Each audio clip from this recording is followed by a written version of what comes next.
coming here. This is Houston. Say again, please. Yes, Houston, we've had a problem. Okay, stand by, 13. We're looking at it.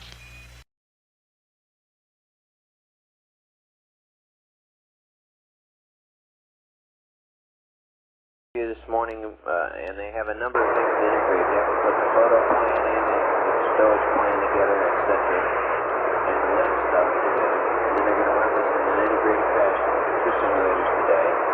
And then I gather we told Jim at about 120 hours alive, we will start reading him the complete checklist. So that's not going to happen on our ship.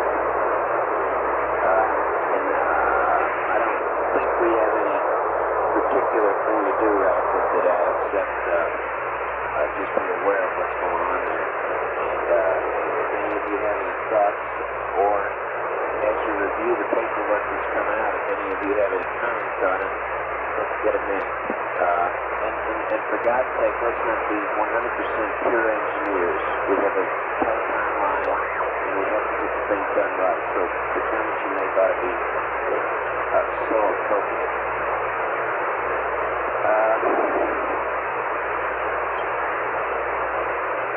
Okay, let me go around my left off and tell me over there. Jack, do you have any other subjects for us? I have nothing.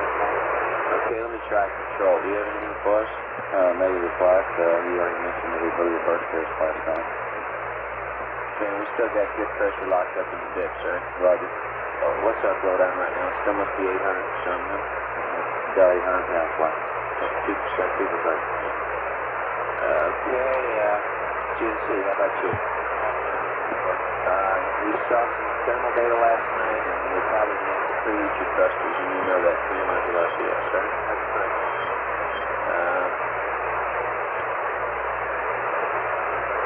Anything else? No? The story on the IMU is that it should be okay, right? They tested the thing down, I gather, at -20 and all. I don't exactly know what went to -20 and recovered. Did you speak of it? Yeah. Oh, The Irish. say again? We tested the Irish down to -20. Okay. But there's, I believe, fail 30 to 40 years. Fail or degrade? Well, you get bubbles forming in the fluid, I guess, and after that, I think we test the airplane. Okay, so okay? Yeah. Okay. Do we have IMU heater power on there? No. Don't plan to. As a matter of fact, they said if you let it go, don't cycle the power down. Just bring it up and use it again.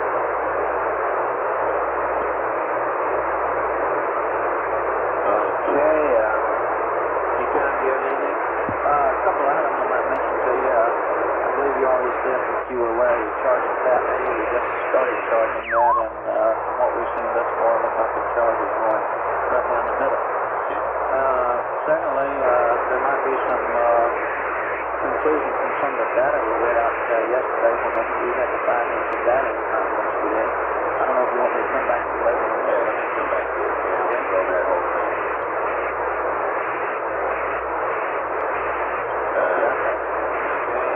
Joe, do you have anything?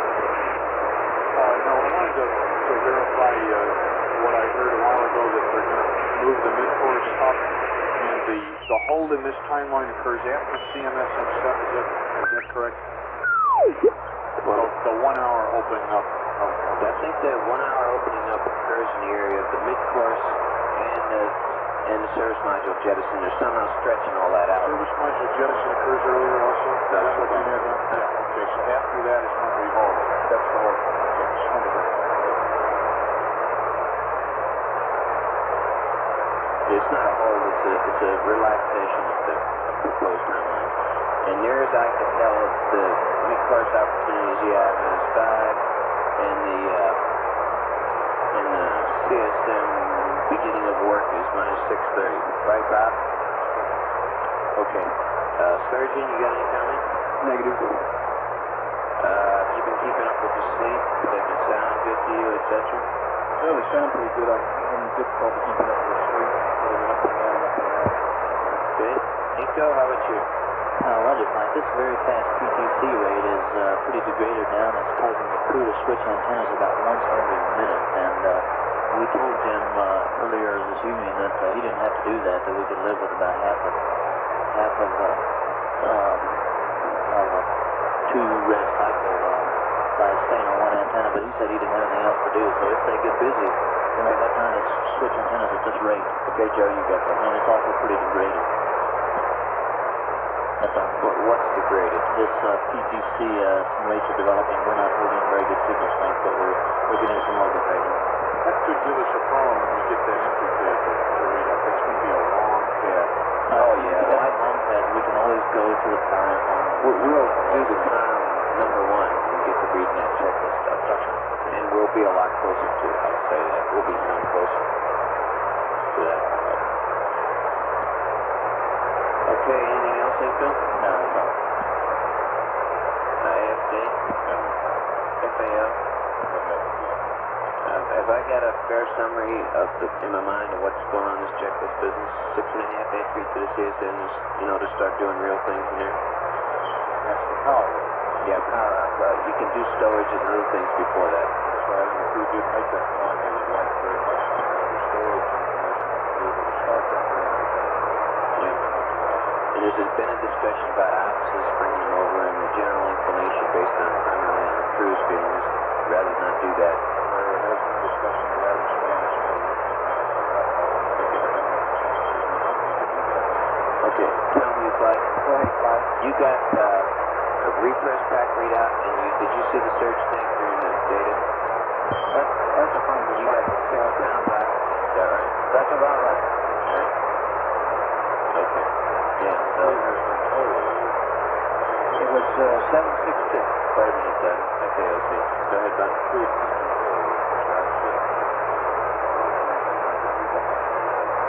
Yeah. That's why I was checking that.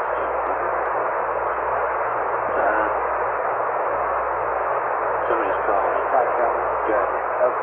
A couple other things if you're through with everybody else. Let me come back to you. Bob, anything else from your console? You know what's going on with all that entry checklist? I don't know, Bob, you personally are right now, but it's all proceeding.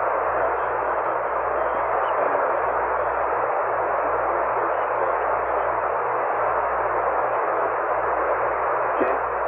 Network, you got anything? No problems. Recovery from flight? No, go ahead. I was going to ask you a question. Are we planning to bring up the limit data from the CSN at 6.5 hours from the communication? I don't know when it comes up. Stand by. Recovery from flight? Nothing, Jack. The weather has improved, I'm being told, and as a matter of fact, the storm's going the other way. Big Jack and Paolos storm. Yes, it is. It's now about 500 miles away. It is not heading towards the Atlantic. So you've got nominal Pacific weather, huh? Right, 15, we're forecasting 15 knot winds and 4 foot seas. Okay. Okay, and I understand that hurricane is a form of hurricane. It never became that. The winds really, it never really organized into a storm. It was a mild spot of, with peak winds at 30 knots. It never amounted to much. Okay, and tell me you wanted me to come back to you. Can you? Tell me, bud. Go ahead, Mike. You wanted me to come back to you? Yes, we were talking earlier about the battery 6 wires on their own. We have given the procedure also to prove how to power removed from the CMM umbilical, which they will do at about half hour. And that procedure is predicated on having only battery 6 on the that's why we only have battery 6 on. Put battery 5 in, you don't have to change the procedure. Okay. You mean when we do this thing down there, you're assuming only battery 6? That's correct. And we do want to avoid closing out the issue of big forward pressure. Which is to say, in fact, we're never going to use battery 5. With only if we have to. Okay. So battery 5 is kind of reserve battery. That's correct. Could you do the same procedure and be insensitive to single point failure by swapping battery 5 for 6, or just peculiar about 5? Peculiarity about 6 is on the commander's bus, and that's one feeds the CSM. Okay. So, to do this thing with battery 5, we'd have to leave the SNECA circuit breaker closed, and where possible you could dead face. Is that right? That's right. Okay. Well, we'd have to close it later. Say again? We wouldn't have to leave it closed at the present time. We'd have to close it later. Okay, but I was giving you a set of circumstances where we wanted to use battery 5. If we need battery 5, we'll just put it online and change the procedure. Now, one other thing is that, look, you're going to have to bring up some drawings and go over that subject with me some more, Jack. Yesterday, everybody told me that we had some kind of a single point failure down there associated with dead facing. From everything that's been said, I still don't understand exactly. I understand we're not susceptible to it now, but I don't understand where we stand if we have to put back power on and use it. if we have to put battery 5 on and use it, all we have to do is put the switch to on, battery 5 will be on, and we have no problem with the dead face at that point. Oh, okay. So the single point failure I was worried about yesterday does not worry us today because it's not going to happen in our configuration. That's correct. Flight Capcom, for my information, do we intend to keep power on the command module from the LEM right up to the pre-entry checklist? That's correct. Now, that's fine. We will keep power right up to the CSM and power switch, right up to the empty checklist. So the umbilicals are hot. Okay.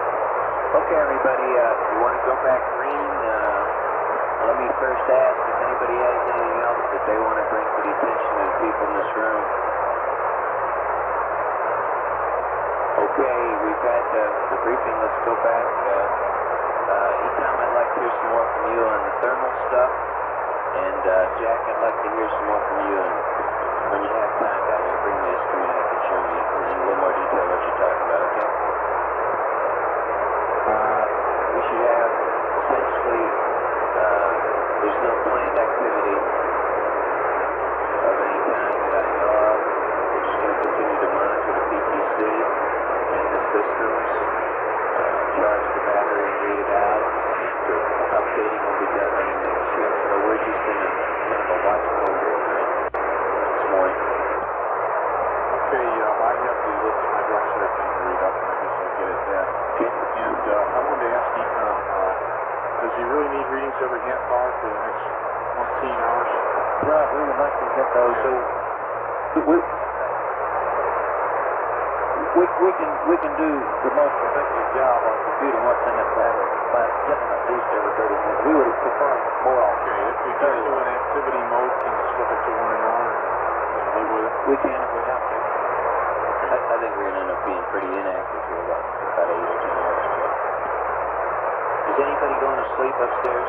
We're hoping that Lovell is going to go to sleep. We've not got any indication that he is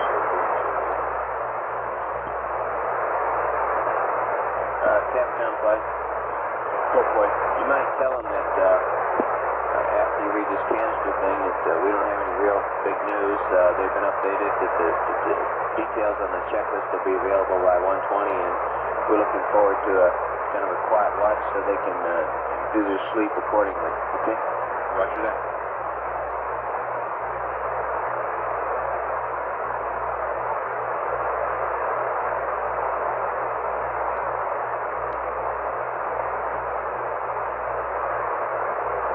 Aquarius Houston, over.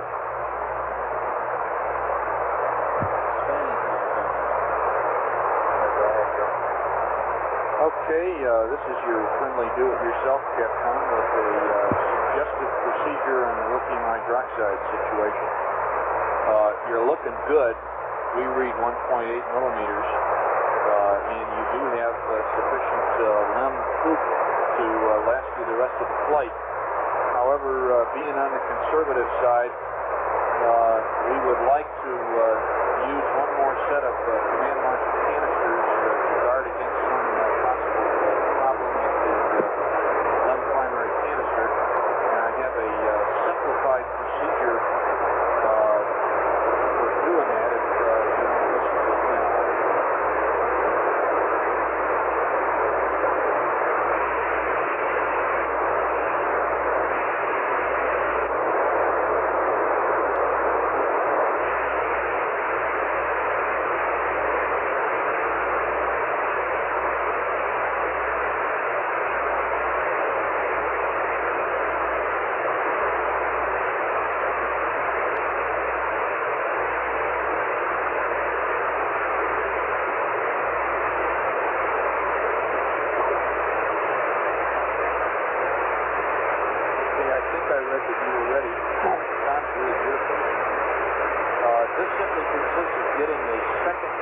of cartridges out of the command module,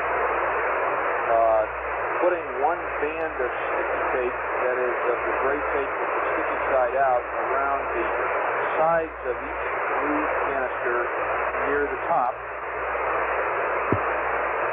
taking a piece of EVA cue card and cutting it into 4 squares about 2 or 3 inches on a side, bending those at a right angle to form corner supports, attaching them to the sticky tape so that they'll stick up and overlap the old canister, and then simply putting the old canister next to the new canister and taping it up real good so it sticks together. The only other procedure is to remove the towel plug from the old cartridges and put it in the bottom of the new cartridge. And that's it. Over.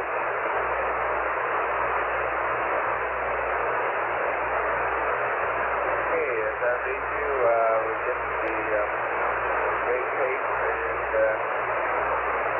hold it so we got 6 back strips around the outside of the cartridges. Then we mount to that 4 sides strip card like our EVA card. We'll overlap those parts down around the base of the canister.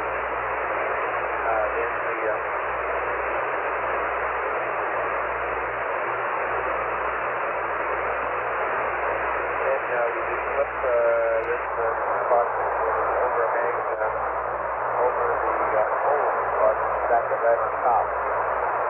And then you take the towel down the old one and put it in the bottom of the tube. So it's a lot more tape to line it all up very tightly. Okay, Fred, I think you got it. I didn't completely copy your readback, but it's just that simple. We're just putting the new cartridge, the top of the new cartridge against the bottom of the old one, moving that towel plug, using the cue cards as little corner stiffeners, and taping her up. Okay, it's the top of the new, the bottom of the old. Roger that. That way you don't have to touch the hose.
Good. Okay, we'll take a charger readout here. Didn't we just get one? We were getting one every 30 minutes, like. It was 30 minutes, too. It was? Now stand by, let me make sure you set the clock right. It seemed like we just got one. It was 30 minutes. Our clock set for 30 minutes and just counted down.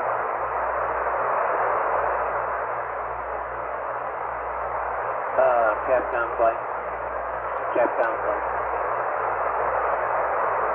Decom. Quick, guys. Just a minute. Capcom, they want charge the land land. down there this morning, Joe. Okay, go ahead.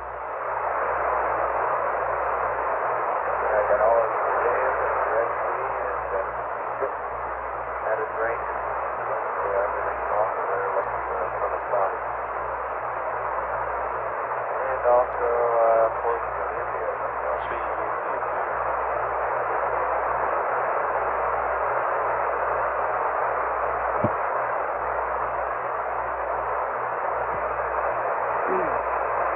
I'm afraid I didn't copy that, Fred, and while I was listening, Ecom told me that he'd like another battery charging readout.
Houston required. Where is Houston go? You want us to start on this lithium mod now, Joe, or when you have it done? It's not time critical, Fred, but if you have the people awake now, you might go ahead and do it. Incidentally, you probably know this, but the next several hours are going to be pretty quiet from our point of view. We're working on the entry procedures and should be ready to read them up to you in about 8 hours. And between now and then, there's not an awful lot going to be going on, so you guys could be catching up on your sleep schedule. Over. Okay, Joe. And we would like another readout on the amps and volts. All right, Joe.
Go ahead, Fly. Jack, we've advised that you put another canister, CSM canister series there, and let me know when you see the CO2 drop from this current 1.7 value to indicate that that's been done. I will do, Fly. And the last time we lashed this thing together, you recall... Okay, the volts, Joe, are 38.9, and the amps are 1.9. Okay, copy that, Fred. Thank you very much. 38.9 and 1.9. And Ecom is simply making a smooth a plot as he can to verify the amount of amps we're putting back in the battery. That's why he wants it at half-hour intervals.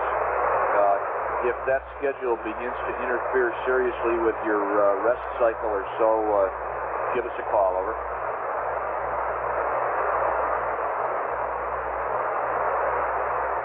Okay. Flight gentlemen. You were saying? I was just saying that when we flashed the SimCast station yesterday, the O2 rate went up. Maybe you'll see something like that when we put another one in series for a little while. Right, I understand. I don't think it'll go up very much Yeah, because we don't have much parking pressure. Now, and Jack and I are awake, and I just finished sleeping. I've got about another 5 or 6 hours, so I'm not particularly inclined to go back to sleep right now. Okay.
If he wants to, he can disable his squelch and just let us take the one on when it comes.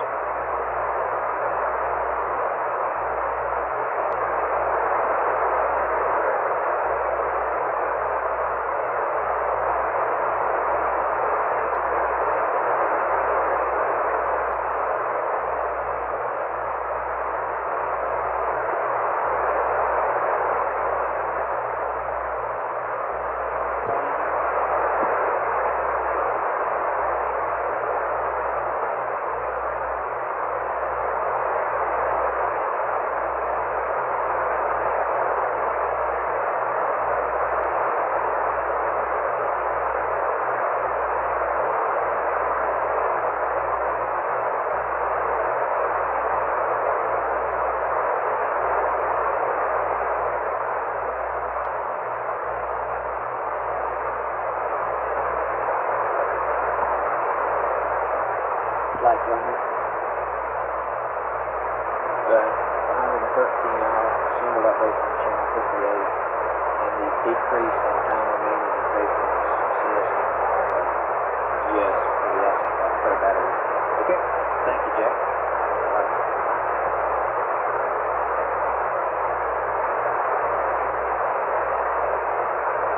For everybody's benefit, Bob Lindsay, the FAO, just gave you something that I think is kind of interesting. They've kept track of what they think is at least the rest periods that the pilots have been getting. With the commander getting some time now down in the CSM, well, it must be chilly there.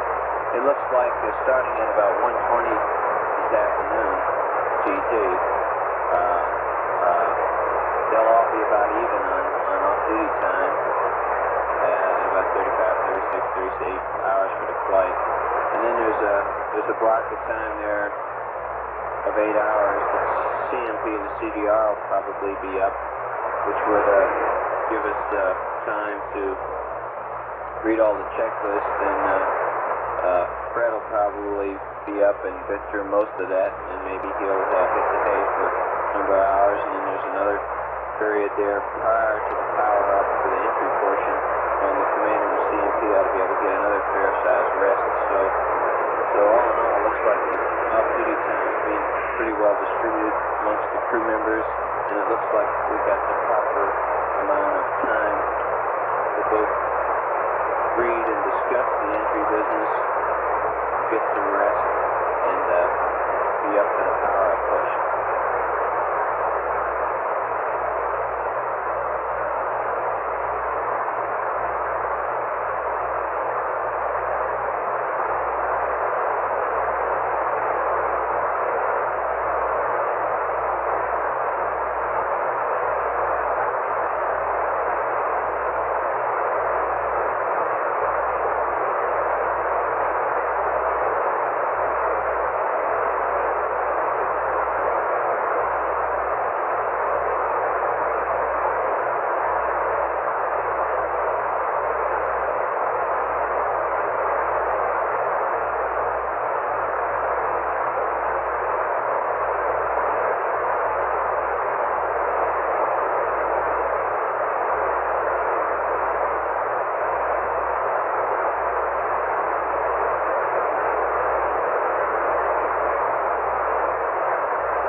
CO2 partial pressure is coming down a little bit, and as the water separator rates, so they got to use one of those companies to start. Okay, Jack.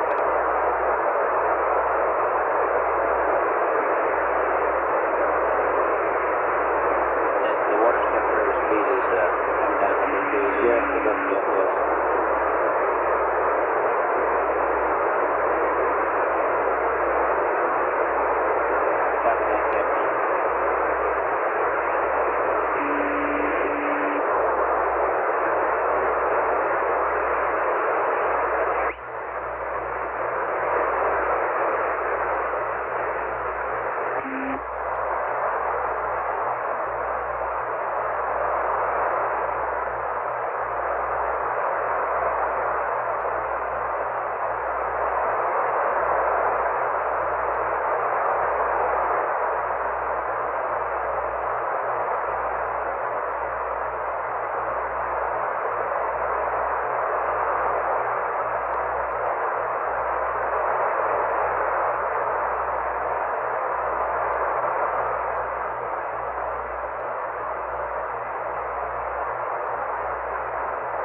Aquarius Houston, go ahead.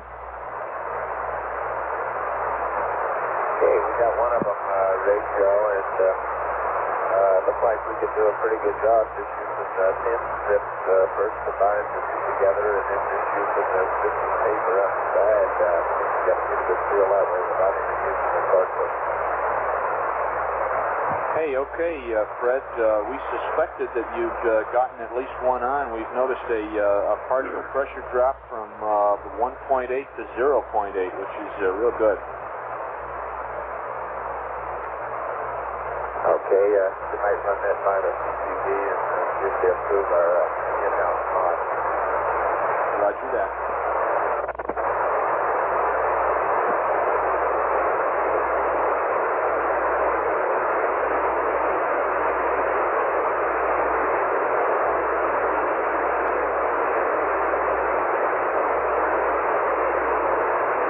Aquarius Houston.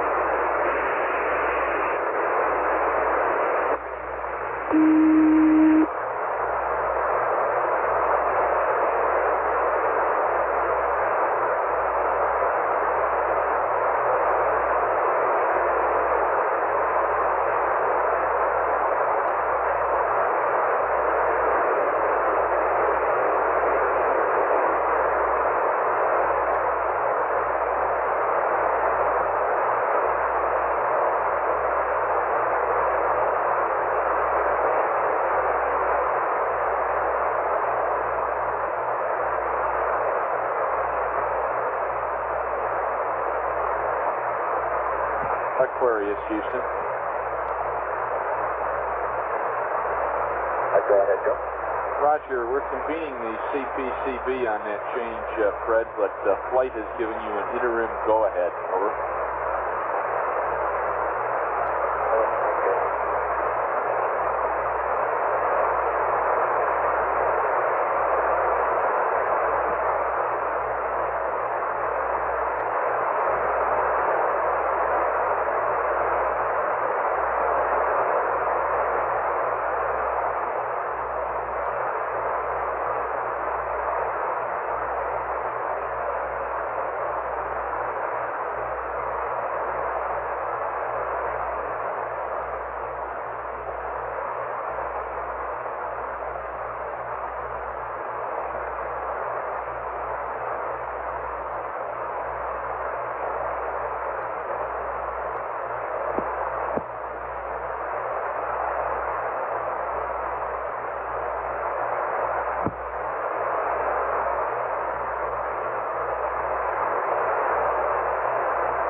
there are a number of pieces of paper available that give an insight into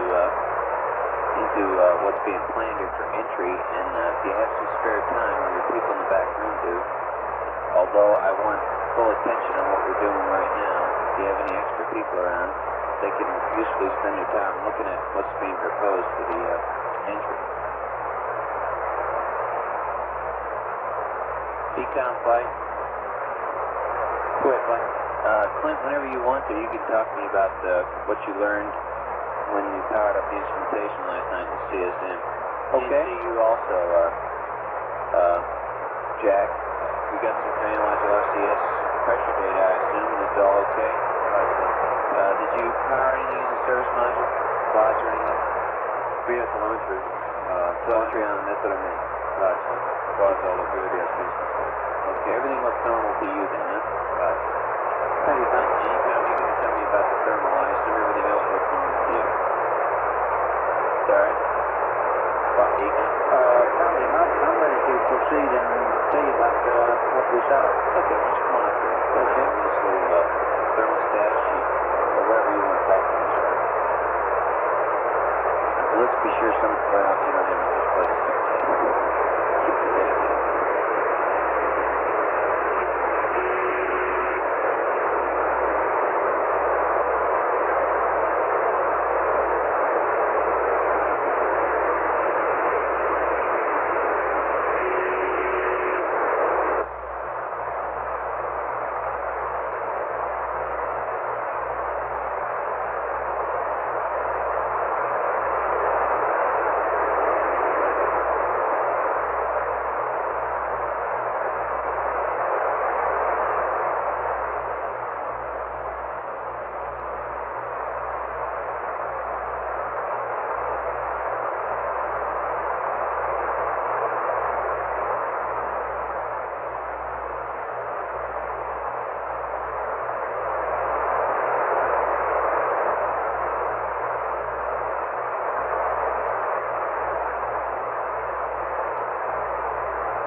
Go ahead, Frank. Jack, I kind of assumed, or maybe somebody told me, I kind of assumed that now that we have configured this power for the CSN, that we're just going to keep this configuration until we, you told me that, didn't you? Yes, until we depower off the umbilicals, however we do that. That's correct. Okay, thank you. Frank, I mean, looks like they've got that other cartridge on there, too. Yeah, .3, huh? Good show. That last shot lasted us 20 hours, and we probably weren't anywhere near. No, 1.8 was the highest Going up. Much. This one will probably last us the rest of the way. In fact, it's a hazard to guess. Yeah. And our procedure, if it doesn't, is to select the primary cartridge. Let's see, if we get another 20 hours out of it, yeah, then you can select the primary cartridge, yeah. Rather than putting a third one. That's right. Just select the primary. That would be what, 133. That's just about the point where you'd want to start cleaning things up, I think, and getting it out of the tunnel. So it'd be easier to go on the primary cartridge rather than it. We should have at least 130 hours in this cartridge ring. Thank you, Jeff.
not too bad, Fred.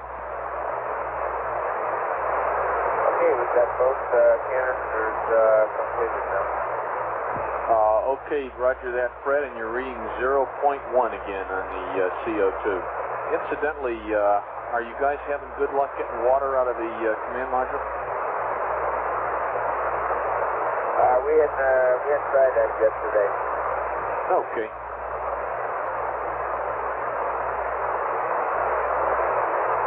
Yeah, this is quite an apparatus hanging onto these hoses now.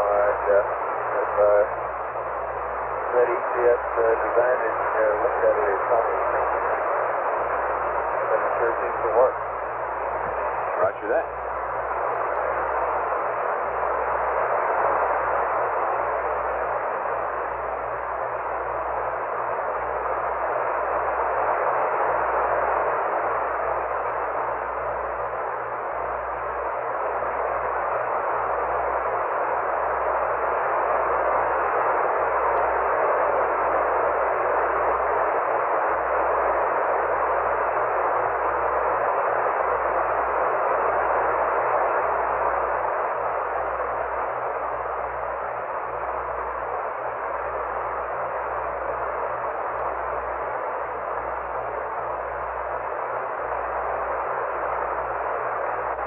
And Aquarius Houston, your convenience, we'd like another volts and amps readout. Okay.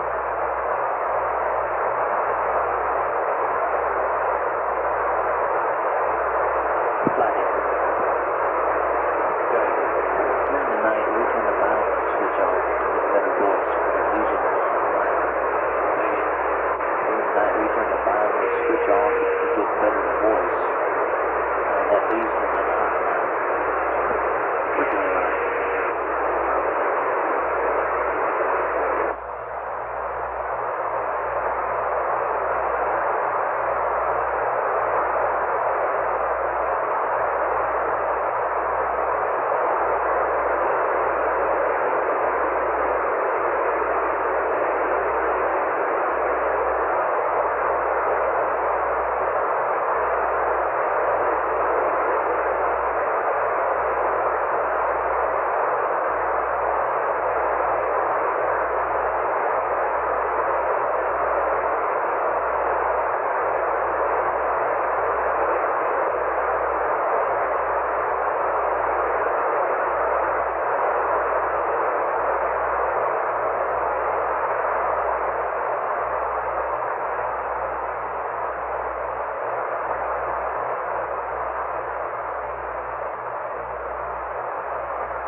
How do you read, Joe?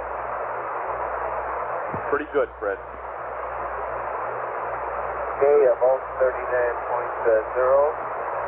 amps 1.7. 39.0, 1.7. Thank you.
Aquarius Houston, go ahead. You're pretty weak.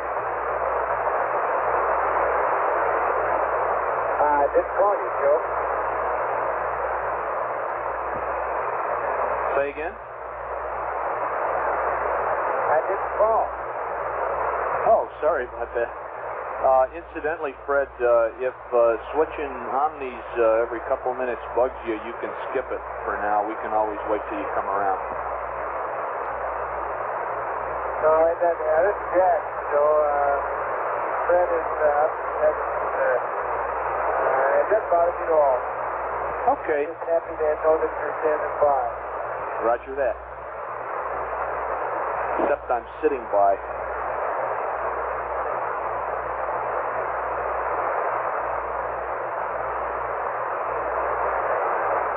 Did that PPCO2 drop?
Go ahead, Mark. Have you got a new water rate with the current load you now put in? The last point we have is at 113, and it was 2.5. It's going up slightly. It's right around 2.0. Okay. You have to keep an eye on that. Right.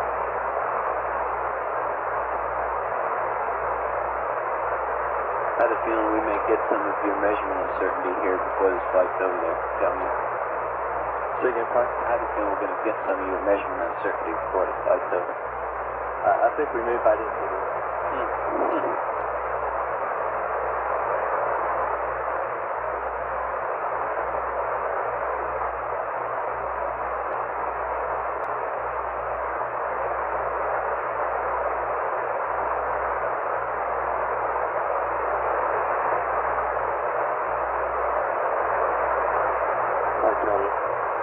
Yep. I've just been told that the water rate is remaining fairly stable at 2.5. Very good. Very good. Probably that acid battery is, well, it's probably hot by now, but you probably end up adding that much. And effectively, that's the additional load in what the acid battery's putting in. That's right, Frank. It's cold-plated, but maybe it's cool enough in there to not transferring the heat. No, I guess that's not so. The battery itself should be warm. The battery should be warming up, but the load isn't big enough to where it's going to be a real fast warming. Yeah. We've got consumables up there on the 58. Oh, okay. Okay, that's at 114, huh? Roger. Excelente. EPS. Okay, the EPS has come down too now. Okay, no. Yeah, it's come down as a result of the power you're now at. Okay, you're projecting then 19.2 the rest of the way out. That's why it's come down. That's right. The last one was, it was right at 20, so it should be right there.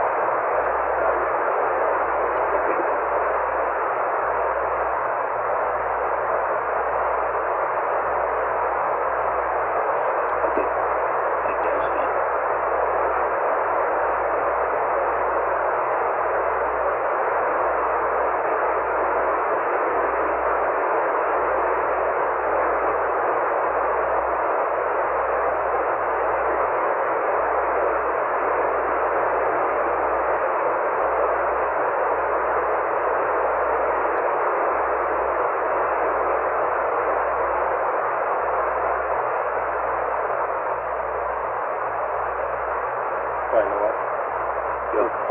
away from the site holdover. At 1:14:15. Good, we have to do anything special here, Inco. We don't have to turn down the S-band transmitter receiver anymore. That's the only one we had the IU, right? We're coming up on the site handle. That's affirmative. That's affirmative. I don't have to do anything. Right. The only thing also is if you want to approve it, we'll be losing the rest. What time is it? 1:14, 1:15? 1:14:15. Cap down, but Go for it. at 15 minutes on the clock, Joe, we're going to have a side handover. That makes some cool official noise. Sometimes we can tell them, sometimes we don't. I don't really care. Okay. If you think they want to, go ahead. If we're talking about otherwise.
plot shows you about 130,000 miles out, which is about, 10,000 closer than you were when I came on a couple hours ago. And let me check with Fido for your rate of closing.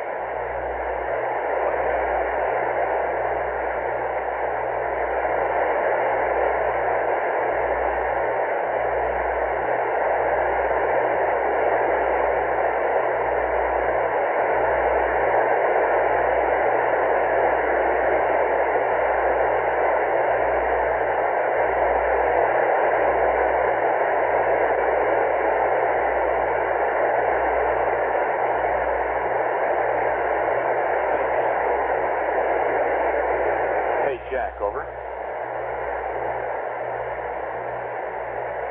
Go ahead.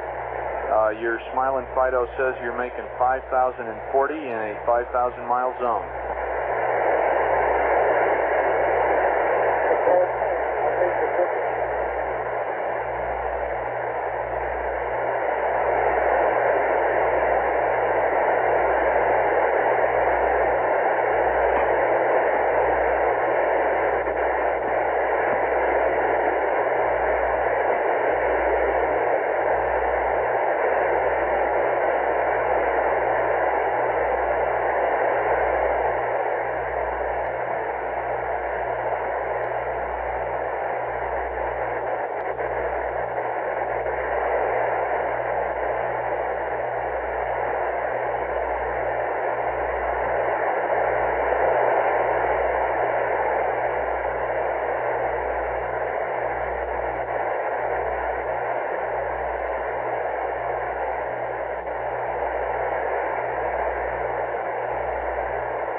Houston, over. Go ahead, John. Roger, Jack. Hate to keep bugging you, but we would like another volts and amps reading, over. Okay, you'll get it for you. Good show.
Did our quickie mod on that CO2 canister work? How's our Jack, I think you asked if the canister mod was working, and the answer is it sure as hell is.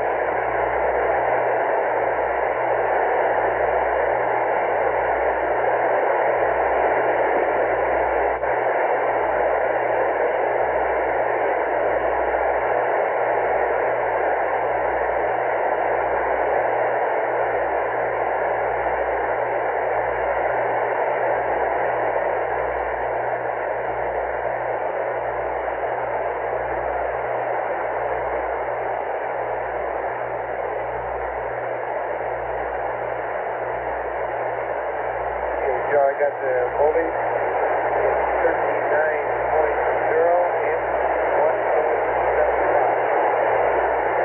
Copy 39.0 and 1.75.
job, Steve.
retro flight, be on the loop. Standby flight. Go. But while we're here, if you're not too busy right now, I'd like to go over some of these times so that I understand the DI times in terms of GET and get a little card updated here. Guys later may find that of interest. What are you using now as entry interface now? Okay, What are you using to splash when you start here? well, we have the latest data we have shows us a flag at nothing's going to be off the second. 142.50 to 139. Ours going to be off the second. Hey, any time you call me? Oh, yeah, you like that. Okay. Tell me again what it is. 142.54.39.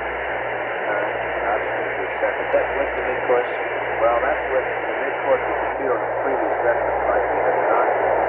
How much of a mid-course is that? That's based on a 1.6 foot per second mid-course. The latest projected would be an updated that we haven't accepted.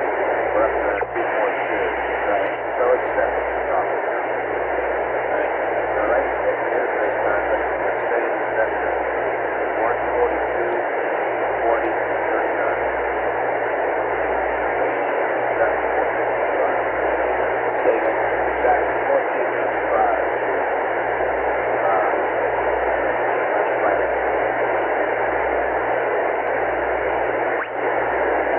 Yeah, okay, backing up the line, we're talking about a mid-course thing, 5 hours before DI right now, right?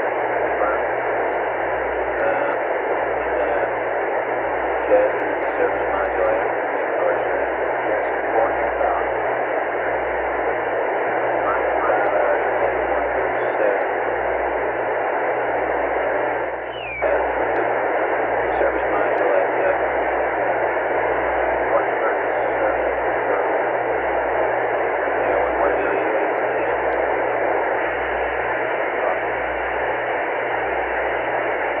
And we're talking about that from the labor morning, that's why on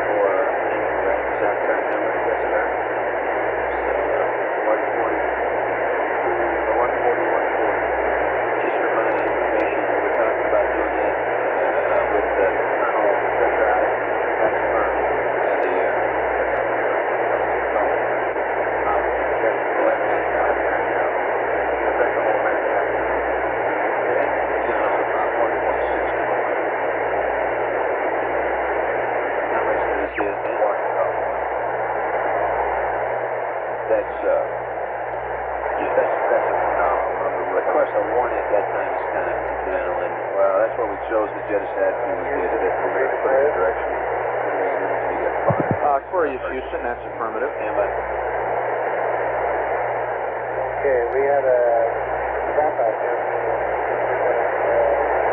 Lights are on either end. Gee whiz, Jack, when did it happen, over? Just now, I just got you back. Oh, okay. We had a handover, but that was about a half an hour ago, and I didn't call you on it. Let me check with Inco and see if he thinks everything's okay. Your comm sounds just as good as it's ever been. But yeah, I'm in real good shape. Yes, it sounded like what did he report first off? I didn't hear what he said. He reported that he couldn't get us on either antenna until just a minute ago. it sounded like the grid lost lock. I could hear them sweeping. They got it back now. I think everything's all right.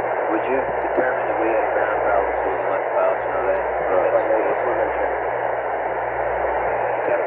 Jack Houston, over. Go ahead. Raj, we're checking into it. We think we lost lock in the grid for a while, and we've got it back now. Oh, okay, real fine. Just want to make sure what's up. We might have to friendly final whether we get that 19.8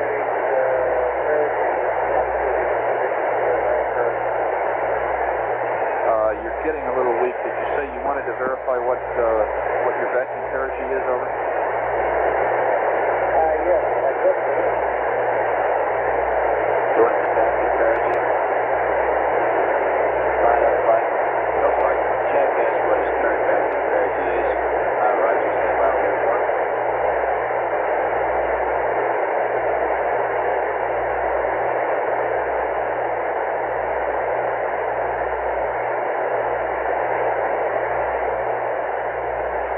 In process, might be right there. Okay. 23.6 with a minus 6.24 flight path. Wait a minute now. Vacuum perigee is 23.6. and that is without the mid-course, right? W/O mid-course, and the interface angle is minus 6.24. Okay, I got it. We're thinking of a mid-course, Joe. This is very preliminary, but it may be on the order of 2 feet per second, which would make the vacuum perigee nominal at 20. Yeah, copy that. That's preliminary. Jack Houston, over. Go ahead. Okay, the good Fido gives us a vacuum perigee at the present time of 23.6 with a flight path angle of minus 6.25 degrees. That's without a mid-course. He's kind of tossing around the idea of doing a mid-course 7 maneuver at 5 hours before entry.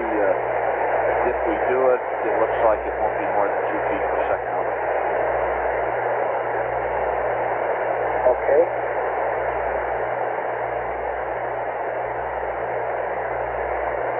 Go network. Yes, McGregor reports that they had lost his lock on there for about 2.5 minutes now. Okay.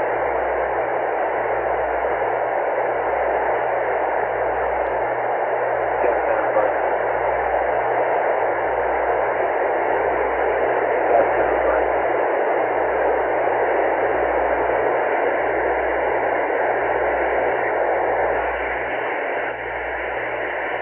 And Jack Houston, we verified that comm problem was a ground problem.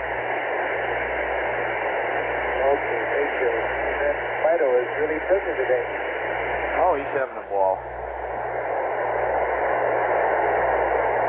It must be because we haven't made any wastewater dumps.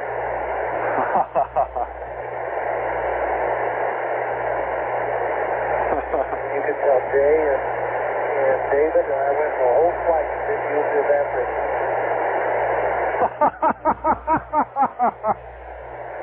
That's very He good. copies that. Dave is here. He says you kept him so busy he hasn't had time to work on his stereo all week.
conversation that the latest trend is to do this lane jettison only with the pressurized and the hatch closed.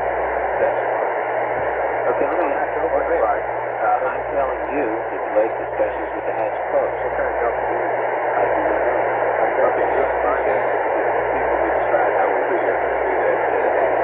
I'm telling you that the meeting had this morning at 2 a.m. said the hatch had to be closed and it should be closed or something. Okay, I only mentioned it to you because you had something. You said something else. That's fine. If you don't argue with me, I don't know. We got the data run both ways.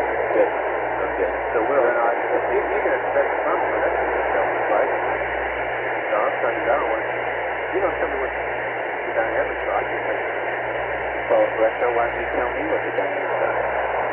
Glenn, let me ask you this. At 2 a.m., did they decide there would be pressure in the tunnel? Oh, sure. You can't avoid that, right? You can avoid it, but get the 5 psi or whatever the cabin pressure is every time you close the hatch, right?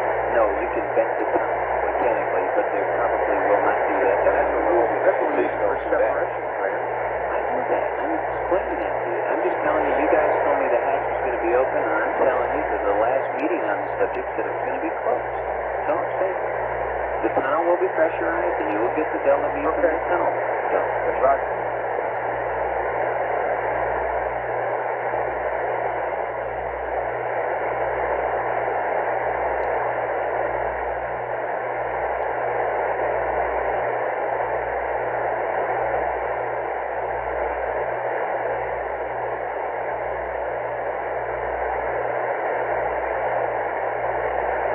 Overhead dump valve open. Okay, now, has that been changed?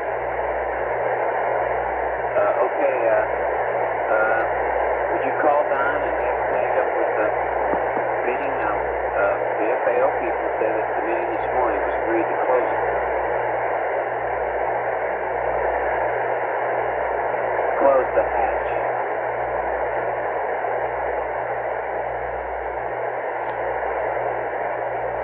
I see. Well, why don't you just, anyway, get a hold of Don or who's ever working it right now and be sure that it reflects whatever the latest agreement is.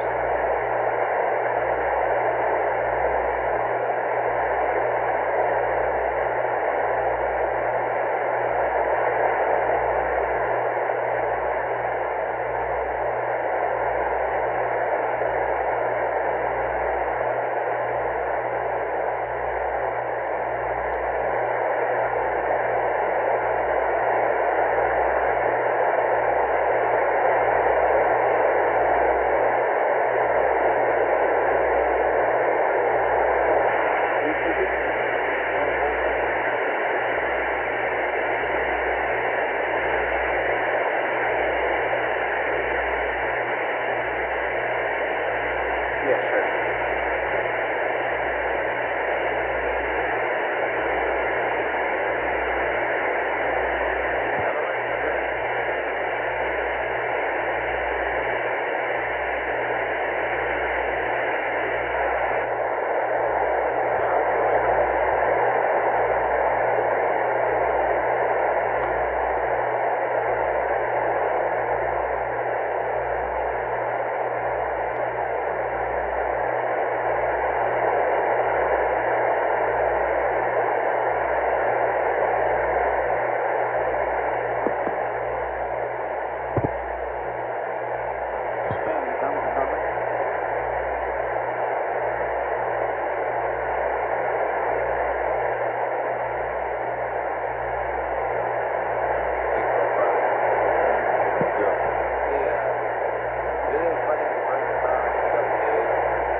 we'd like another volts and amps reading if you're convenient.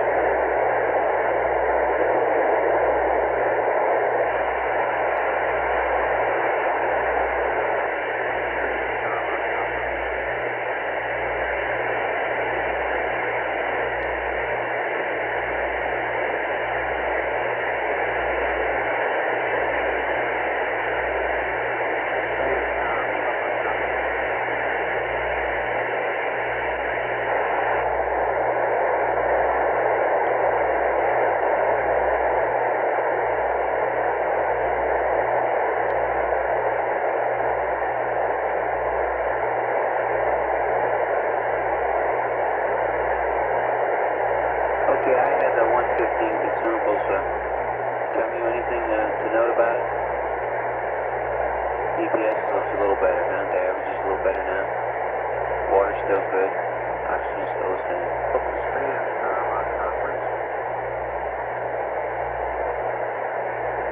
Okay. Got it. Thank you.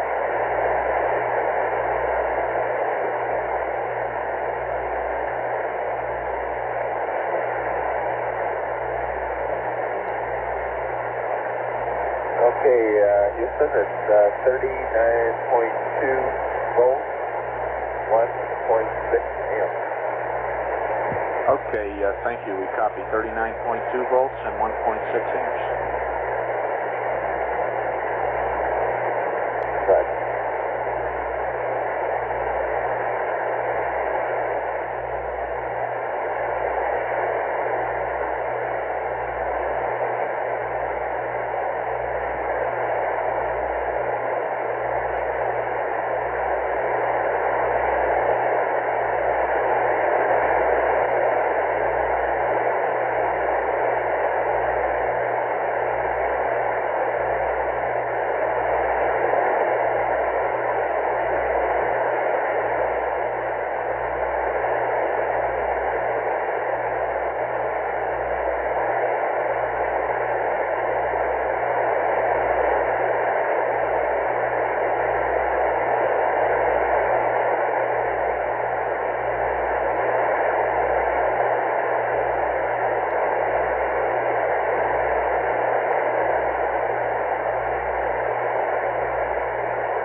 Roger that. So that gives us the same thing that Chuck wanted, our healthy separations and all that, all in the structure. Can I make one comment that's not my area? One of the nice things about not closing out the left half is the quickness going through the valve. Is the what? Closing out the left is quicker without the stall. Well, I guess that's the number. yes. Because that was part of the thing we were worried about yesterday. In case you were to lose edge control or something, you might want to get away from it. We'd like not to be half through the procedure closing out. Okay, but apparently that's been looked at and it's been decided how that's to be flown. Are they then going to run? He said the simulator doesn't have that yet, but I assume before they get to the point of left closeout that they'll have that procedure so that they can put that in the timeline. What's that? I assume so. Okay. Now, Bob, FAO flight.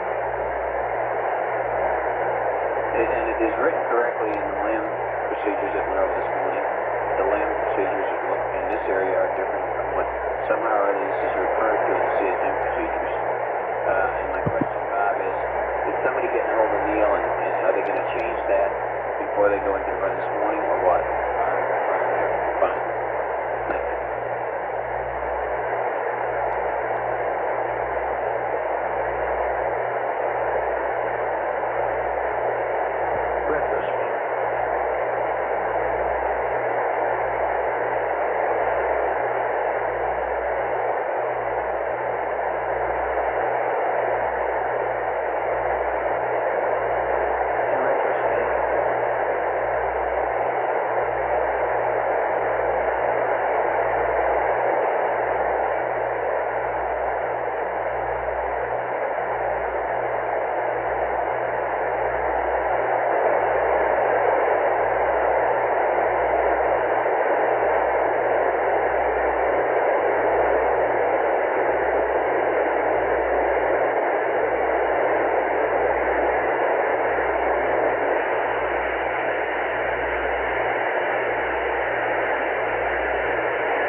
flight?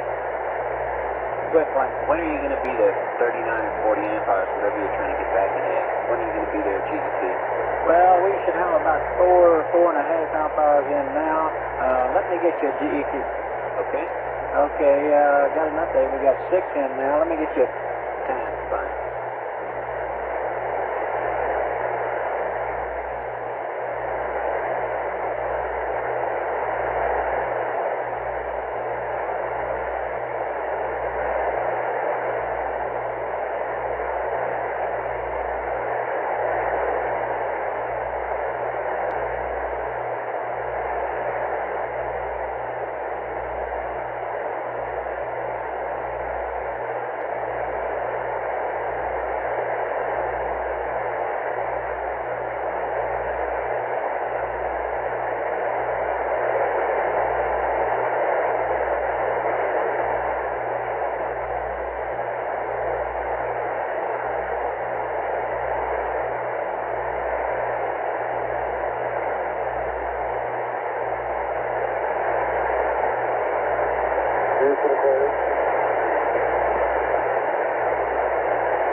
Aquarius, Houston, go.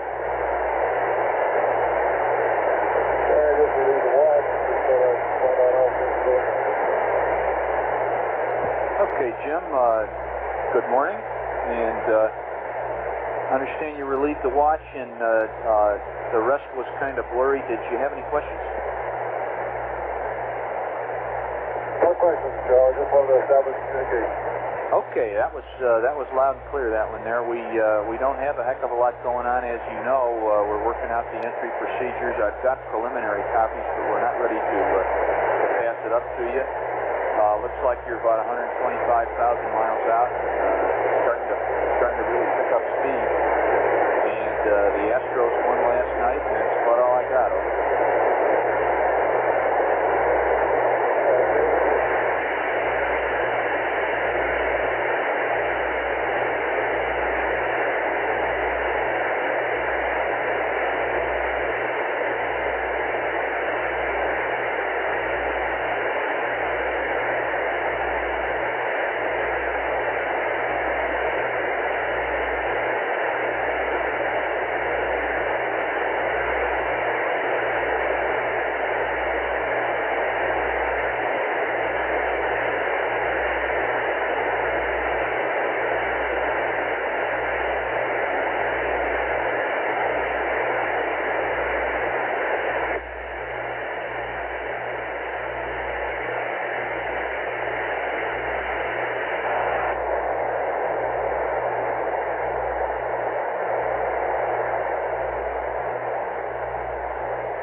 Absolutely nothing. This is just information. Aquarius, Houston, over. Capcom, let them know we're seeing them.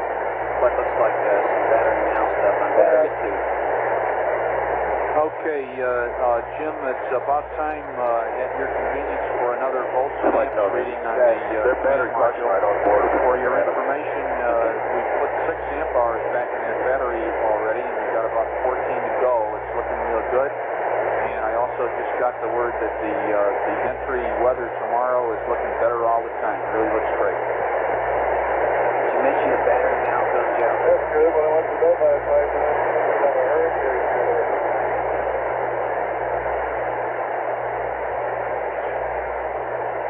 Didn't copy that, Jim, sorry.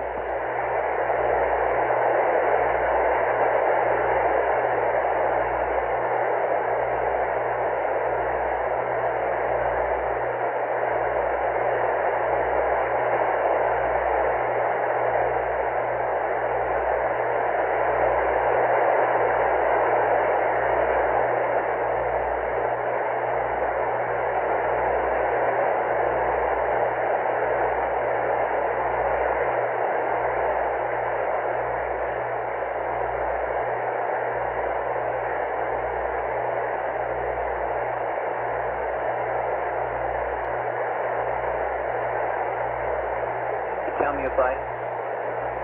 No, on low bit rate, how much can you see? The only thing we can see is the fact that a battery mal is present. We cannot tell what that is. The loop temps look normal. That's affirmative, and all the battery currents look fine. All the battery currents look fine, and we propose to just leave it alone. That's right. Houston, Aquarius. He's going to tell you about it right now. Aquarius, Houston, go ahead. Roger, 39.2 on the move, 1.4 on the end. 39.2 and 1.4. Thank you.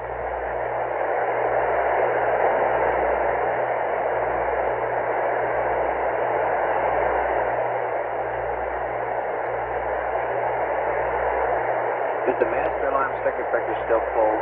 That's appropriate. Does Jim know that? The other guys had it pulled on their watch. May not know it. It wouldn't hurt to mention it, Joe. And we're seeing the battery now, but we think that's all right. We're slow. Aquarius, Houston. Go ahead, Joe. Raj, just for your information, in case it happened when you were off watch, the master caution circuit breaker is still pulled, and we're seeing the malfunction indication on the descent battery now, but all the parameters still look just as good as ever, and that's just for information. Okay, I see the battery light flickering now. Yep. Okay, recommend you ignore it. Okay.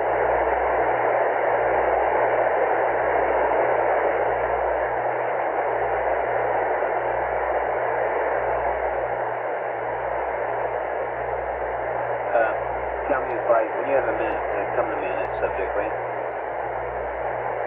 Okay. If you're doing something with the background, go ahead, but come to me when you have a minute.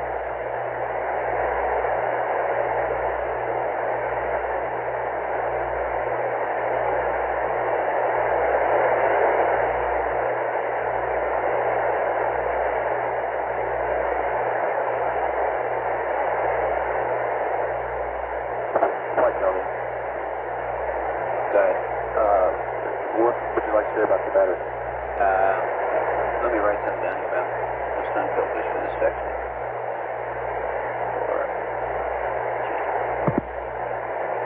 Okay.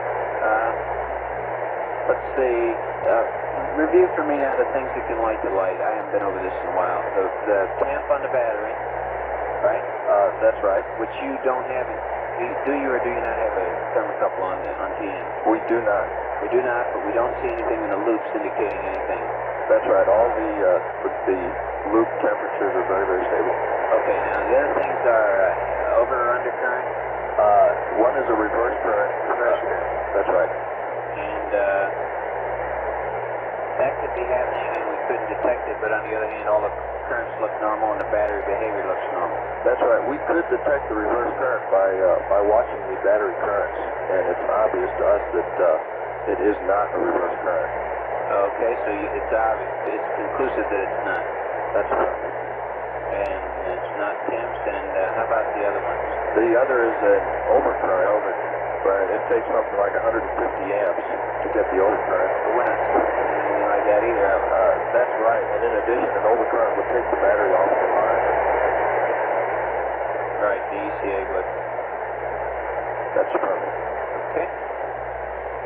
Okay, if there's anything going to go wrong with that area, it's nice it's the battery mal circuit and nothing else, right? It's the thermal wafer switch on the battery that's giving us the problem. Were you able to, well, okay. As opposed to something in the signal condition. Thermal wafer switch, you can tell that much. That's right. When the problem originally showed up, we turned the battery off, and the battery mal indication went away. And it cooled down. The battery cooled down. Well, it cooled down, but we could tell that it was not instrumentation because of the fact that the mal did go away when the battery was off. If it had been instrumentation, we would still have the valve. Okay, I'm not getting following you. What did that lead you to conclude? Okay, proper indication of the thermal switch is that it is only valid when it only shows up when the battery is online. Oh, I see. That's how you isolate it to this. That's right. If we turned the battery off, the mal went away. I see. If it had been instrumentation, You mean reverse or overcurrent instrumentation? Is that what you mean? negative signal condition, Okay. then we would have still had that mal indication. Okay. If it was in the signal conditioning logic circuitry, then That's right. it would have stayed on. Very good. I hadn't heard that analysis yet. Thank you very much. Okay.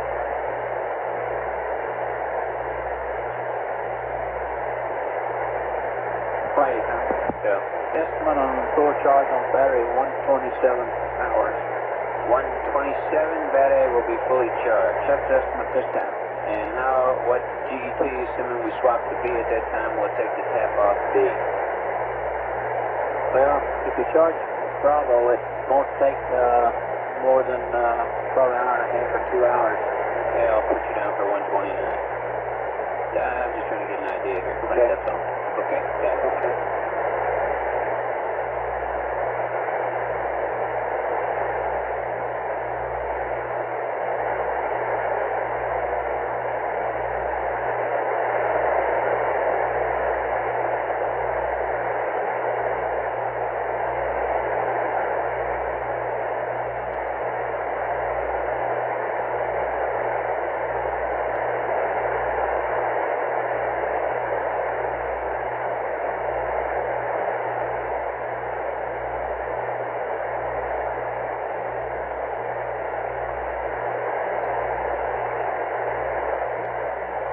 Copy. Okay. So noted that there's still discussion on battery being charged. That's part of the pros and cons.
tell me your flight?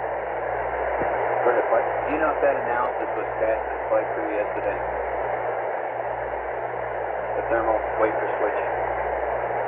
Yes, it was. Okay. We indicated to them that it looked like it was the thermal switch. Fine.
A couple of additional items to make sure we understand this better now.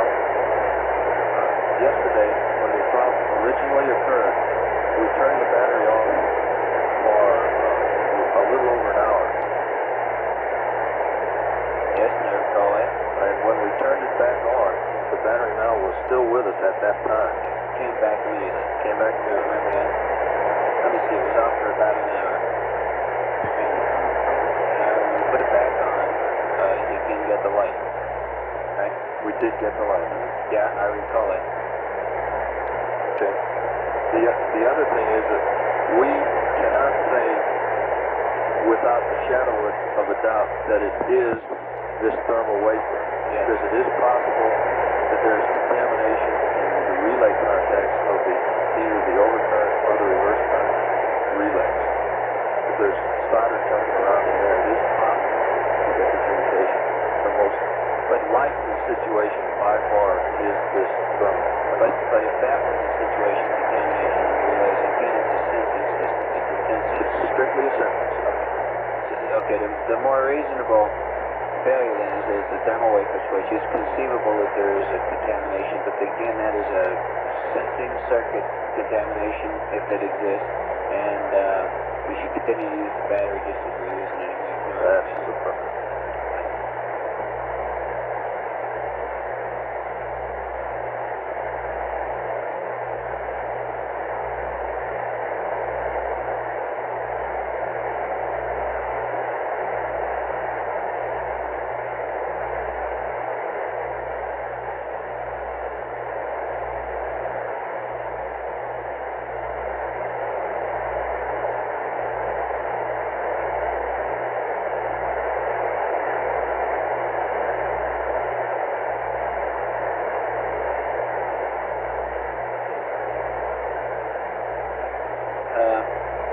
Tell me if I... Go ahead, Mike. But contamination in the sensing circuit, wouldn't that kind of indicate that it would stay on when the battery was off, or is it sort of powered by the battery being on? It's powered by the battery being on. Being on? That's right. I see. So it's conceivable that it is that. Yes.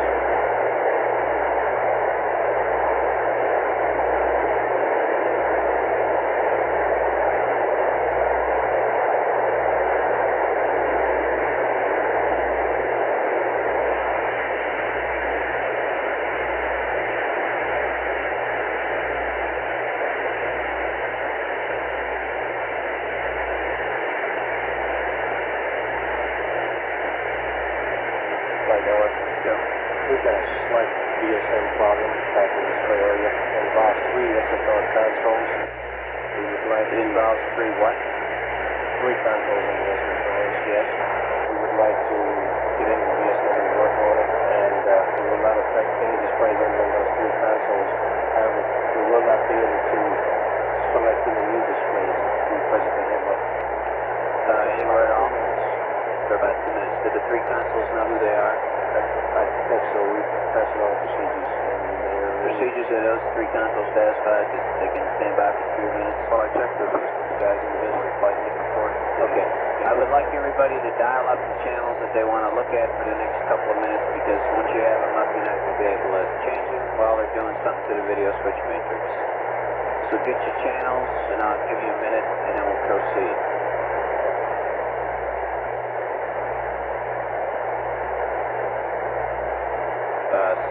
Which systems area is that? Lamer CSM? It really involves the flight dynamics people and 1 aeromet console. Oh, okay. Paolos, you copying that down there? Pastor. Surgeon, you copied that? Surgeon, flight, you copied that? Hello, Surgeon.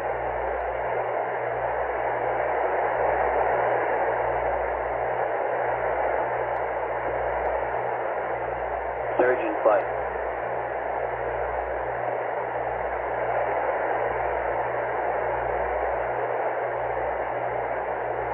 You on a phone call? Okay, with somebody in his would you check with his SSR and see if they know they're going to lose? Full flight. Do you know that one of your consoles in the SSR is going to not have displays for a minute? Roger. Alright. Okay, Network, go ahead. Thank you.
This is Lonnie Hughes. Gene Crane's down in room 210. If he is, Stig's interested in finding him.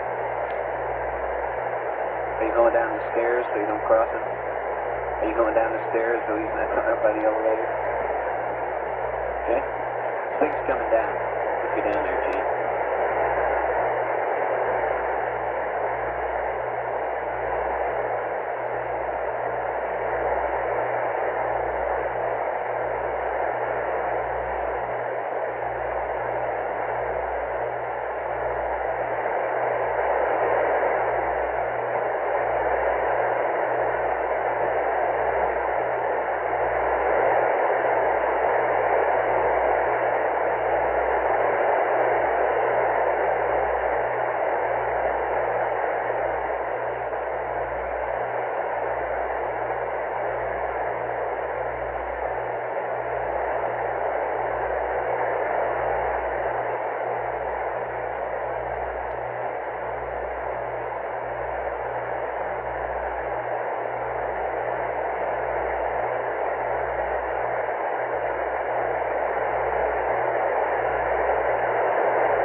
Network.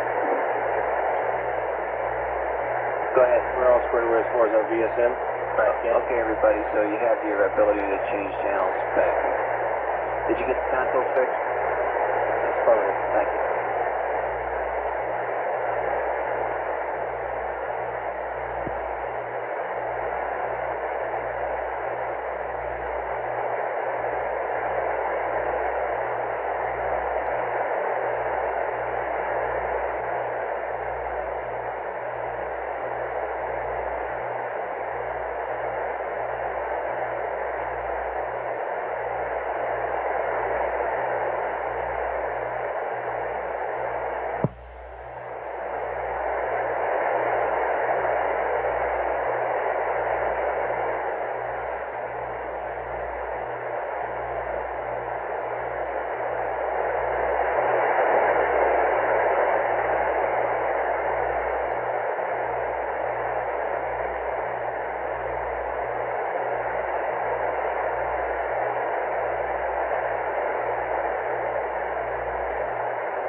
little bitty information sheet from Stan that talks about using Hello. batteries for power the command module main buses. Let me ask you this. Do you see any value for strike down operations to have that sort of capability for communication? Well, I don't know. It might come in handy if they don't land where they're supposed to. I don't know. Where their beacons and so on. You get a copy of that? No, I haven't seen it. Okay, well, why don't you think about that? It seems to me that's the only feasible way to think about using something like that. I can't see how we could possibly use it in flight. There's an involved procedure associated with getting picked up, but it might be that you guys in recovery might go ahead and think about maybe utilizing something like that. Hey, he sounds student. This is Stan. What are you talking about? Bring me a copy of that procedure. Okay, so that's been dealt with. I'll just give you that. Okay. Okay, thank you, Clint. Intel? Right. Yeah, you got the survival beacon. That's good for 24 hours, right? I believe that's right. That's how long the battery lasts, by the way. Yeah. And let's see, you have the same range on the survival beacon as you have on the regular VHF? I don't know, Clint. I haven't looked into the range. I would imagine it'd be about the same. Okay, well, what you guys might want to think about that. As far as you're concerned for CSM systems, I don't see how we could possibly use that for entry to power the command module buses. But you guys might want to think about it for recovery. Okay, we'll look Hey, at that's Stan. You know, Clint, my initial reaction to this is, boy, that crew is awful damn busy. We got an awful lot of things to read up to them. That's an awful long-winded procedure for them to go through. We concur with all that, Mel, and we're not fixing to read it up. We just want to evaluate the possibilities and have it in our hip pocket if they decide they want to use it. Okay. Again, I don't see it be possible to use it for entry. If you use it at all, it would have to be associated with recovery. Yeah, okay. Mel, why don't you go over that with Ed when he comes back there? Will do. I'm here. I'll talk to you about it. Okay.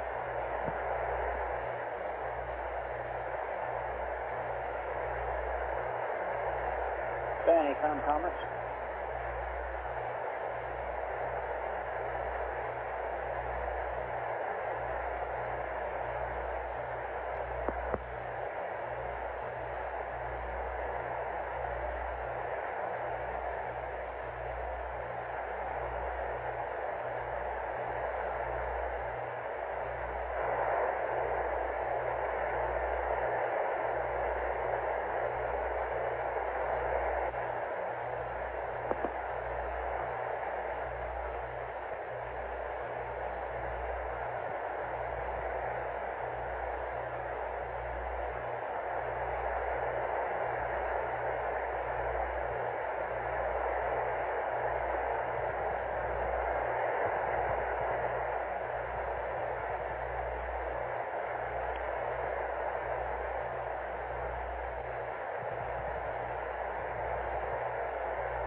Tell me your flight.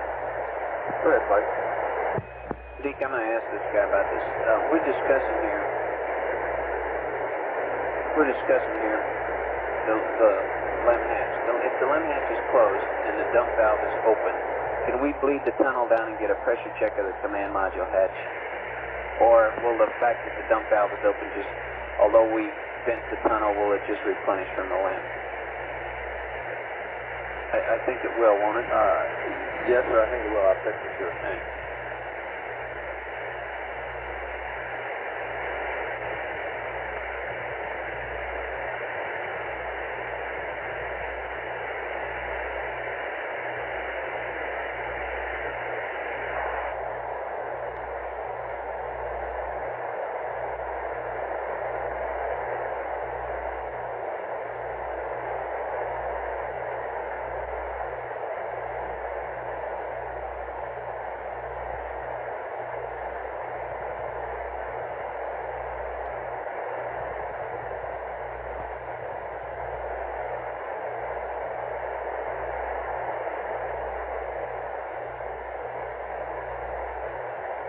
Right, Tony. Go ahead. Okay, with the hatch closed and the valve open, the tunnel will just be replenished from the left. Okay. Okay, thank you.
Right, Tony.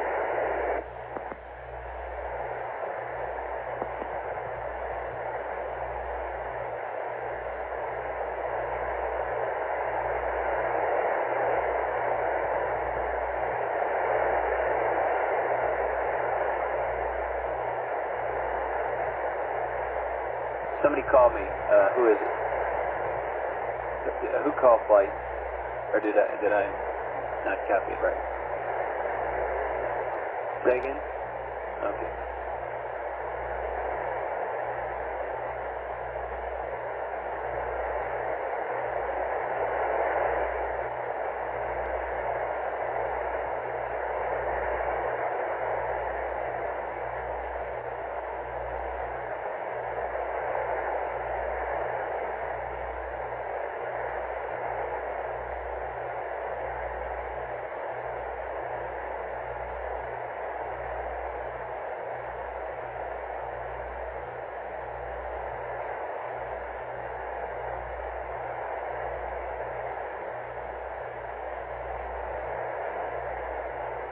Hey, GNC Retro.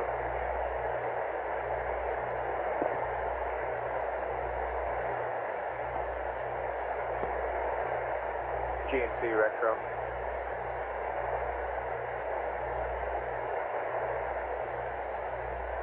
Go ahead. Okay, I guess we're still carrying away the No, I have not seen 62468. Sig was looking for him. I don't know if he found him. Okay, 62468. Okay. Yeah, I think that's correct. You guys don't have much PM, do you? So you?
Let's see.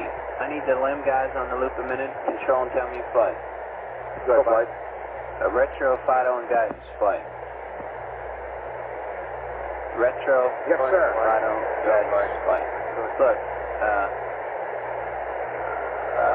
I would like you guys to consider, and I realize that there's a lot of other work going on in this entry business having to do with the last couple hours, but it's been requested that we look at doing a mid-course earlier and getting it out of the entry prep area.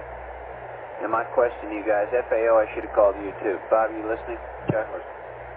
It's been requested that we consider and look at how we can do a mid-course earlier that would take care of everything and yet not occur in the middle of that couple hours of fairly tight timeline work that's going on at the end. Okay, I think that's reasonable, but remember now, we're using that so-called terminator alignment for all the entry alignment. That would mean another power up, yes. Well, is that your point? What we got to bring the ags up. Wait a minute, one at a time, please. One at a time. Who wants to talk? But what it means is you must maintain the power up status of the ags that much longer. That's why we can power down and power back up. But then you got to redo your line. To realign. I know that. Well, the realign is what takes so much time. I would think that once you got your alignment at the maneuver time, pushing plus X is not that big of a thing. Of course. Look, I'm telling you what the men who have to do it are saying. And they're saying they would like you to give some consideration to moving the mid-course out of that entry prep area. And I think that's a fair question. So yes. How far out would you like? I don't know. That's what I'm asking you to think about and talk it over amongst yourselves and see what you think. Well, the other thing I was saying, just LEM power you're taking. Okay, but that's another guy's problem.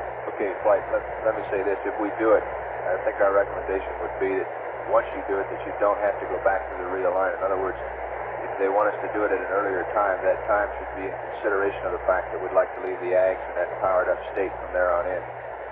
Why? Why can't I repower it? Why are you addressing that, Kyle? Well, because I would think that if we're talking about consideration of their timeline, that the fact that repowering it is 99% of the mid-course, that we haven't saved them anything by asking to repower it, and all we've done is paid for it with water. Okay, I understand what you're saying. Flight FAO. Okay. We ought to have Stan here to contribute to this discussion, but in the 2 o'clock meeting this morning, this was an item of discussion, and we were talking about mid-courses as far back as 8 to 10 hours before EI. Yes. And the conclusion of that meeting was that they could not afford to do that, and that the most that they felt like they could give was back to 5 hours, which we felt would considerably, of course, ease the timeline over the 4-hour case. Okay. Well, John's asked that we consider that, and I have not been involved in all the discussions, but I'm mentioning on the loop because it's been asked again this morning. I understand your point down there, Fido and Retro, that if you've done all the work of alignment, pulling the plus X for 2 seconds or whatever it takes to get 2 feet per second does not seem to you like a big load. But again, I don't know all of what John had in mind when he asked this. I don't know what else he has to do. Flight, this is Span. Go ahead. We've been listening to that too. In that 2 o'clock in the morning meeting, that was left as an open item, and a data point that ought to be pretty worthwhile there. It will be. Wait a minute. Who thought what? What did you just say, Mel? I say at the meeting this morning that the time of that mid-course was left as open item because John Young did make the point that it was too crowded in there, and that's one of the critical things they're looking at in the simulation run this morning. As I understand, they're over there now running this thing. Ken Matting is in the training, and we'll get a better hack on just how crowded it really is. But it is still an open item for sure. I guess the argument that I'm hearing here is that the actual maneuver is actually doing it is at least on the surface a small addition, having the requirement to power the ags and align it, etc., etc. Doing the 2 feet per second is not. That's right, Mike. Well, okay. All I can say is that that's what I've heard is that John apparently still feels that my crowd and maybe isn't looking at it from the same point of view that you guys are. And I guess what I'm asking you to do is there anybody around any of the pilots around that might be able to reflect John's concern. And Tom, can you say anything?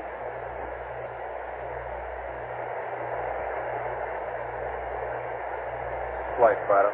Go ahead. I guess I should add one thing. We had discussed previously the fact that if we were to do a mid-course, okay, that we could do it without powering up the AGs. Okay, that is, just hold the COAS on the horizon. In other words, if you did want to move it back, I guess we wouldn't have to pay the water. I think there's another consideration. You could just set it down there and burn it, and then when they're ready to align the OS, ready to align the AGs, they could do it. Yes, I understand what you're saying, Dave. Well, Flight and span, we still consider it an open item. okay. I'm not getting an overwhelming amount of agreement that we ought to change it. As a matter of fact, the general consensus seems to be to leave it at 5. But since it's been asked, I'd like everybody to, and you say no, you're keeping it open back there, but let's give it some thought and see if you can come up with anything clever. All right, just one more point. To really ease the timeline, you need to get the service module off earlier. And that's okay, but I think the guys who know about systems ought to think about that. That's another class of problems mostly associated with the thermal things. That's what can relieve. Okay, your point is that the service module jettison the crowd rather than the mix. I think that's right. But that has a whole range of other considerations that go with that. Another input here is I'm not sure. John expressed a great concern about the timeline earlier, and we actually moved everything back an hour subsequent to that. And I think we're talking about his preliminary estimate.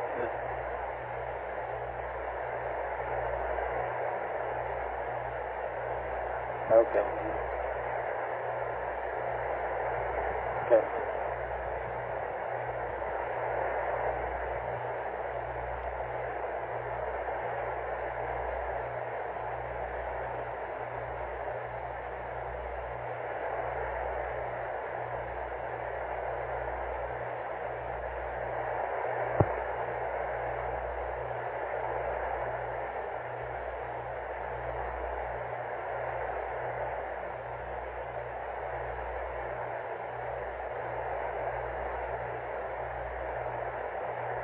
Aquarius, Houston, over.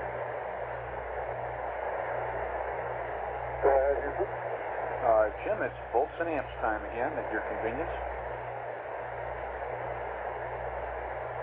Okay.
Stand by. The air to ground. Go ahead, Aquarius.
Capcom flight.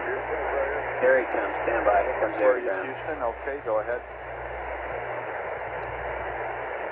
Hold 39.3 and 1.25. Okay, copy 39.3 and 1.25. Jim, did Jack tell you what your trajectory looks like? Over. Haven't got up to speed on it. How about you can run down? Okay, we're looking at a vacuum perigee right now of 23.6. Flight path angle of minus 6.25. And if we decide we want to trim that up, we're looking at a mid-course of about 2 feet per second. Your consumables, of course, are getting better all the time. We've got 163 hours of water, 230 hours of oxygen, and 172 hours worth of electrical power. Over. That sounds good.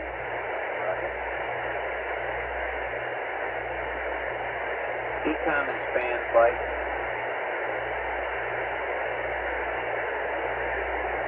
Flight Ecom.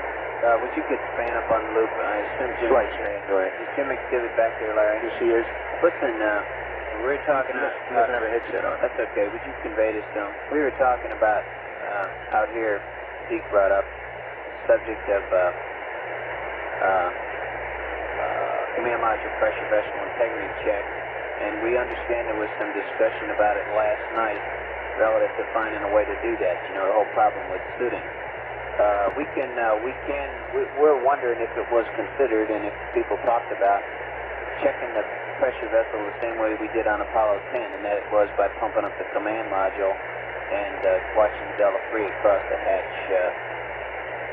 Would you put that into the mill back there and see what people think of that? We don't know if it was considered last night or not. I heard they were looking around for a way to check it, and I don't know if they consider that way. Ecom copy, and understand, right? 35 span, we'll get in the mill. Why don't you see if that was treated? Okay? All right. Thank you. Span Ecom comments.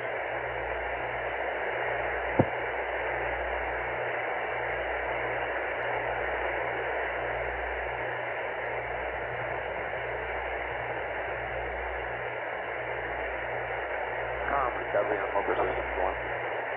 Still recovering. Roger, is this Bill? Yeah. Okay, we were talking to Dover here, and their opinion is that they would like to have the S-band on until the main suit's open. Okay, very good. Okay. Thank you very much, Roger.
Ecom span comments.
ahead, Tommy.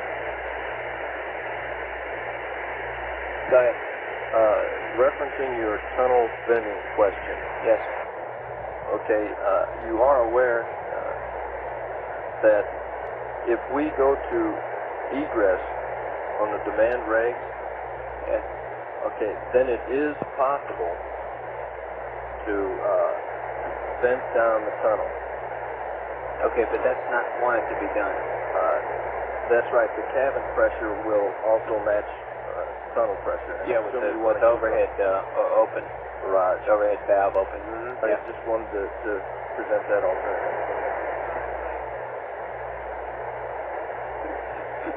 Yeah, you could vent the entire lamb tunnel and lamb down and get it checked, but we want to retain pressure in the tunnel to get a step. And I don't really know what wants to be done about pressure in the lamb. Okay, it was not clear to me at all what you had in mind when you asked the question. Yeah, that's what that alternative is available. Yeah, okay, fair enough. But that would vent the whole area down, and we would not have then a pop gun for a step. That's right. Fine, gotcha.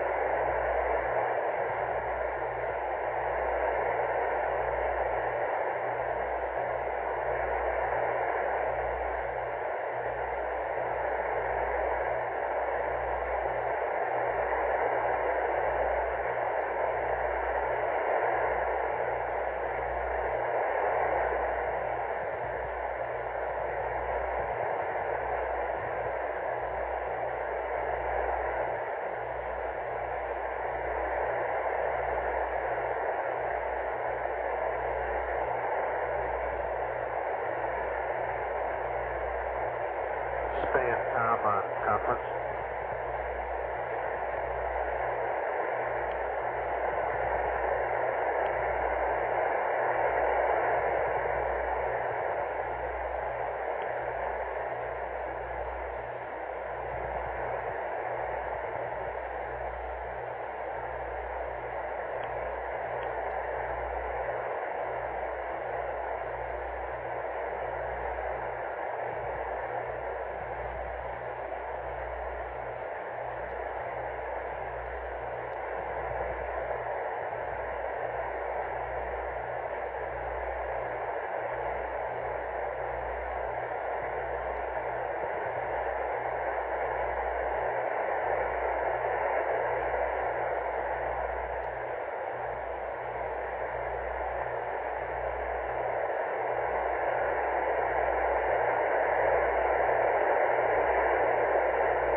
Decom scan copies.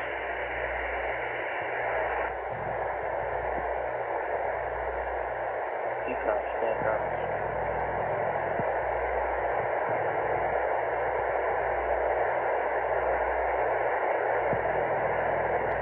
Deco scan copies.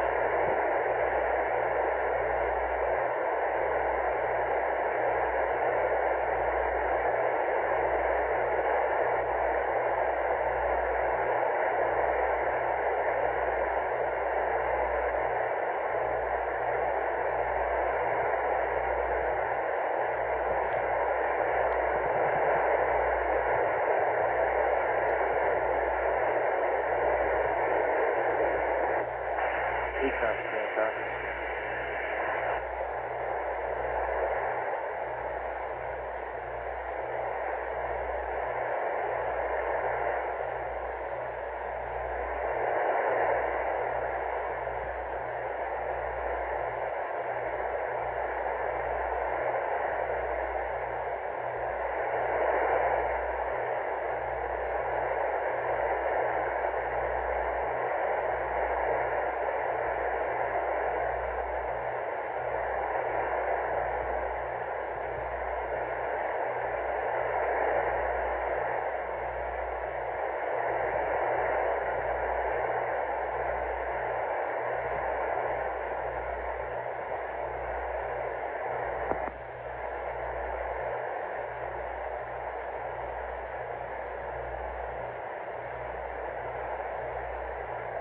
Fanny, Tom Conway.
Do you have a CSM attitude for Lemjet? Yeah, I think I do. This is based on DOD-004. Okay? Okay. And it's 299 roll, 196 pitch, 45 yaw. 299 roll, 196 pitch, 45 yaw. Now you've got to understand what we think it's going to turn out to be. And this is the attitude the CSM will be in when it ditches the land, right? Based on a DOD-004 CSM reference. Thank you, Chuck. Now, hey, and remember now, these are subject to updates, of course. Right. But there's not going to be any gross change, is there? No. Not more couple of degrees. Thank you. Right. Retro scan copies.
retro flight.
Sim2 AFD, meet me on 111.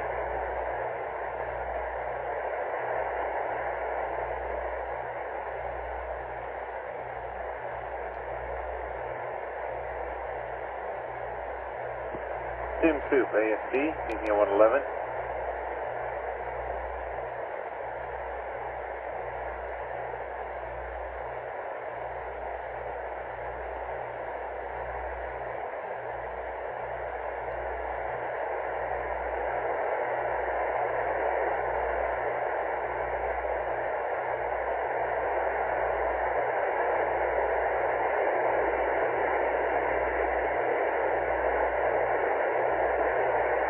Sim2 AFD, meet me on 111.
Flight AFD. But Okay, I'm saying this on the loop so everybody can hear that. The possible sim at 2 o'clock has been scrubbed. okay, everybody, the possible sim at 2 o'clock has been scrubbed. Scrubbed? Who has? Sounded like Scrubbed. fun.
Go ahead.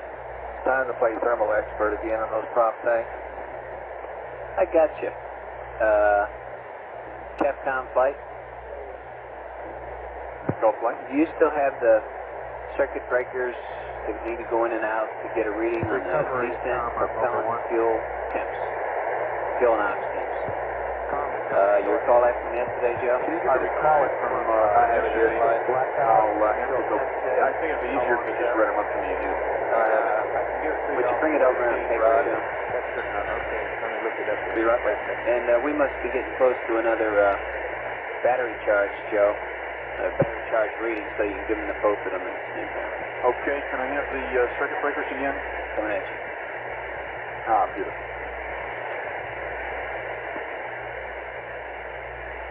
Play, Tony.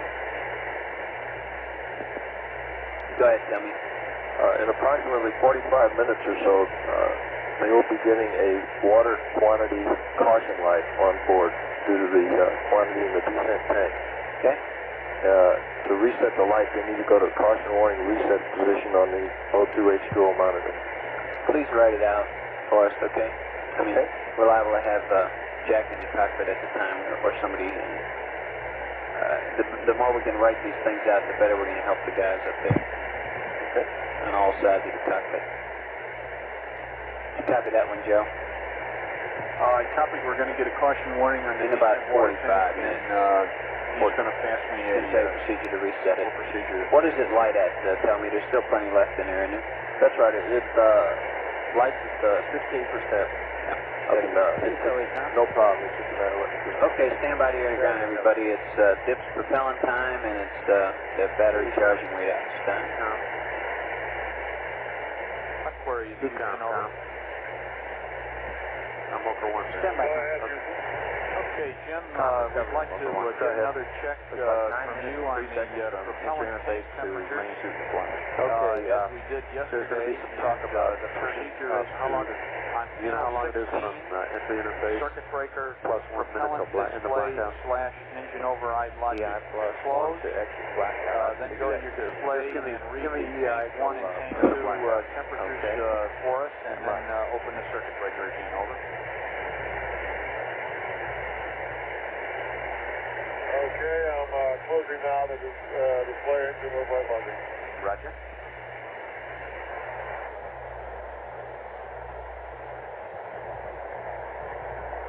Okay, on the reaction control, the temperatures are 65 in A and 65 in B. Okay, Jim, we'd like the descent tank temperatures too. Over.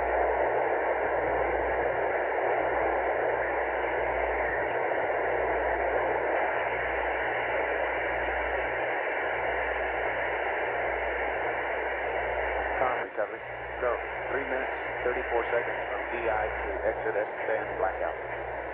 Okay, there's some talk about turning the S-band down to DI interface. Okay, you got it back on at exit blackout. There's some talk about turning DI down, turning the S-band off at entry interface, leaving it off. Okay, save power. Now, tell me what that does to you. Okay.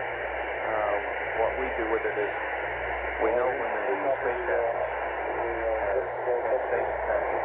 Jim, I copied 63 and 64, We use it for the descent 1 we use it for electronic contact to know that's all when I got. it's gone past. In other words, if it hits the water and goes stable 2 or something, we know at least it's been past so many airplanes. We know the area. Oxidizer 65, What else? descent 2. That is all. You don't use it for voice? Thank you very much. No. We use VHF 296.8 for voice. You don't get that. descent 2 now, right up That's right. 67 and 66. Okay, that's not a very big requirement. No, it isn't a very big requirement. We'd like to know like that how important it is to you to have it turned off. We do want it on there for location purposes unless it really conflicts. Okay, every watt we save way down is watt time. Okay, real good. Okay. Well, that descent to fuel 67 and ox 66. Words that were laid on me a while ago is that we I don't know, does it matter? time in the water to My battery know where said that it was is correct, coming so down. it's Just pretty to close. people to talk about this. Okay, I'll let you know what happens with the meeting. Okay, thank you. All right.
Houston, go. Volt 39.3, amp 1.26. Okay, we copy 39.3 and 1.20. And Jim, I've got one more item for information for you. In about 45 minutes or so, you will get an H2O quantity caution light on the descent tank. We expect this. It occurs at 16%, and it's no problem because we intend to run the tank dry just for drill. To reset the light on panel 2, just set the O2 H2O quantity monitor to the caution warning reset position, and the light will go away. Over. Okay, understand. We're going to get a H2O warning light here shortly, and I'll reset it. Okay, good deal.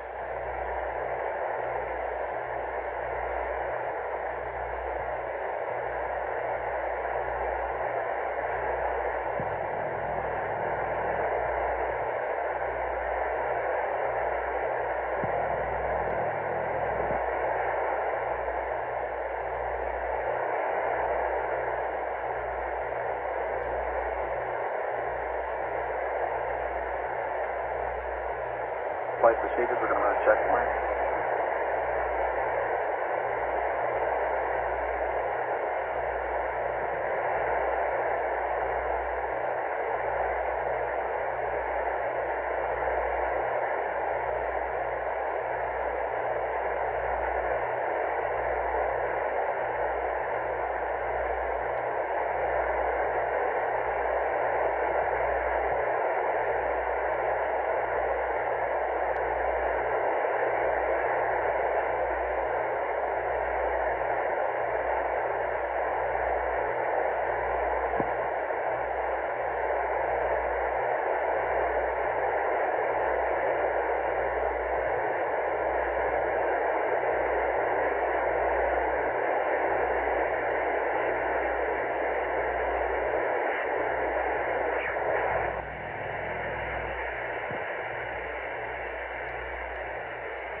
Go ahead.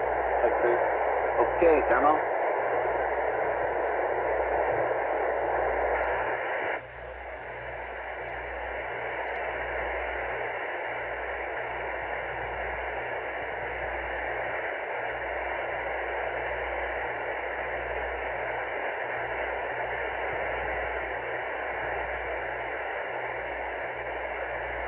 Checkpoint complete, Mike. Roger to checkpoint. We have a 117-hour set of consumables up on channel 58 for those who are interested. Again, it's based on present trend rate and does not include power up at the end for our mid-course.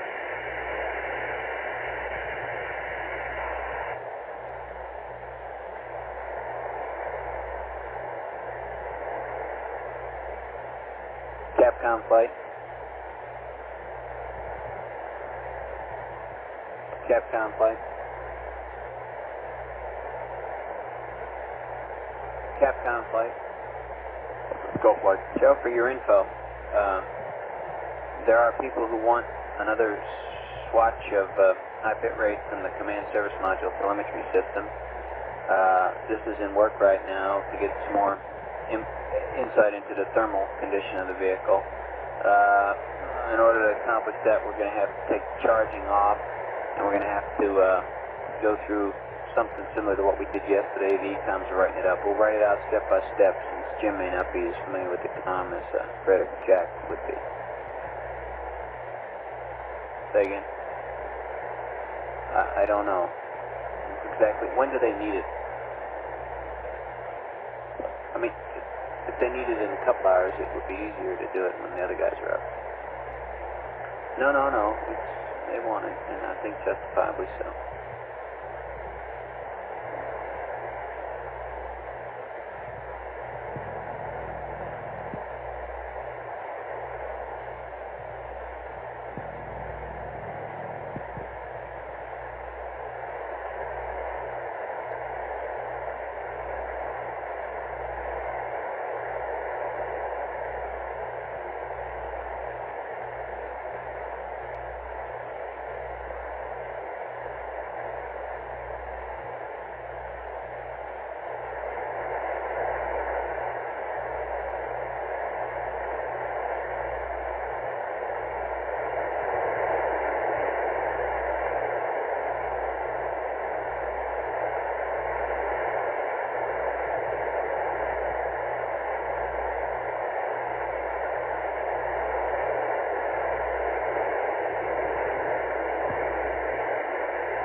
Flight Network.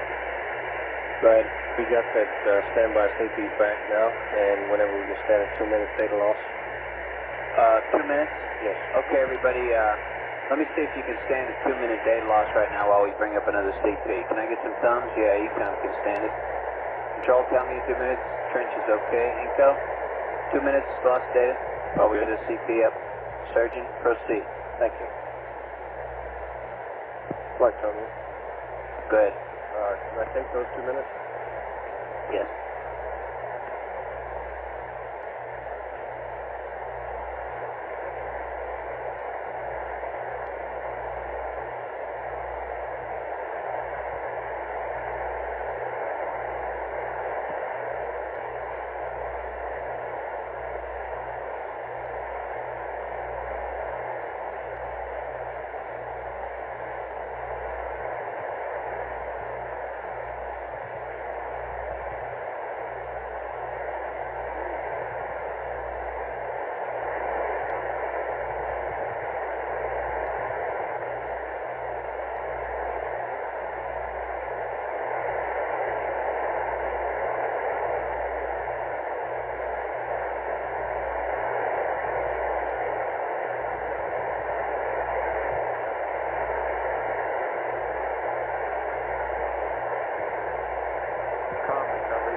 Flight Network, CPs are up in a second. Thank you. CP's back up, everybody. Data back. ECOM surgeon on your loop. Go ahead, Johnny. All right, did we get a command service module cabin temperature when we powered up last night? Roger on that. We were looking at about 52. 52. Thank you very much.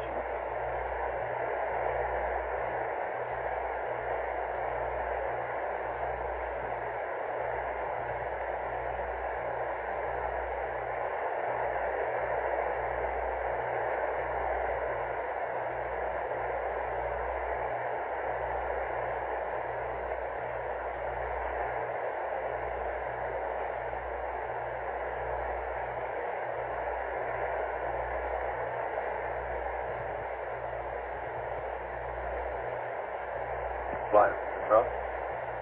Go. Okay, playing thermal again. Building 45 is very pleased with the readings. They don't need any more. Thank you. Don't need any more decent prop tank temps.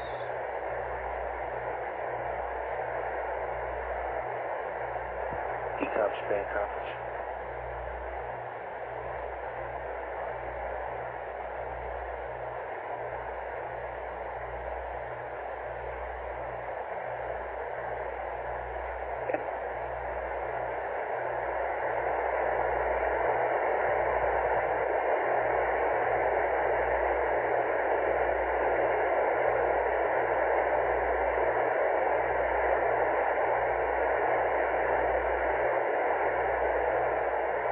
Retro from flight.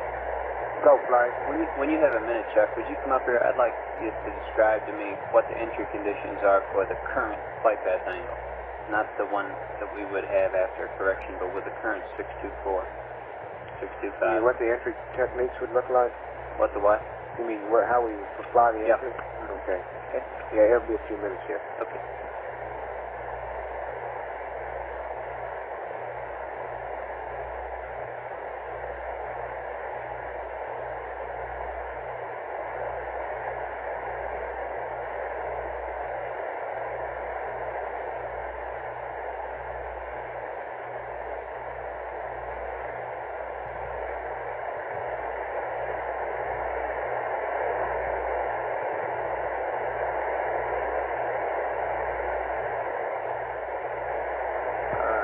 Surgeon on your loop again.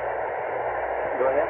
Did they ever make that modification where they put two of those canisters in series? I believe they did. They did? Why? Why they did? Yeah. It was the easiest approach, as I understand it. Well, it was working the other way so nicely. I was wondering. Well, that proposal was an easy way to to do it. And it wasn't working so well that they could, I guess, add another one in series. A lot easier than they could redo the first connection in there. Okay, when did we do that? Did we do that around 111 hours? Yes, I believe so. Let me see if I've got it.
Flight?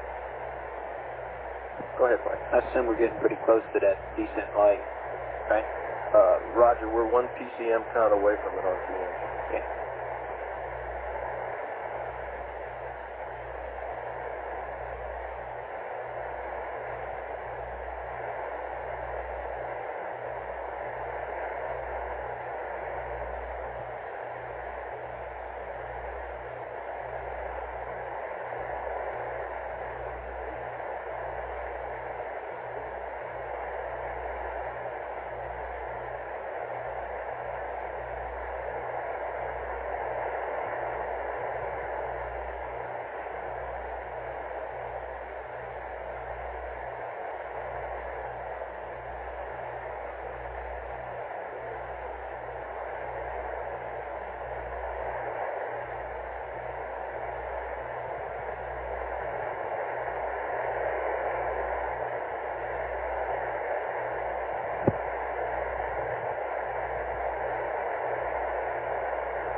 Inchoate, huh? Yeah. Hey, Scott, have you got somebody who can work with me a little bit on this checklist? Yeah. When do you want to do it? Console, I guess. Okay. Why don't I just come down? Okay. Econ recovery on Walker Systems. Go ahead, Kevin. Roger, I have a question here regarding the amount of power that's going to be left on the vehicle in entry. Are you still planning to dump the RCS propellants? Does that take any power? Yes, it does. Do you know if there's going to be a decision made not to dump those? Because we'd like to know. I haven't heard of massage, and I'm really not in that entry checklist loop, but let me see if I can find out You want to know if the RCS propellant is going to be done? Yes, sir. Okay.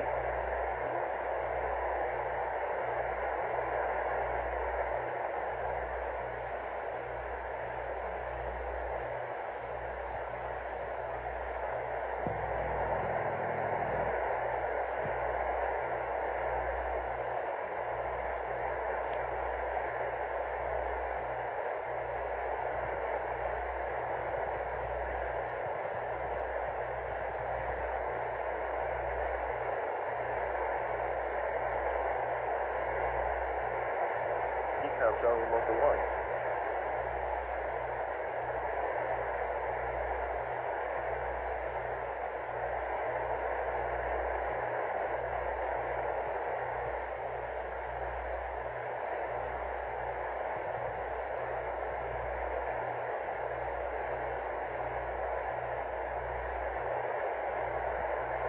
Okay, you normally monitor Mocha 1. Okay. Network Econ, Mocha System 1. Recovery, Econ, Mocha System 1. Go, recovery. Aquarius Houston, go ahead. Go, Econ, sorry.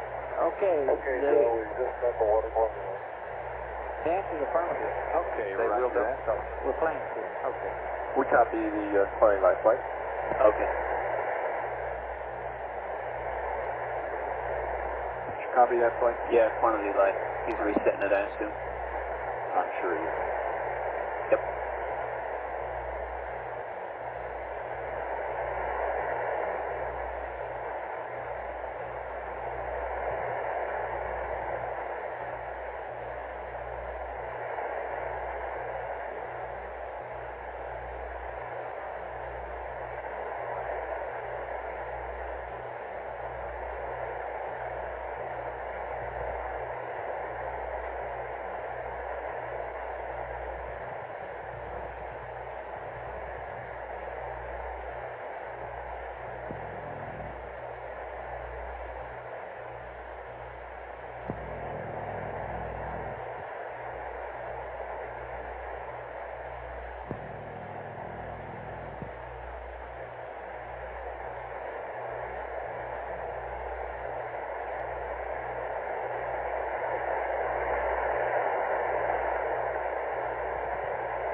Econ, Charlie Mocha 1. Similar. Okay.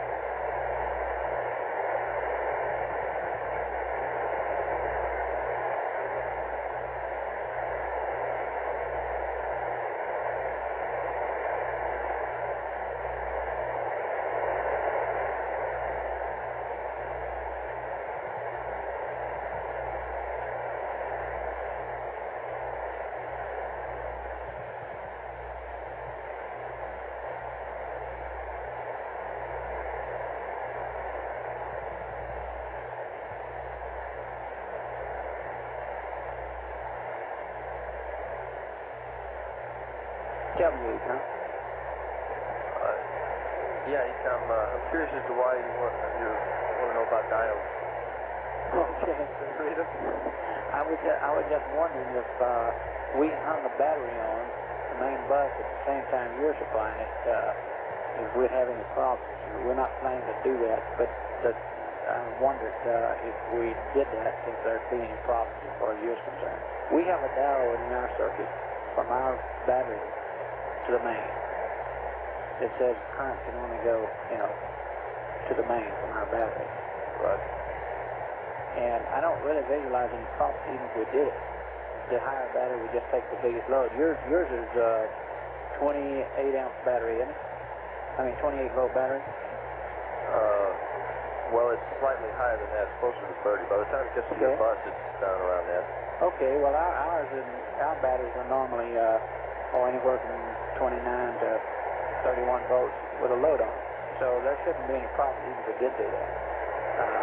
But I was just wondering if your circuit contained anything like that. Okay. Understood. Anyway, we're not playing to it. Okay.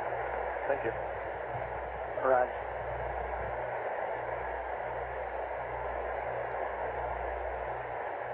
call, Nico?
Recovery time on MOCR 1. Go ahead, Tom.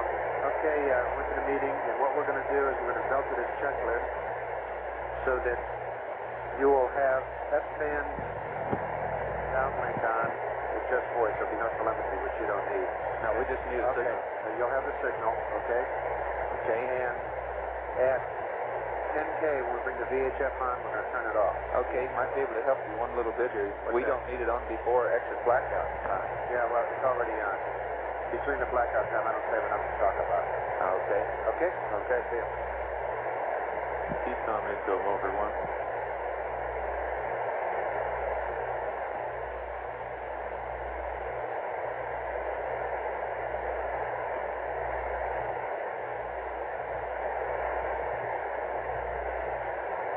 Eastbound Inco, MOCR 1.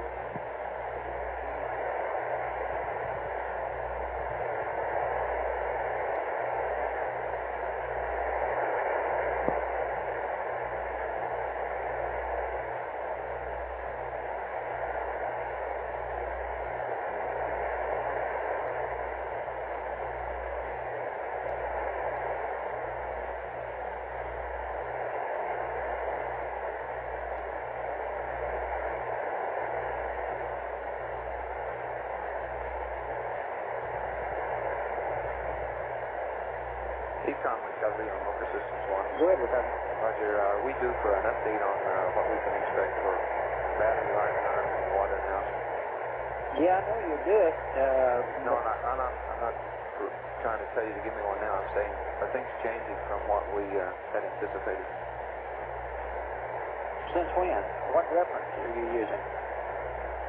From normal? We had a discussion. Let me go back to my logbook here. All we know is deviated from normal. On the 14th. 2 days ago? Yeah. Well, now, CFM EPS came to us with a proposal on power usage to duty cycle of the PLD system and all that. Yeah? And we've got something, and we wondered, y'all going to update it or what? Well, some people are way in the catacombs of the building and talking about empty checklist. I'm not sure what's being done about the recovery aspect of it. I'm sure you're being considered. Okay. But I can tell you what the latest thinking is. I could see if I could get you any word on it. Oh, okay. Well, you know, he came up with this preliminary, and we made a point to say it wasn't by any means final. Okay, I think it'd be better if you could Tell stand me, by Blake. on it for a while. Go, Blake. Are you getting a consistent battery 2 mile now? We do want Or to is know. it just still we do want to every now and then? That's right, it's still intermittent. Now, once in a while. That's right. Okay? Okay, but everything looks fine with the we'll batteries. try to do We've that. been saying all. Okay, that's right. Give us a call. Okay. Looks real good.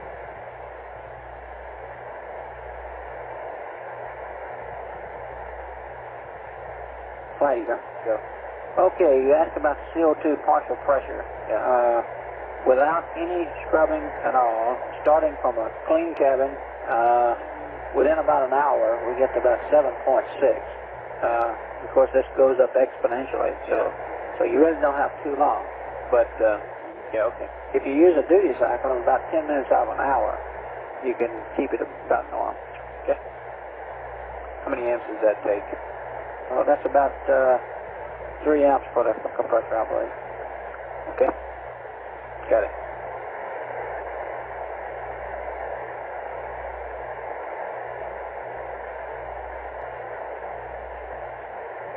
Info, Econ. Yeah. You were calling, I believe. Yeah, I want to verify something with you and then tell you something. Okay. Which AC are we using, 2 or 1? We're going to be using 1 just like we did yesterday. Okay. All right, thank you. And that power sequence was all right good. Okay, with those considerations that I gave you, huh? Right. Okay.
Econ flight. Go ahead, flight. Aren't you due for some readouts? Roger, flight. We are. We're about 20 minutes past here. Okay, Capcom, battery charging readouts.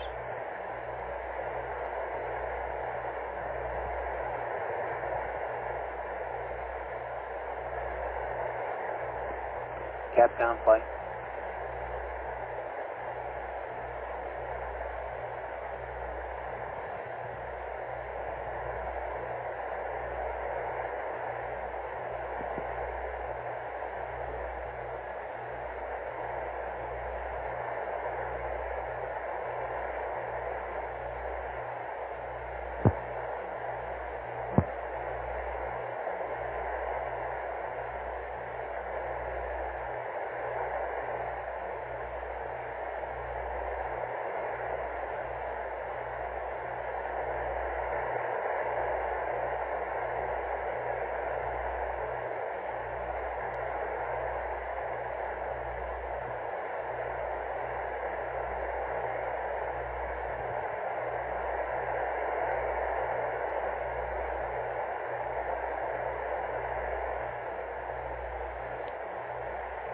Aquarius, Houston, over.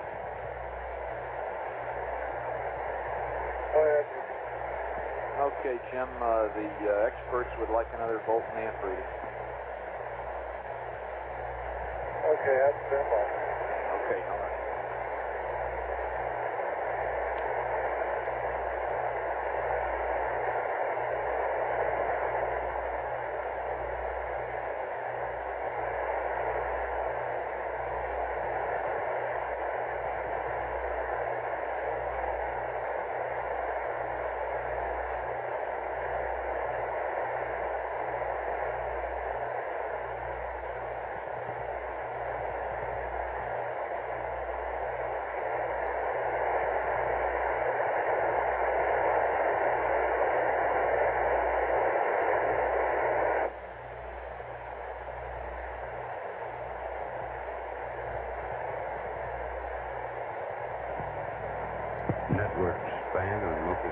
one.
Aquarius Houston, go ahead.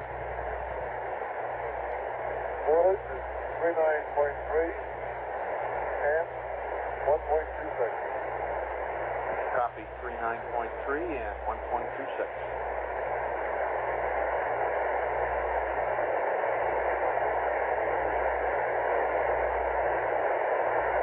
Flight control. That's be off for a minute. Yeah.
Houston, Aquarius.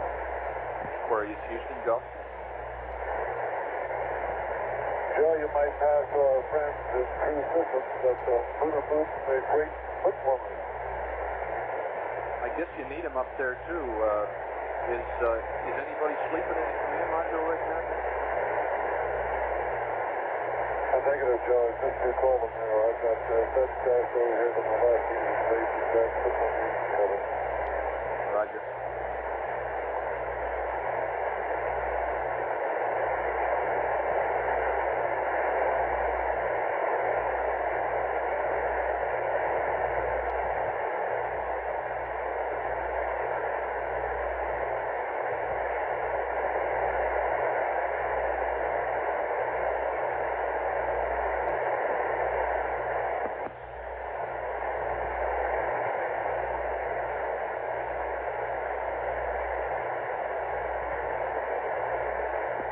You can eliminate the chill down procedure for re-entry. Well, we figured we were in that mode now.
Okay, I'll flight controller. Does anybody have any objections to losing the 10 by 20 for 2 hours for PM?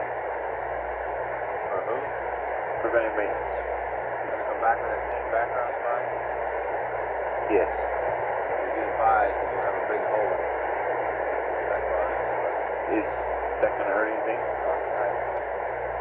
said that will bother it, but it will have a big hole. Okay. Okay, go ahead, network.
Fallo viaggio.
Echo Retro. Go. Do you know what site we're going to be on about the time of, on the CSM, about 2 hours, 2.5 hours out? 2.5 hours out. Should be honeysuckle. Okay. Canard honeysuckle in that area. Okay.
Flight econ.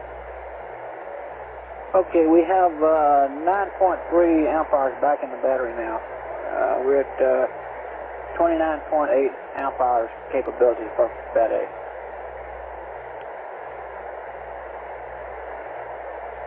We are at 29.8 amp hour capability now. Earth, over. Go ahead, Earth. Aquarius here. Roger, Earth is here also. And Jim, it's time for another one of those volt amp checks. For your information, we've got that battery back up to 30 amp hours now. Over. Hey, that sounds great, though. Track set up a second.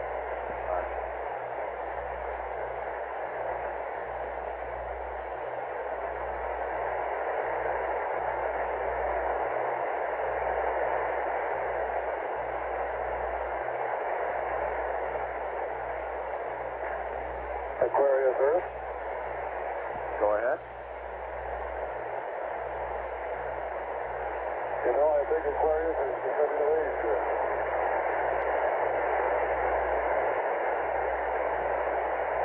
You got garbled on that, Jim. I'm sorry. I said Aquarius has come of age.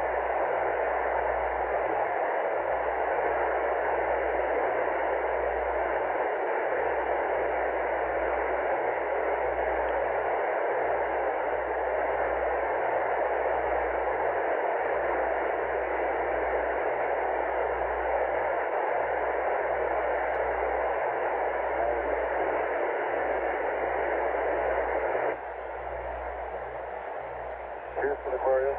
Go ahead. Voltage 39.3 amp 1.26. Okay, copy that, Jim. Sounds good, Frank. Amps 1.26.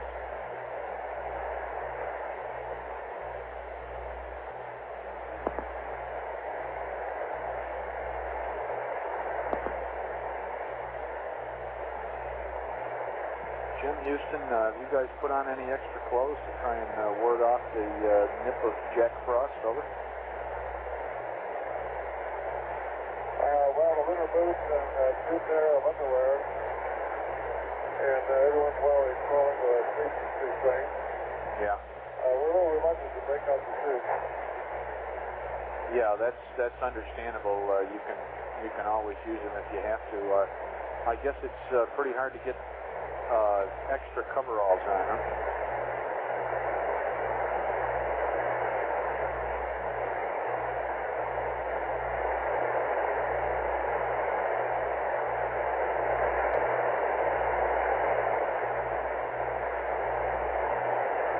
Well, Joe, I didn't think we had any extra in-flight garment support, but we're going to check right now. Well, stand by.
County Local 1. Go ahead.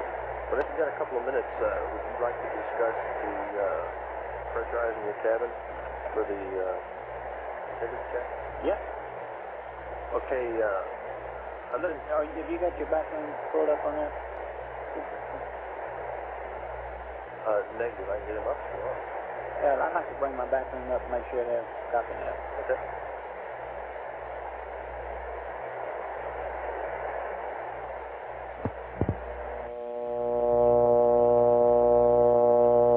DCS on MOCR System 1. Copy, yeah. Okay. We're all here. Okay. Okay, the proposal that Lem ECS guy came up with is Tom Stafford. going ahead and shutting your hatch.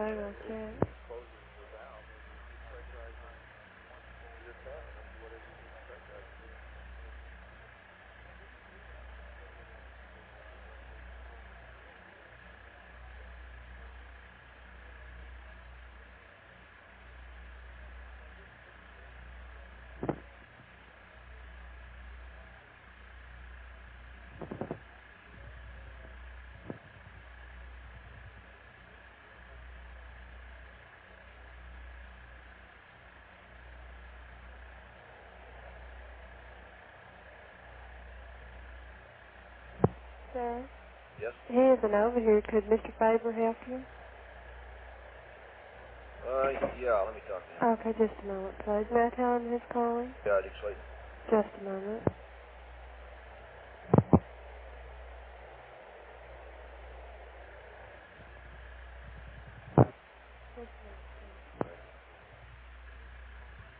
Hello? Dick? Hi, Stan. What can I do for you? Well, I was just trying to run Tom down. I guess they're still in there running Tom? sim, right? Right, Tom was over here earlier and left. We got about 5 other crewmen around there, 4. Okay. And we're trying to go through this thing. We're at about, I guess we've gotten about an hour into the run. We're about minus 5.5 hours. Just before MCC 7. Okay, you're programming MCC 7 at around 5? 5, right. Mm-hmm. Okay, and they're still training the service module, right? Right. Okay, well, that was the input I wanted to get over there to somebody. I've been talking to these cats over here, and of course our prime concern early this morning about dumping that service module early was that it arms the command module RCS, and there was some concern about whether you might end up freezing lines and that sort of good stuff. The service module dump is at about half hour after MCC 7, which is still quite a bit. It's about 3.5 hours before LEMSET. Yeah, but if it uses a timeline at all, that's the point I wanted to get into, guys, over there. There's nothing wrong now. They say they can take that mid-course at 8 hours, somewhere in that ballpark if we want to, and we can dump the service module any time after that. Nobody's going to be concerned about it.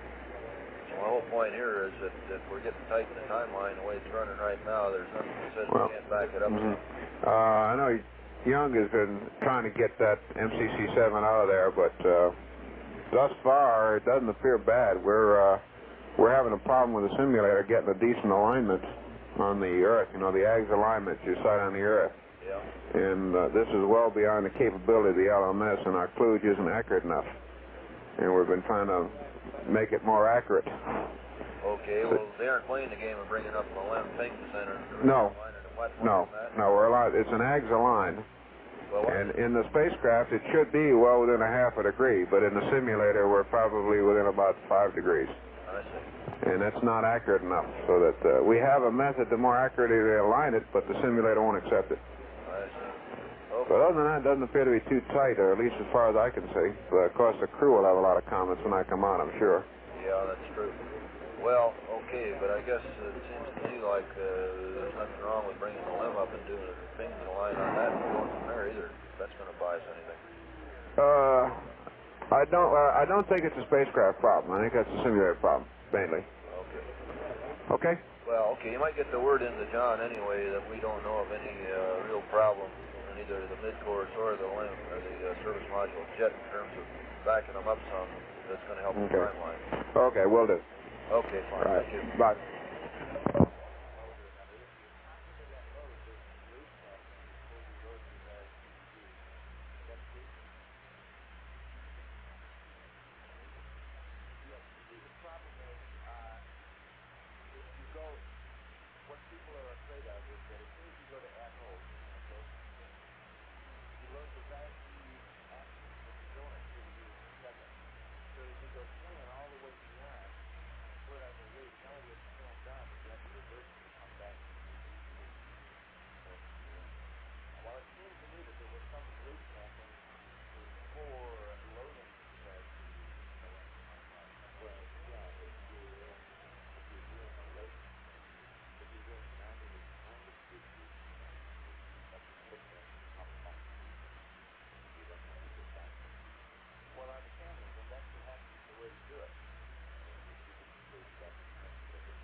Flight, Tony. Go ahead. Our water separator's been running at about 3,100 RPM, and we just watched it drop suddenly to about 1,900, and it's now coming back up to speed. We don't have a ready explanation for what made it drop, but it is coming back up. Okay, there was no change in your CO2. Negative. Everything else looks okay. 3,100 to 1,900, back up to 3,100. It's at 3031 right now. But it went down to 19. Is that what you said? That's a rough number. I can get you Okay. exactly what. That's fine.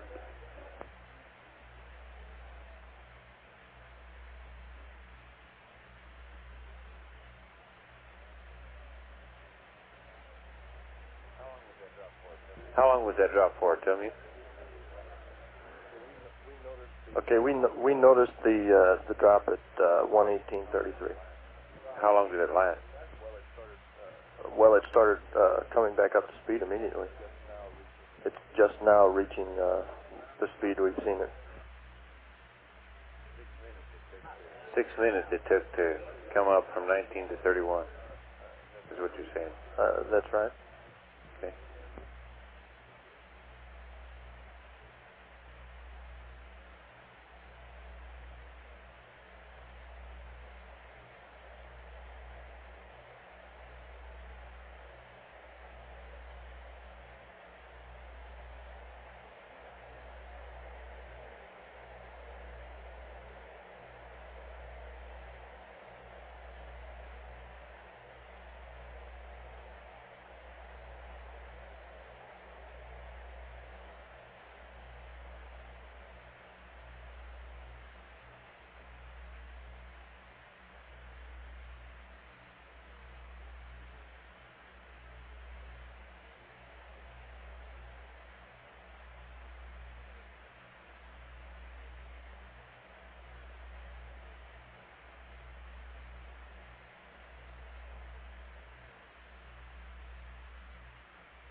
Office, Mrs. Martin.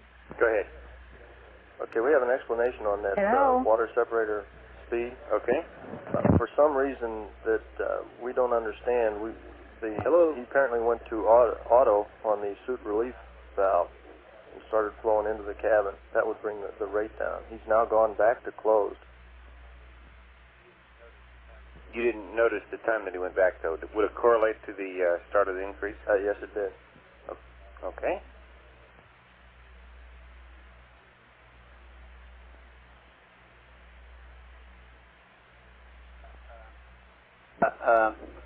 Tell me if I... Go flight. Tell me if I... Go ahead, flight. Let's see, he went to auto on the suit relief, which tends to open the loop up so you don't get the flow and you don't get the speed out the separator, huh? That's affirmative. I see. Okay.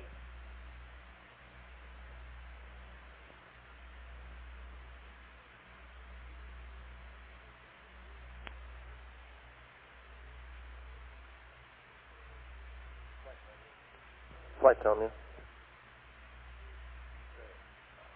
Go ahead. We would like to find out why he made that configuration change.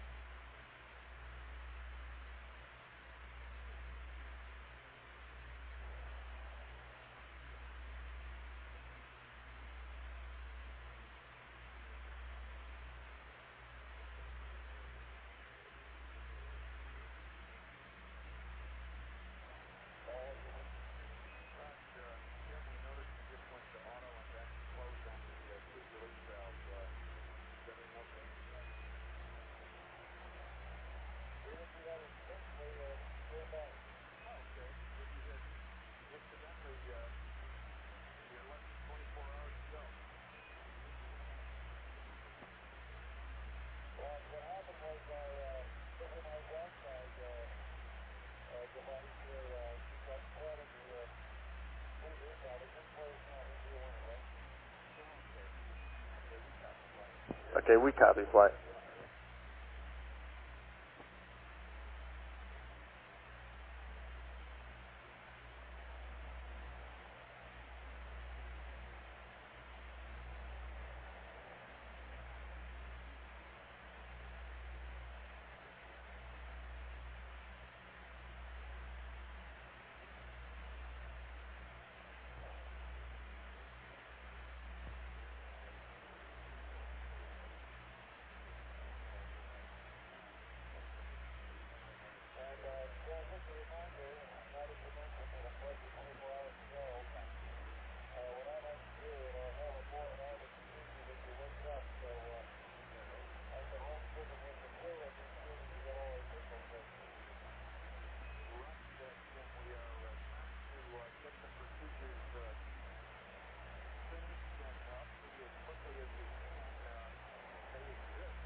Tell me, Flight.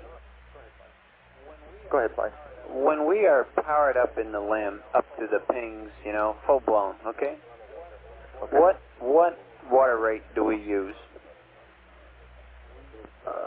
We normally use around 6 pounds an hour.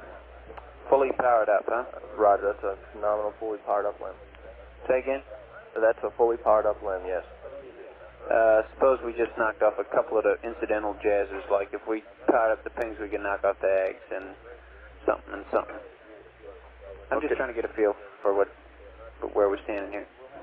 Okay, we'll have to start with an assumed current load level and then come up with.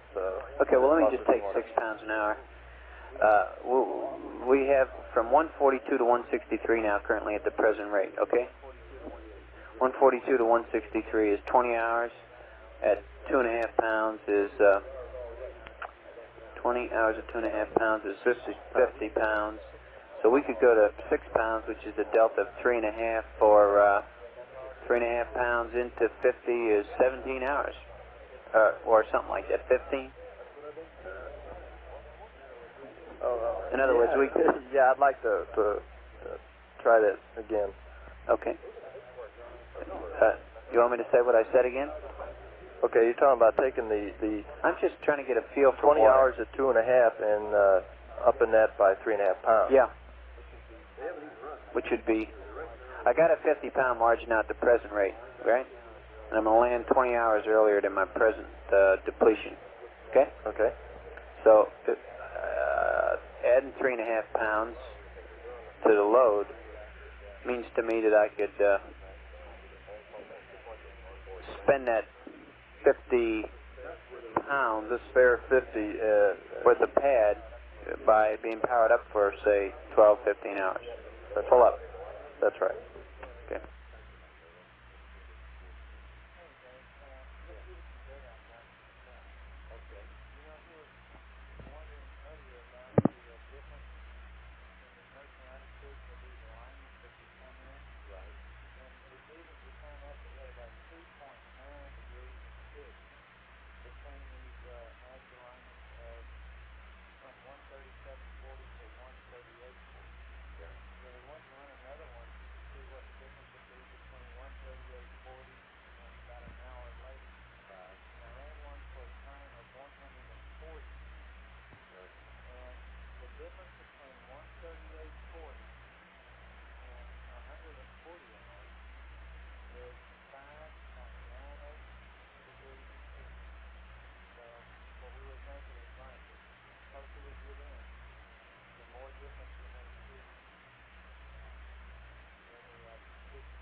Capcom recovery, Nalu, please.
Capcom recovery, Nalu, please. Flight directors, SSI. Okay, agency with the ESCO. Yeah, correct. There are a lot of little splintergroups going around. Okay, these meetings? Yeah. Now, I'll tell you where I know one of them at. There's 1 and 210 going to the checklist. Okay. Yeah. Is there anyone that we ought to be at? I guess the way to ask that. I would think that you ought to be with Russell. Where is Russell? Senior flight director, is that the That's what I heard. I think it's going to touch with. Okay, fine. Thank you.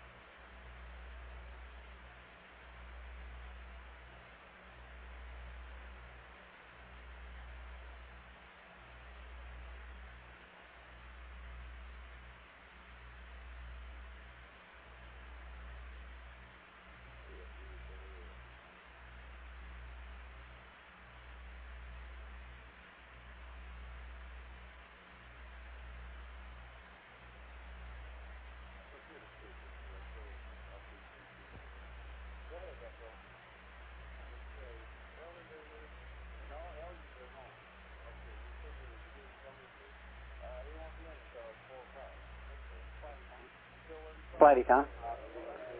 Yes. I'd like to get a battery charging readout, please.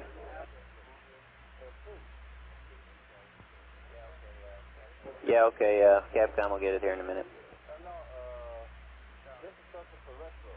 Okay, so that computer back there, you don't mean the one up here? No, that's right, the one there. Sure. Thank you, Arthur. Okay.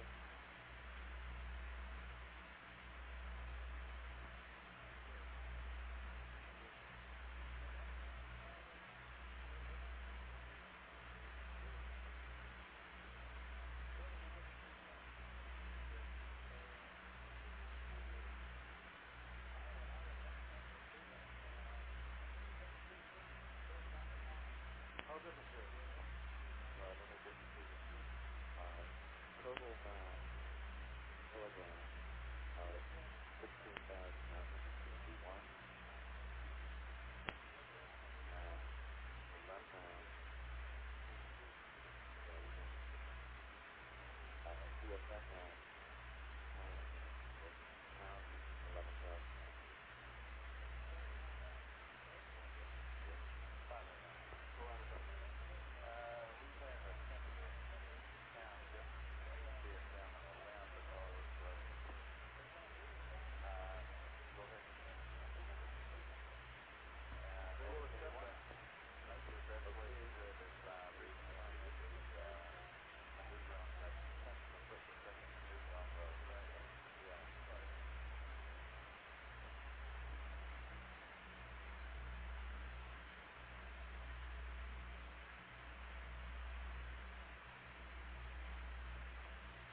People here have been running some. They keep the wind up at a different time in the bus level, so we're wondering if are we sure about our numbers? Well, that's pretty good, but I can tell you how many options I can find. Econ flight. Roger, flight. You got TM on the surge tank, and we also got a good readout on the repress a while back, didn't we? That's affirmative. What was the surge? 762. The repress was something like 840, as I recall. Well, that sounds about right. I can go back and check. That's good enough. Okay. We have a good 6 pounds. Yeah. Now the bats, tell me again their current status. What's CAT? That's it, essentially full up. Let me get you an update on the present status for the 3 batteries. Okay.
Flight Econ.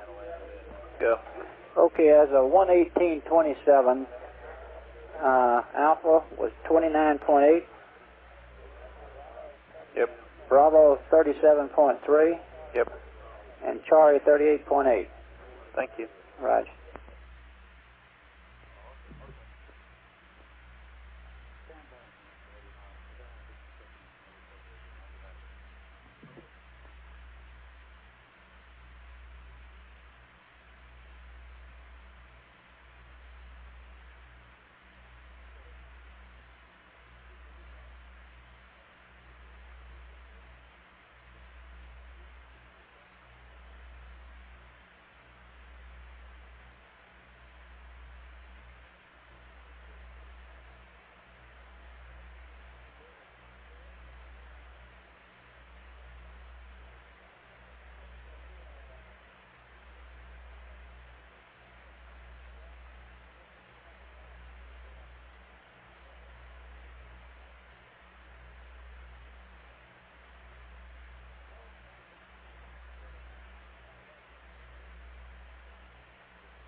Span flight on flight director.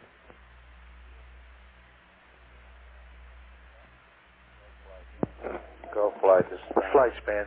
Hey, Larry. Yes. Listen, a couple hours ago, Jim McDivitt said that they're going to want another look at the thermal data. That's right. Okay. Now, when is that wanted, and how does it want to be done? I guess Cleaner's got the how worked out here. We got to interrupt the charging, and as far as the when goes, we would like to kind of hold off until one of the regular crewmen on the right-hand side of the cockpit is up. But my question is, if that request is to come to us formally from Span, is it coming? Okay, when Jim McDivitt talked about it in here and walked out the door, we assumed he was going to go in and talk to you. And well, he did. I mean, I keep asking Clint, and he keeps talking to Span, I guess, and he's kind of waiting on them. You know, I agreed to do it, but it was the when and the how that was left open. Okay, let us find out precisely when they want this data. Flight, it was our understanding that the when was when we got the other crewmen up, and the how was being ground up by the guys up front. We had okay. Is that the understanding? Yeah, that was our understanding back here, and we had no official paperwork on it because it came directly from Jim McDivitt. Okay, if that's what wants to be done, fine. I've been kind of standing by expecting to hear something. Okay, no, Clint. I hadn't anticipated putting any more out there to you. Okay. I should have one. We're going to have the big dish here in another when? We're going to have it at 121.40, at which time we probably also have one of the other criminal wake. Does that strike everyone as a good time? Yes. Okay, we'll proceed on that basis. Let's get it worked up here and stand by for the big dish and one of the right-hand seat men. Okay.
Flight from control.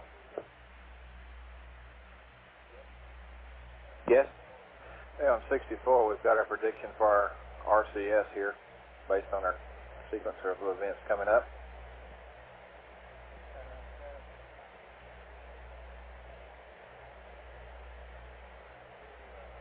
The two lines that diverge at the tail end there, one's with the mid-course, which is the bottom one, and the other one's without the mid-course.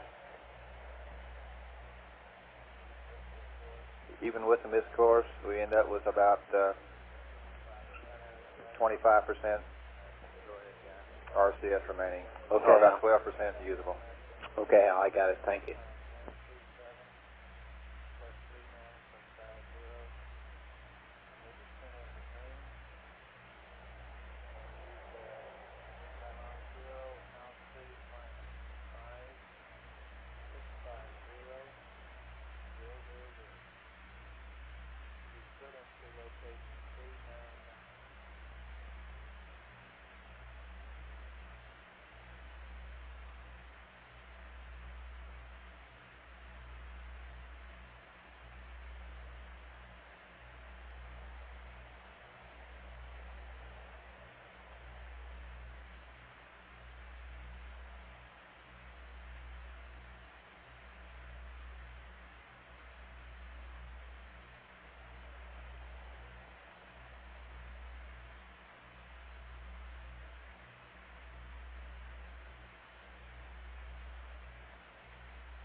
flight procedures. We're going to run a checkpoint.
Checkpoint complete, flight. Raj.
Control flight. Go ahead. In round numbers, have been discussing a 2 foot per second mid-course. Oh, how many seconds of plus X or LH is that? 15.3 seconds. How long? 15.3. 15.3. Roger. Thank you.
rather leave it like it is? Well, There's a query in the background. if there's some problem with it, we can change it, but Let me check and see it what... has the other advantage of leaving the CM option. You know, I don't know if that's the thing. Go ahead, do it, man. Come back and let me know what you got. Okay, we'll do.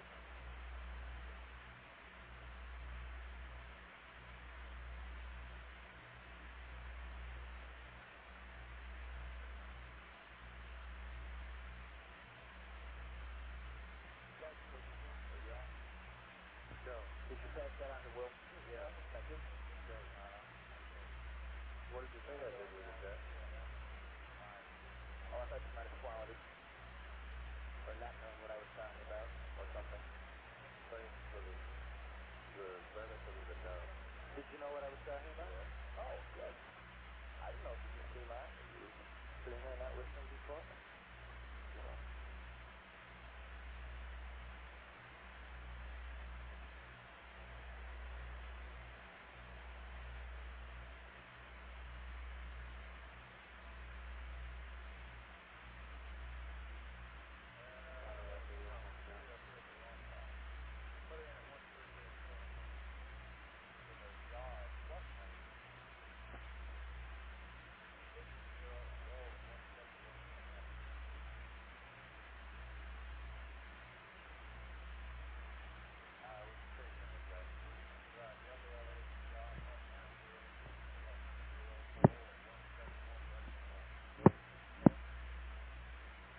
ATC MIC on my loop, please.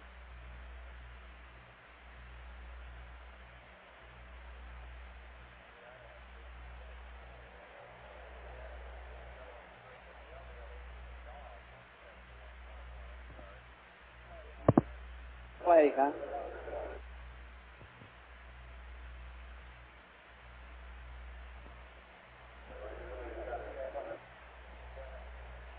Go ahead. I need some more readout flight if we can get it here. Readouts for econ.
That's still looking good, plane. Dutch.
Flight Capcom.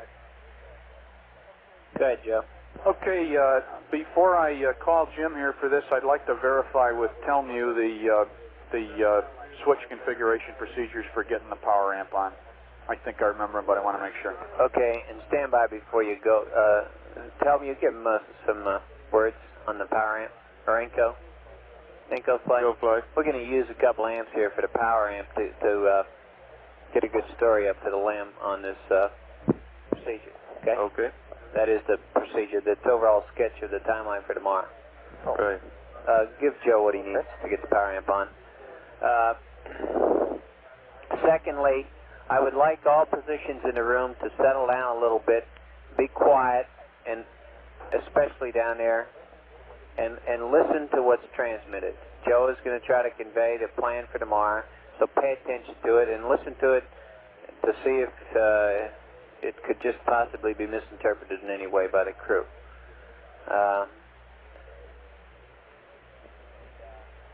And have all the people in the SSRs listen too. We want to get some care. As a matter of fact, Clint, you might call down to wherever Gene and the group of people are and tell them we're going to be doing this pretty soon. They may want to punch up the goss wherever they are and listen to it. Okay? Joe, give us a few minutes to see if anybody wants to get any more people punched up. Oh, Roger. Flight Tommy. Yeah. Okay, it's not entirely clear to me now which procedure we're passing up at this time. We're going to give them the sort of talk them through the sequence of events for tomorrow. Oh, okay. That's the one I'm referring to, Bob. Okay? Thank you. Capcom Inco.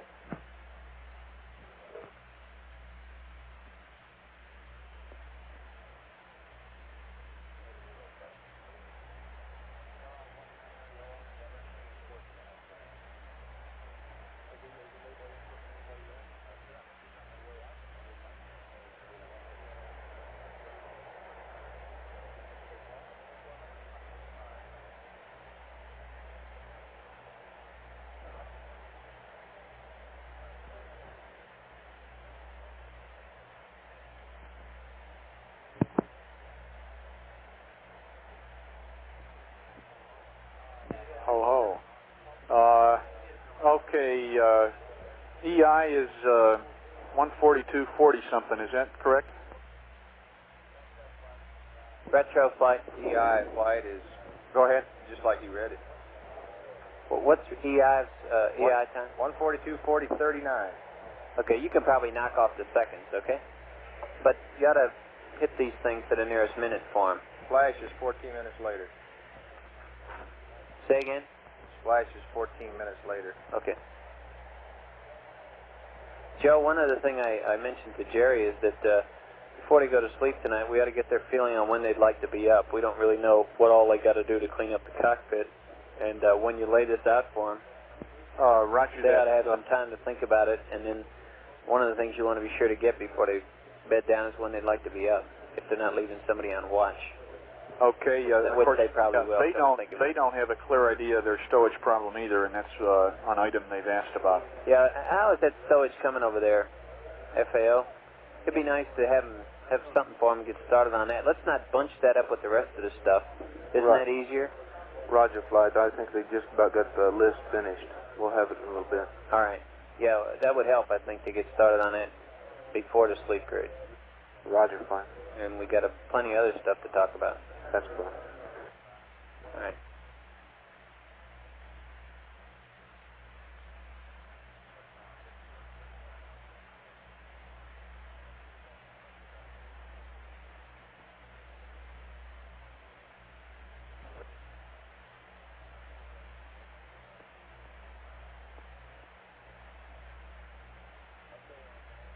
Okay, and I assume that all the black team has done their talking to the guys coming on duty. Jerry's coming on here shortly too, and probably after this discussion with the crew, I don't know what his intentions are. He'll go through the room. I suggest the black team operators hang around and see that everything gets transferred properly to the oncoming team. Flight Tommy. Go ahead. We show the suit circuit relief valve is back to auto. We'd like them to Capcom, close it. he's got to close that suit circuit relief. It's probably been bumped again by a hose or a guy asleep.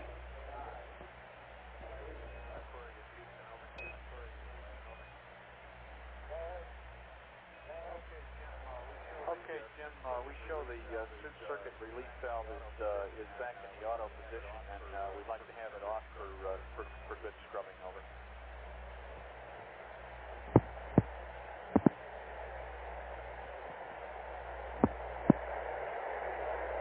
We see it's closed, Flight. Okay, Joe, it's closed now. Okay, thank you. The corner of our closed of the scrubber is different than the first one. You know, Sweat, Jim, in a few minutes, I'm going to be coming at you with the overall timeline for tomorrow morning. You might want to think about taking a few notes, although we don't have some details or issues for you at this time.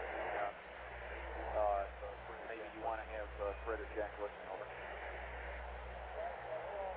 Right, we'll all send a copy. Oh, okay.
Flight Capcom, you want me to go ahead and have them configure the power amp? Yeah, let's get the power amp up, and have we still got the range switch? And okay. Yes.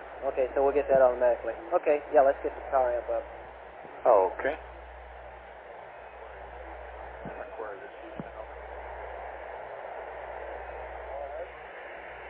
For our benefit, while we do this briefing, Jim, we'd like to have the comms that are in, and we can sure spare the power. So we'd like you on panel 16 to close the power amplifier circuit breaker, and on panel 12, we'd like you to move the voice function switch to voice. Over.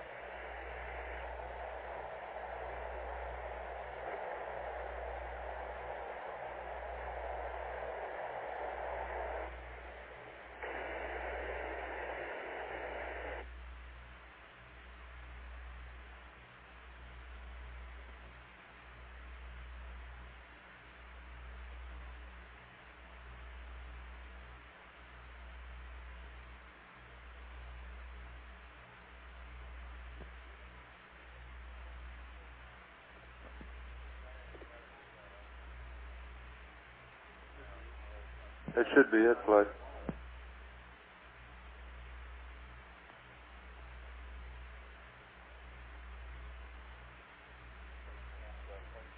And Flight Capcom, I'll just wait for your go. Okay, go ahead. We're ready. Oh, you ready for us to talk? Right. Okay, Aquarius Houston, how do you read? Pretty loud. Okay, you're real good. It's a pleasure not to have all that noise. Let me tell you what I want to do, Jim. As I said, we're not going to give you detailed procedures now. What we expect to have for you shortly are procedures which we'll try and get up to you in the following form. First, we'll have a timeline, sort of a flight plan thing, which will have the times of all the major events and any configurations, switch settings, and so forth, which are peculiar to our configuration and which therefore you won't find in the checklist. This, for instance, will be true of the way we power up the command module. And second, of course, we'll have any red lines to the checklist so that you can enter the checklist where possible to perform functions. And the timeline will simply refer you to the checklist when that's appropriate. Okay? Okay, sounds good. You're going to give me an overall timeline now, I think, is that right? That's affirmed. I'm going to first of all just quickly run through the times of the major events, and then we'll go back and fill in some of the details. Okay, entry interface is at 142 hours and 40 minutes. 6.5 hours, roughly, prior to that, or at about 1:36:10, we'll start this whole thing going by applying IMU heater power, by checking the CMRCS temperatures and preheating the CMRCS if required, and we suspect we'll probably want to do that. We'll have detailed procedures up for it later. At about 6 hours prior to EI, or about 1:36:40, we will commence powering up the LEM, powering up the AGS using the modified LEM DIPS RCS 30-minute checklist, which you have used for the previous mid-course. Then shortly just before 5 hours prior to EI, or at about 1:37:40, we'll want you in the attitude for a LEM AGS body axis alignment using the Earth terminator like we did before. And as soon as we have that, we'll perform MCC7, which looks like now about a 2 foot per second burn, or about 15 seconds of RCS. And I'm told that it's down to 1.5 now. So it's comfortably within the RCS margin. Okay, when we do that, we'll immediately start the maneuver to the service module jettison attitude, which will be in plane. Since we're jettisoning it earlier than we usually do, we don't need and don't want the out-of-plane component. So it'll be in plane with the service module pointed back out along the radius vector.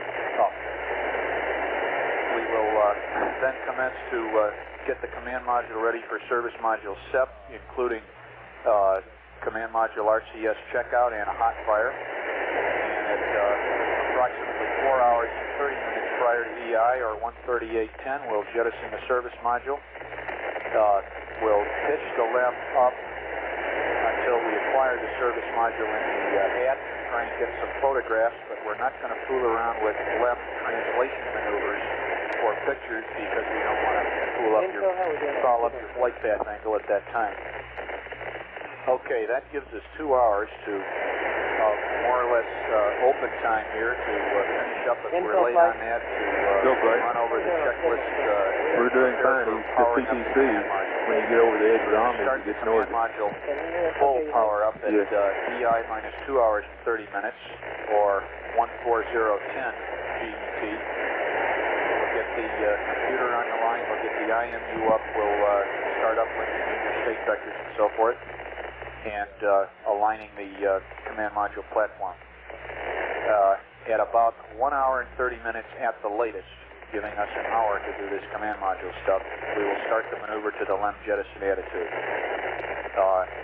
We'll then start to close out the LEM. Of course, we hope to have our show all configured way before this. We'll close the hatch, do a pressure integrity check, and at EI minus 1 hour, or 141 hours and 40 minutes, we'll jettison the LEM. As soon as we do that, you can start the maneuver to the entry attitude. When you're there, do a sextant star check, take down the optics, and at that point we'll be giving you your final entry pad. you can initialize the EMS, and you will essentially be right back on the checklist at that point. There's one little difference from your nominal entry. You're a little bit earlier in the morning, so it's going to be nighttime when you get to EI. However, we're fortunate enough to have the moon in the perfect position for a horizon check. We'll give you a moon check instead of a horizon check, and you can track it right down to moon set, which is going to be at EI roughly minus 3 minutes. And that's it for the quick timeline. Do you have any questions right now?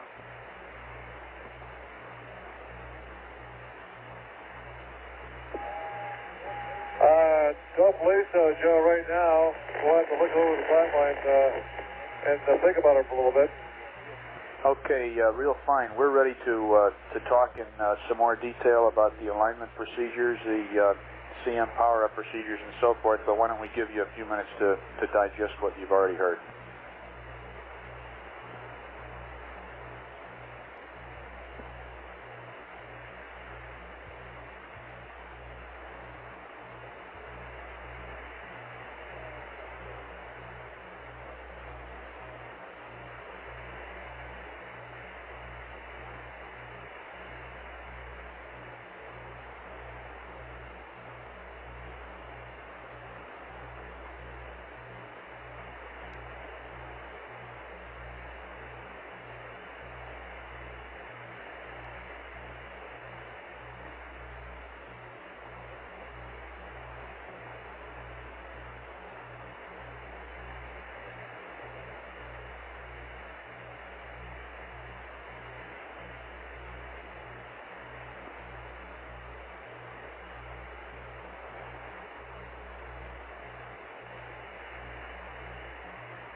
Houston, Aquarius. Go ahead, Aquarius. 2 questions so far on heating up the CMRCS. We assume that's LEM power, and we assume that we're going to have to power up both CM buses, right? Okay, Jim. I didn't want to talk about that because we're not quite ready to recommend a procedure.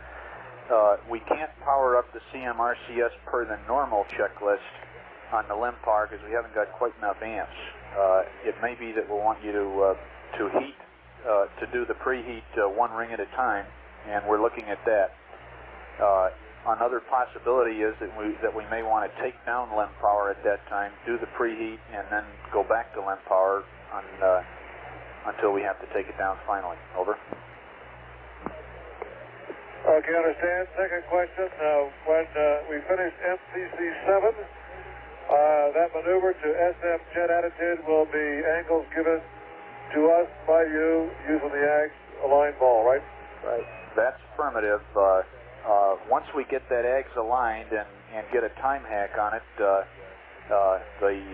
good people down here will be able to give us AGS 8-ball attitudes for the service module separation attitude and for the command module alignment attitude, which we are going to pass you up a moon sun P52 type alignment.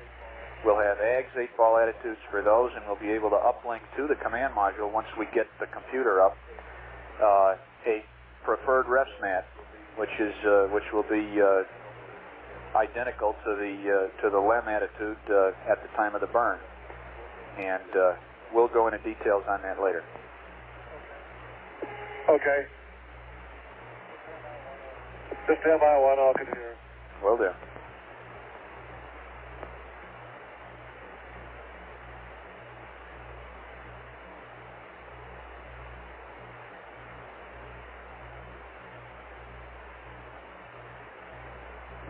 Flight FAO. Go ahead.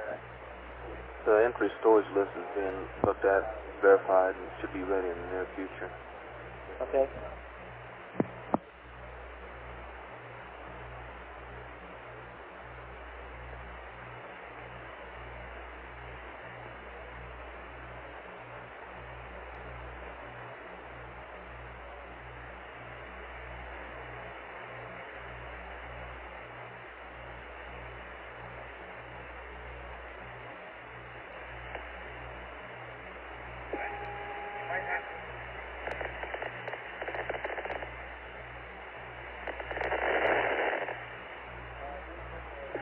Houston, Aquarius.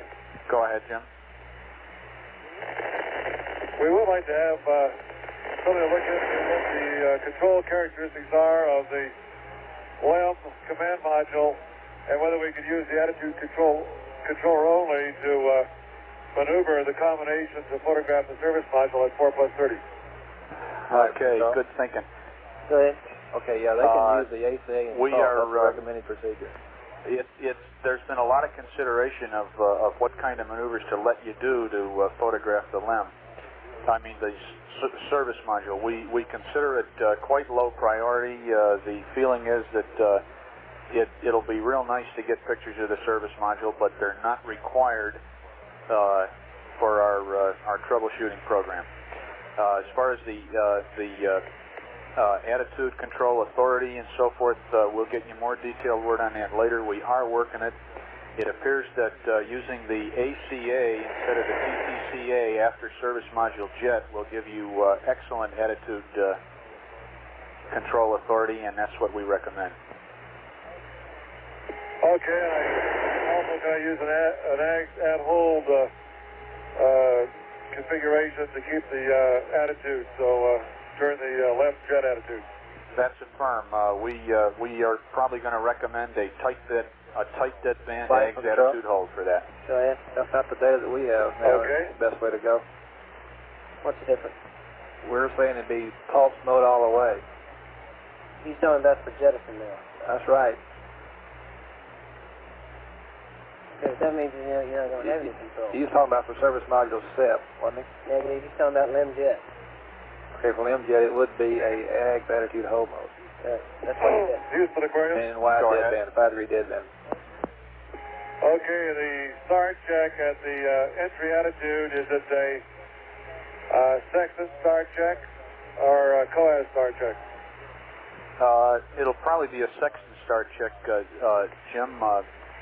It really depends on how good that platform is that we get, and we expect it to be plenty good enough for a sextant start check. While we're on that subject, Jim, I want to mention one thing to Jack. As I said, this CSM alignment procedure we're going to recommend is a moon sun, and there are sun filters stowed. They're stowed in compartment R1. However, they're for the telescope only, of course, and not the sextant. One is for the long eye relief piece, the other for the normal eyepiece. And if he has any questions about that, we'll be glad to talk about it. Okay.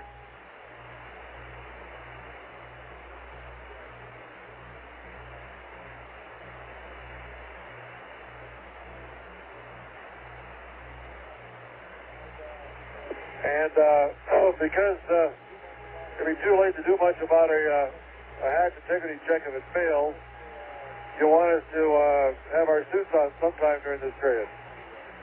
Okay, Jim, we're laying for you on that one. It's a subject we wanted to bring up with you. We've been considering it, and our feelings are, of course, it's up to you, but as we see the pros and cons, you just put your finger on the pro. We do a hatch integrity check shortly before EI minus 1 hour, and if we bust it, you'd have a hard time scrambling into the suits. On the other hand, the disadvantages of wearing the suits are that they might slow you down considerably, not even counting the time you don them.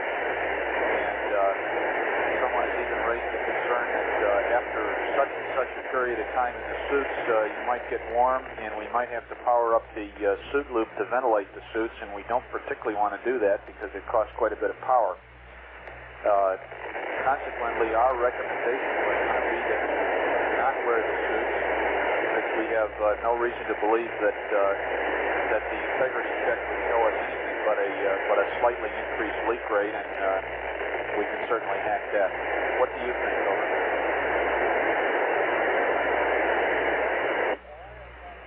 Well, I have confidence in the hatch as long as it goes in and locks in smoothly. I see no reason why why we need the suits. And one thing we're going to do during our spare time is to practice putting that hatch on. Make sure we get it on and locked. Okay, real good. And with that precaution, I think we can concur on that decision.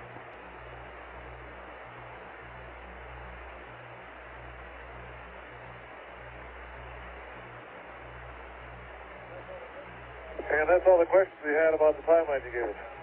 Okay, let me take a check here and see if there's anything anybody else wants to input to you right now. I think that's about it, Joe. That's real good. You might want to talk to him a little bit about the service module jet that it'll in the LEM jet, but the service module, I think all you need to say is a push-pull type of thing for service module, and we're going to leave the tunnel pressurized on the LEM. Are we still in the hatch open mode on the LEM? Okay, stand by, Joe. Okay, we're not going to leave the tunnel pressurized? I'll wait on that. I'll talk about SM jet for a minute with him. Okay. Aquarius, Houston. Go ahead. Raj, one detail that I thought you ought to know about the service module jet is that we're going to recommend a push-pull maneuver. That is, in the attitude I described, we'll want you to go half a foot per second plus X on the LEM, then jettison the service module, then go half a foot per second minus X, which will be less time because you're suddenly a heck of a lot lighter. Over.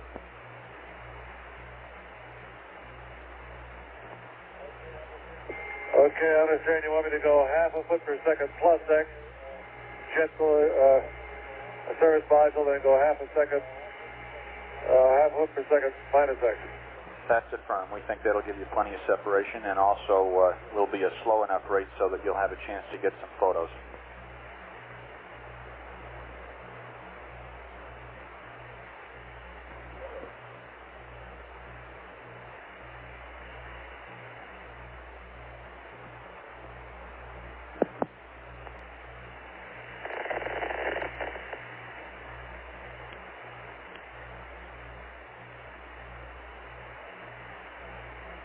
Okay, Capcom flight. Go flight. Okay, it looks like probably the way we're going on this LEM jet is we'll have the LEM overhead hatch closed, but the vent valve open, tunnel pressurized, and then pop it off. Okay, why are we closing the hatch? You don't want anything coming out of the LEM, for one thing. Okay, understand now. Okay, this is 45 degrees on the plane south. Got it.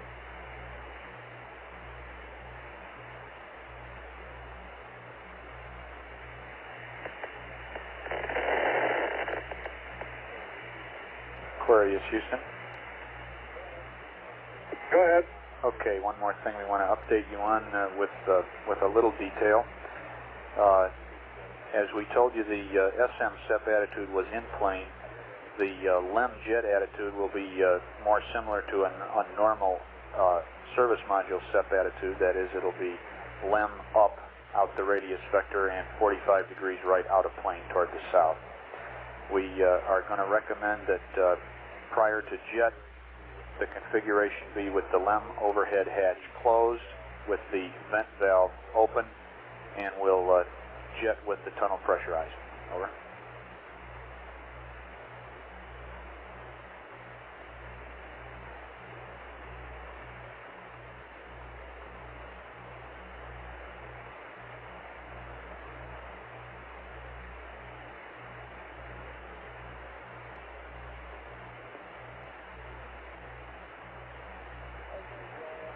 Okay, Joe, understand that the LEM jet attitude will be similar to service module normal jettison, which will be up and out of plane.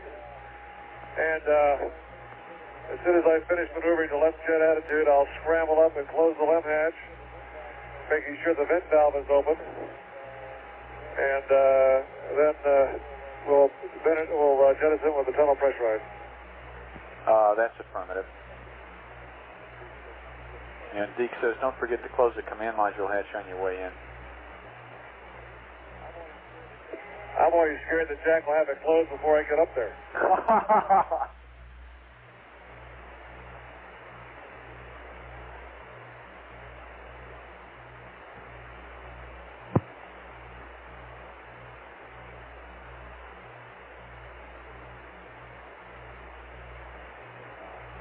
Okay, that sounds good. Okay, Jim, I think that's about all we've got for you right now. Whenever you feel like you don't have any more questions at the moment, we'd like you to reconfigure for down voice backup. Stand by. We'd like you to do that to move the voice function switch to down voice backup as usual. But instead of pulling the circuit breaker, we'd like you to throw the power amp switch to off this time. Over.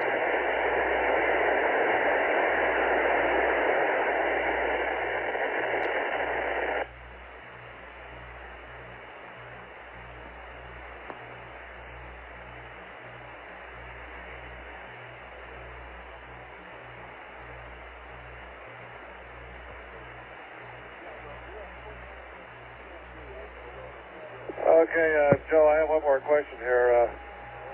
If we get a little bit ahead of time on the command module full power up after we get it to the service module, I'd like to go to LEM jet attitude early and make sure we get that part squared away and sit there for a while before LEM jet at 1 hour. Now, will we be using a LEM power up to that time? There's two cables which we'll probably have to disconnect on the way up through the tunnel if we're still going to use LEM power. That's affirmative. Let me get word on when we expect to go off LEM power. Flight? I think it's no, it's before that. It's on the order of an hour and a half to 2 hours, somewhere in there.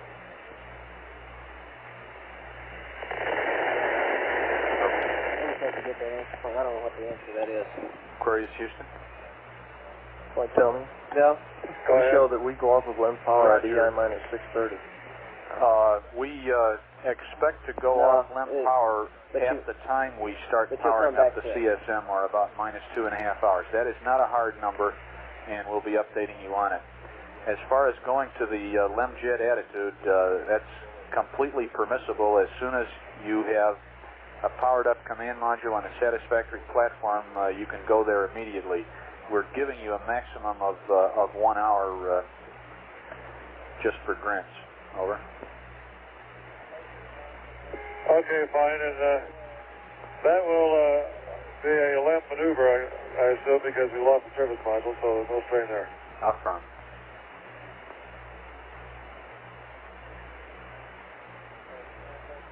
Oh, and Jack would like to know what entry angle the mid-course 7 will give us.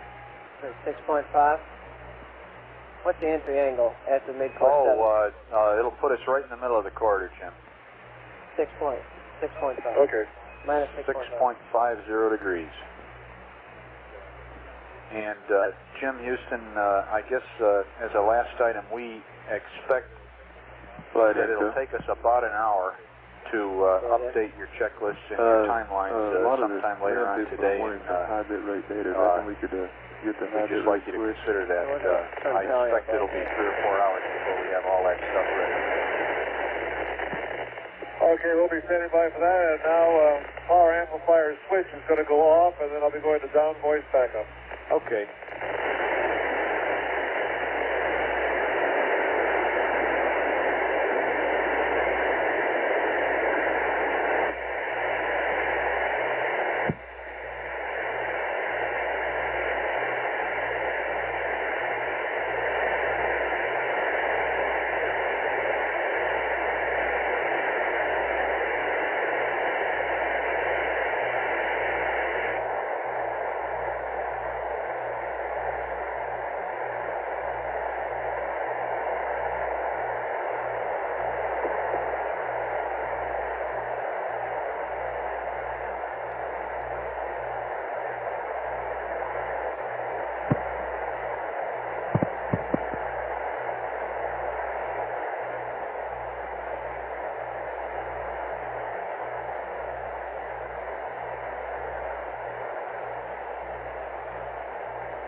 Okay, flight controller, if we got all the Dole team here, I'm going to give you about another 5 minutes, and then I'll come around and summarize what we're going to do during the next 6 or 8 hours.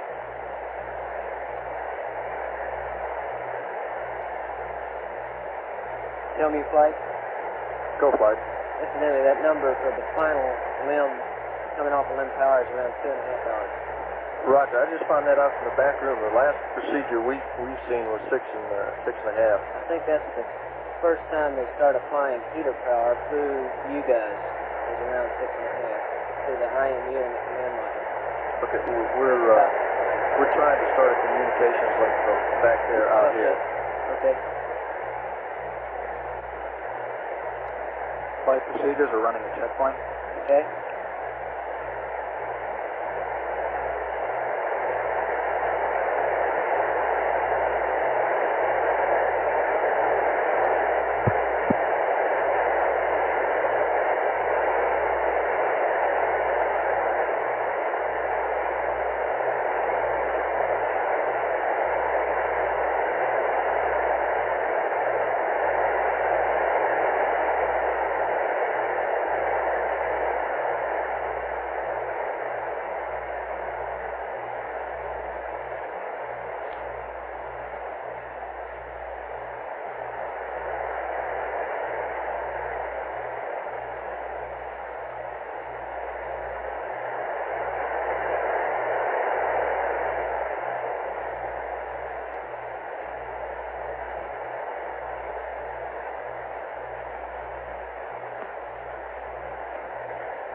Flight procedures checkpoint complete.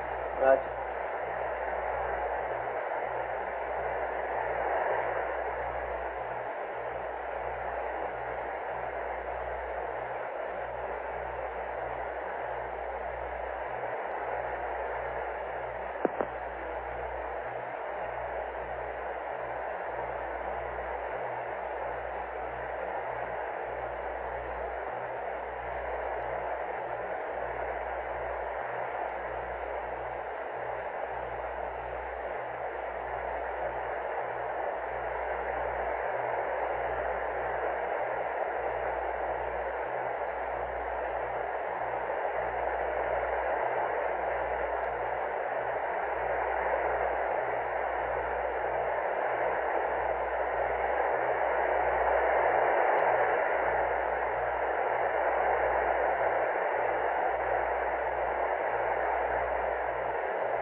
Flight econ. Go ahead. Would like to get a voltage amp readout on that charger. We're overdue. Okay. Capcom flight. Go flight. We need a readout of the battery voltage and battery charger current. That's firm. We're due for a periodic one here. That's in the command module. Okay, bat voltage and... Bat A voltage. That's firm. Bat A voltage and battery current. Battery charger current. Yes, battery charger current. Okay.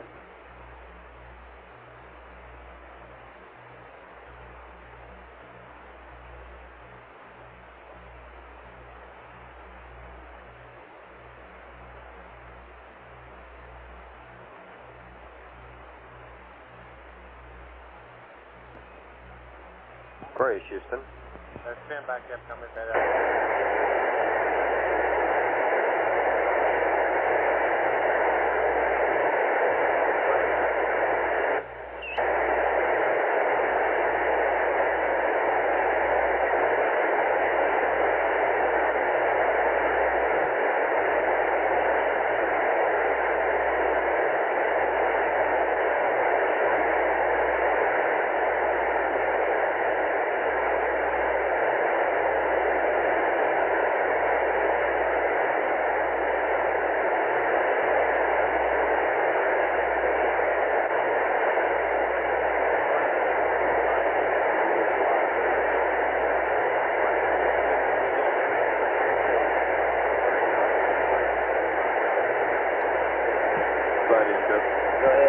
We've lost lock for a little bit. We'll have it back.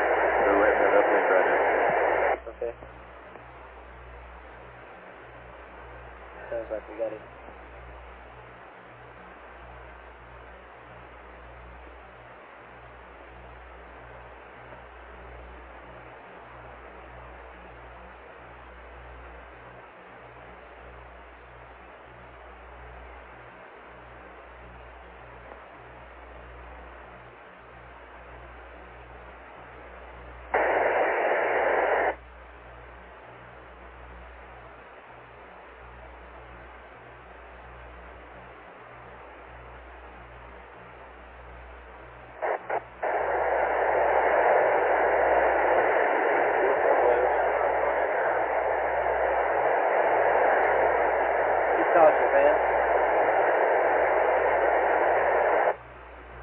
Aquarius, Houston, go ahead.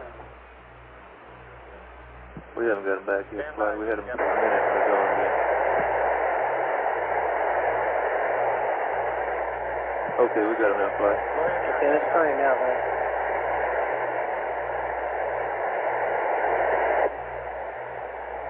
Houston, Aquarius. Hi, Raj, Jim, we're receiving you now. Go ahead. Okay, I thought you were calling. I guess we had ground switching problem down there. Yeah, we lost the lock for a little while there, Jim. Well, good day. Could you give us battery A voltage reading, please, and battery charger current, as you have been doing? Okay, man. Stand by. Okay.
Houston, Aquarius. Go ahead, Jim. Okay, both 39.0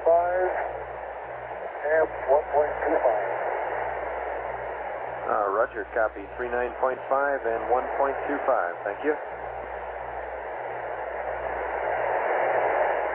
Get that econ? That's good, Frank. Okay.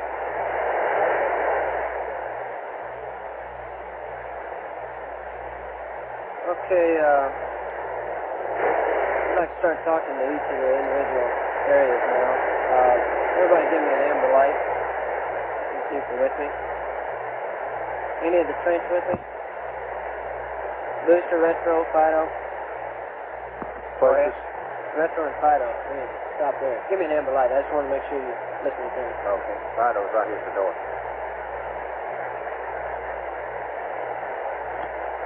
Okay, I think we've got everything pretty well smoothed out here. Retro, what have you got for us? I guess the only thing we really got to talk about down in the whole trench area right now is this mid-course coming up, and That's right. that's square around and putting half a second now. We're due a new vector here in about 10 to 20 minutes. The last time we looked at the mid-course cover, it was about 2.2 delta V, I believe. But we'll we'll look at it again with a new vector. And I'll pass you a status sheet of the entry we've got with and without the mid-course. Okay. Fido, Not much fun. We're trying to incorporate this ranging data we just got on this new vector, and this should be a pretty fair representation of the mid-course we're looking at. That's all I got. Flight retro. Go ahead. One other thing. We need to know when we're going to get the final storage to do the anti-aerodynamic zone. Okay, it's, FAO was telling me a while ago that we're just about finalized on that right now, and it should be out here in the room shortly. Very good. That's the storage, right? Okay, guidance flights, you got anything? We'd like to confirm the docking index sometime.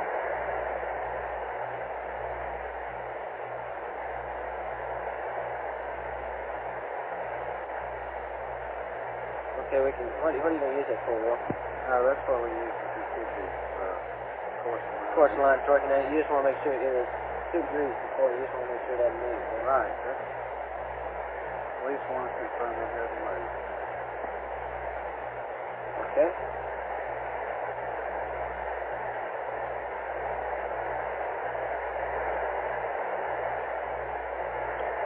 Anything else? That's wrong. Control flight. Good, Mike. How you doing? Doing pretty good. We don't have any particular thing right now that we need. We're working on some procedures for AGs and teams systems up to this entry phase. Got the AGs procedure pretty well in hand right now. Okay, Other than that, we have nothing. Okay, what about RCS? Where do we stand on that? Okay, it's on channel 64, Gary.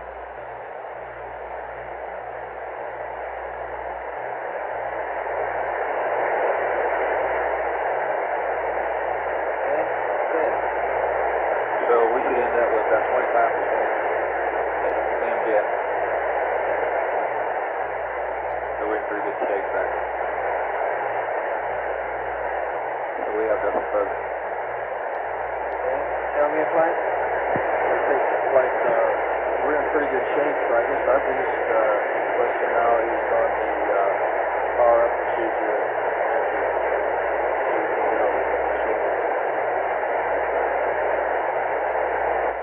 How are we doing on canisters right now? Okay, we have the 2 canisters in series configuration now, and partial pressure is way down and has been that way all day.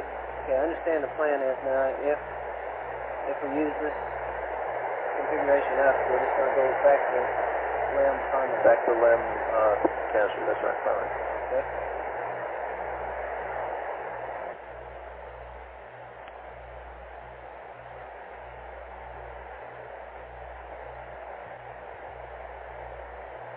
What, can you predict about where that'll happen? Tell me. Go ahead, Mike. Can you tell me about where that will happen? When should we have to switch back to primary? Okay, I'll check on it. Give you a number, flight. Okay, we'll go ahead while you're doing that. GNC flight? Go ahead, flight. Okay, what have you got? Hello. Yes, we're going to get a look at some data for you here in a minute. Raj, talk about CMOS Is Colonel Alden there, please? Not very much else. Second, bring him on the line.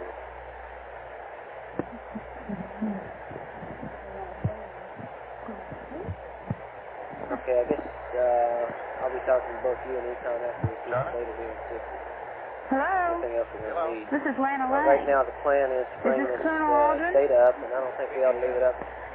Your for about 10 YWCA minutes, group has arrived, and they are in the exhibit battery. area. Did you want to come over? And I don't see any real reason to look at the data for a long time. Okay, I'll just hold them in the exhibit area for you. Pretty good reason to say that 10 minutes and go back to Oh, charging yes. that. Okay, so they just arrived? Yes, Okay. Mrs. Borden is here in the office right now. Did you want to speak to her? Buddy, Tom. No, tell her I need to make a phone call. All we got going now is the Okay, fine. powering up Thank you. for Bye. data. And we're charging battery. Blind is free. What's the battery capability right now?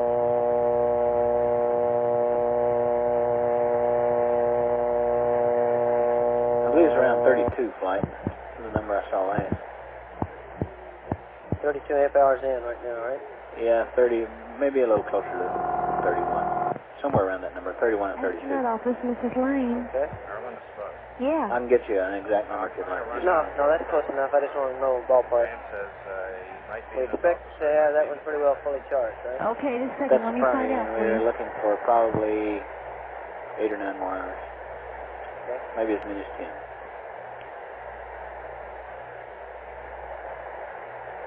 Okay, surge in flight.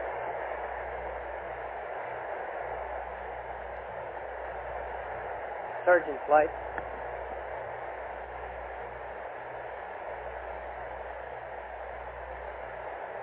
Infill flight. Go ahead, Frank. Okay, Surgeon, anything that we're going to have to get Yeah, from could you? I get back with you in a minute, Frank? Yeah. Colonel Aldrin, he hasn't been in the office all we don't day, have and anything, Debbie said he was supposed to be over at MCC. That's where you are, isn't it? FAO, I guess we're expecting a storage checklist out of you pretty soon. That's from flight. And have we done any final work on looking at sleep? Okay, we'll do. Roger, flight. We got an estimate of the sleep periods for Capcom you to look flight. at. Go, flight. One thing I don't remember asking him, or maybe we did. Did we ask him about when he wanted to wake up and really get some answer for tomorrow? I was going to ask. I haven't heard that in the last hour that I've been listening in. Okay, I don't either. I think we were going to ask that in the next step, so we'll pick that up later.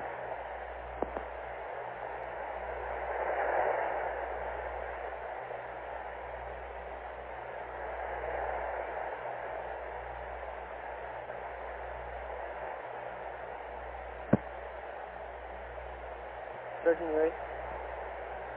Yeah, Flight, we would like, if at all possible, to get another crew status report. We still really do not have a very good handle on how the crew is doing sleep-wise, and we still have not gotten the radiation readout from the PRD since 46 hours GET.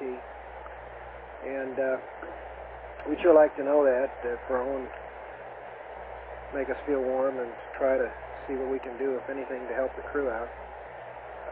Then we'd like to get some biomed data as soon as we get the 210-foot dish up. That's about the only request I have, Frank. Okay.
like to tell you. Go ahead. Okay, on the CSM cartridges, we feel like a conservative estimate is 138 hours GDT. They should go past that.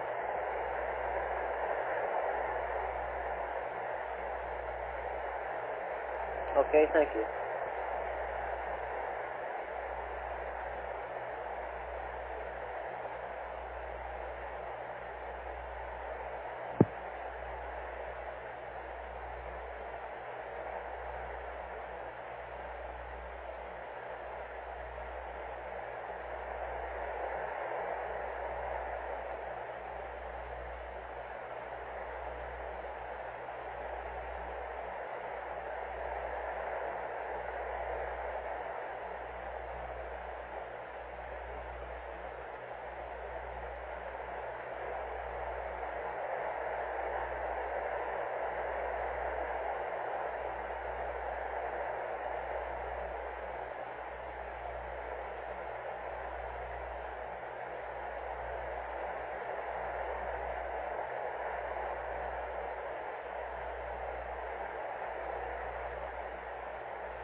Hello. Hey, Deke, it's John. Oh, you're on the line here, huh? Yeah. Hey, is Charlie Duke, he's coming over there. Could you have him give me a call as soon as he gets here? I'm over at 4891. He just walked in here.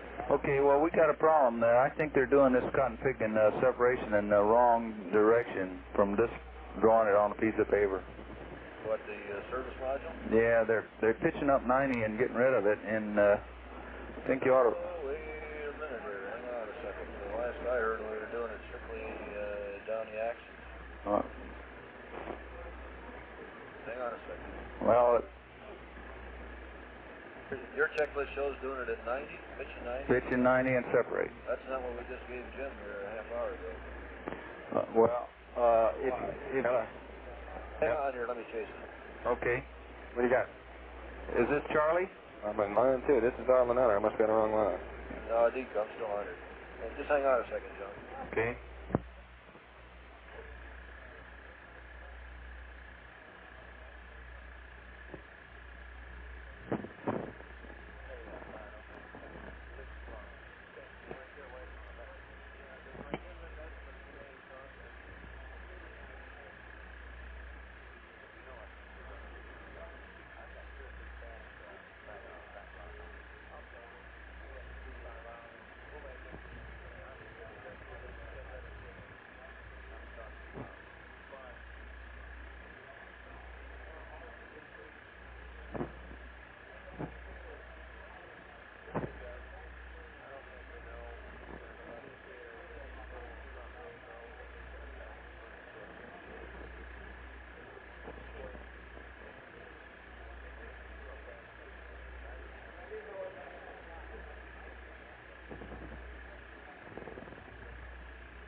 Here for a second for me, one of those.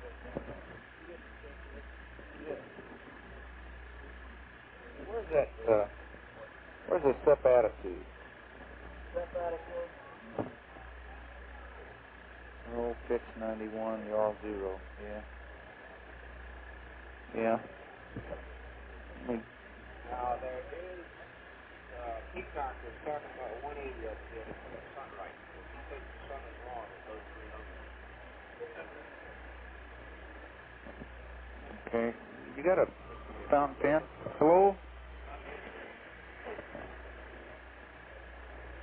Hey, John? Yes, sir. Okay, we just confirmed what you're saying is right in terms of what we gave the crew. We just said separate it plus X for half a second minus X for half a second and along the radius vector. Along the radius vector. Yeah. But I guess... I don't know what that means. Well, I guess one of my interpretation of it was we're just going to do it along the flight path. Whatever flight path you were in, you're burning along the flight path on the burn, aren't you? Well, they told us roll 0, pitch 91, yaw 0. Now, if you do that, and you have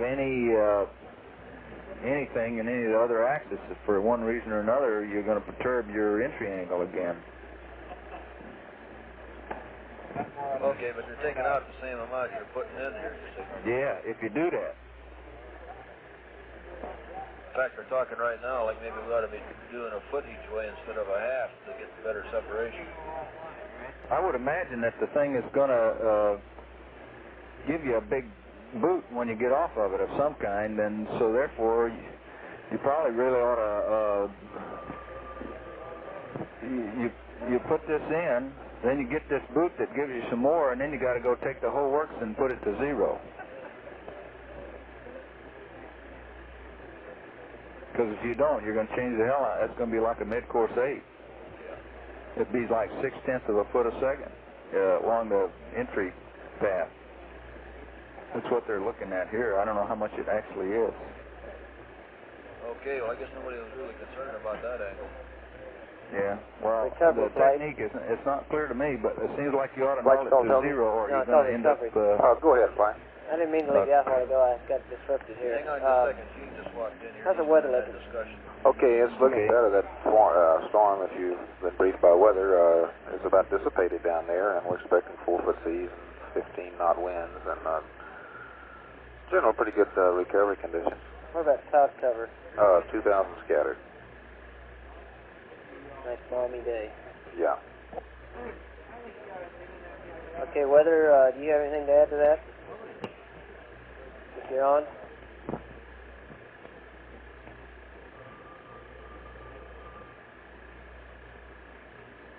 I guess not. He's probably tied up on another circuit line. Okay. Is the carrier on station now? It is en route. I don't believe it's there yet.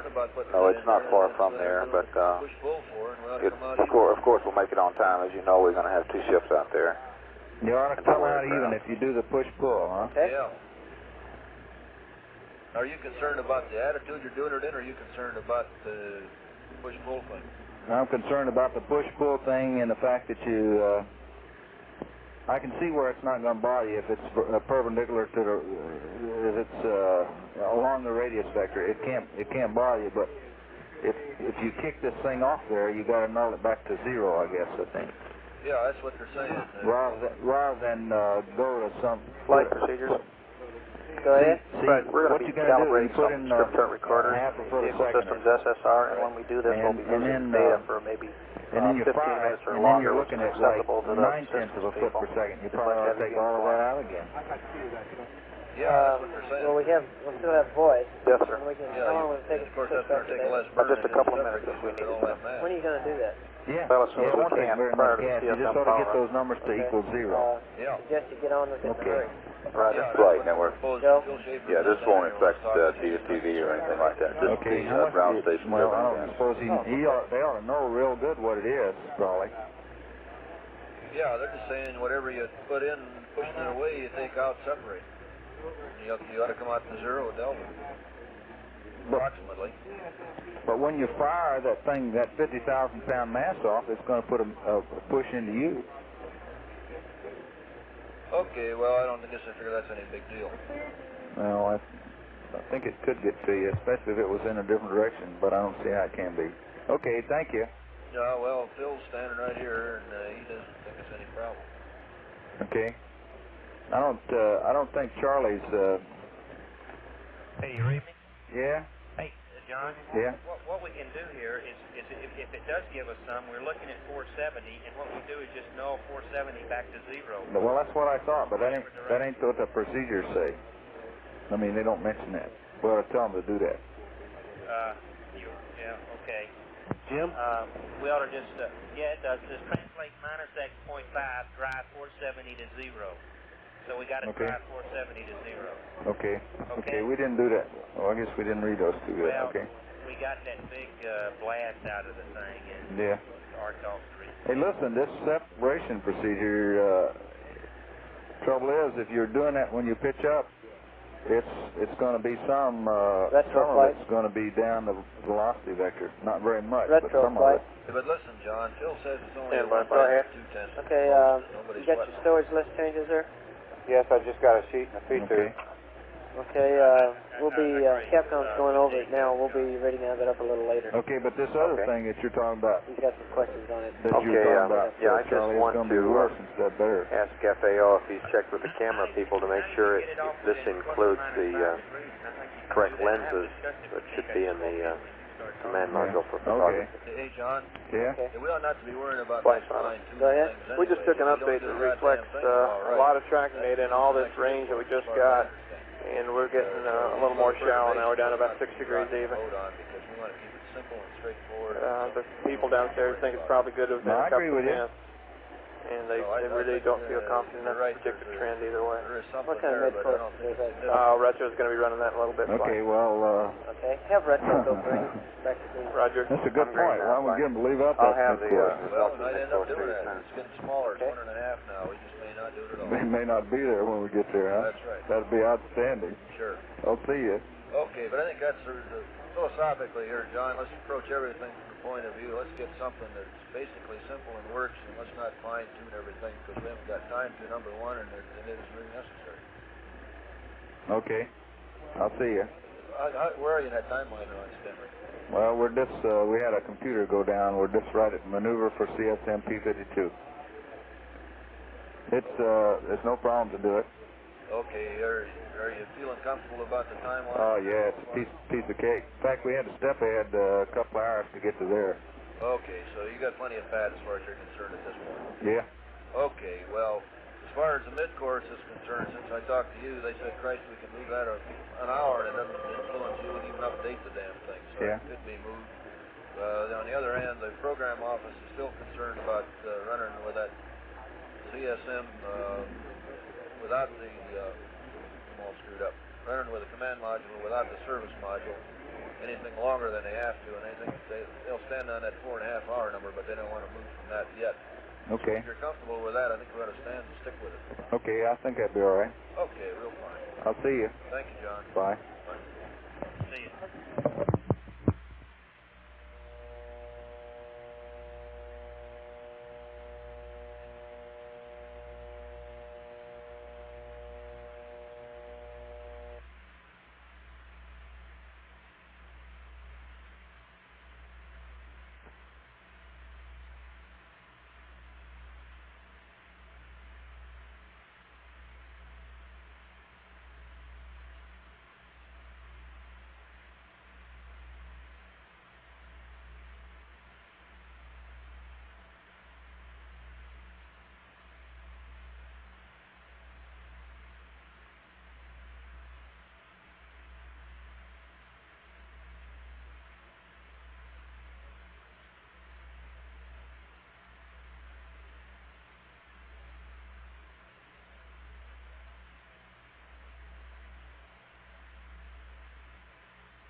Control flight. Control flight. Go ahead, flight. What was the last rate that you saw on this PTC? Or that we confirmed with the crew or something? I think Fido was attempting to get one on his Doppler. Stand by. Last number we had was 3.5 degrees, but I don't think that's quite right. Okay, but that's close. It's probably in the ballpark.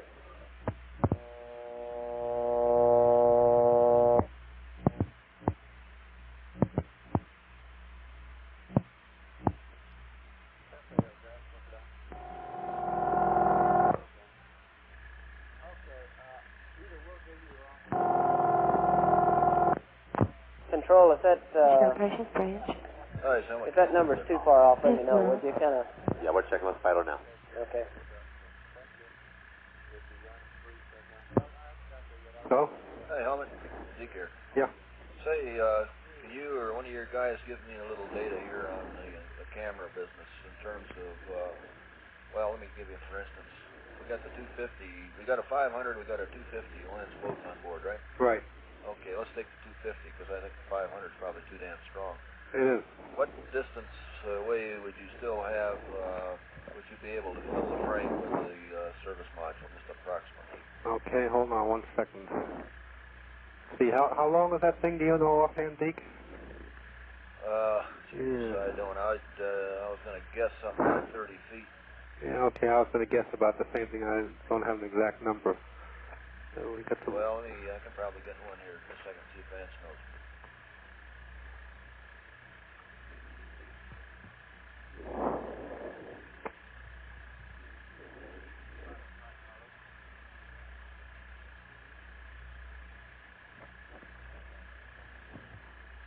Hey, Vance is going to look it up here. He thinks it's about that also, but we aren't positive. Okay, I'll get the chart out here.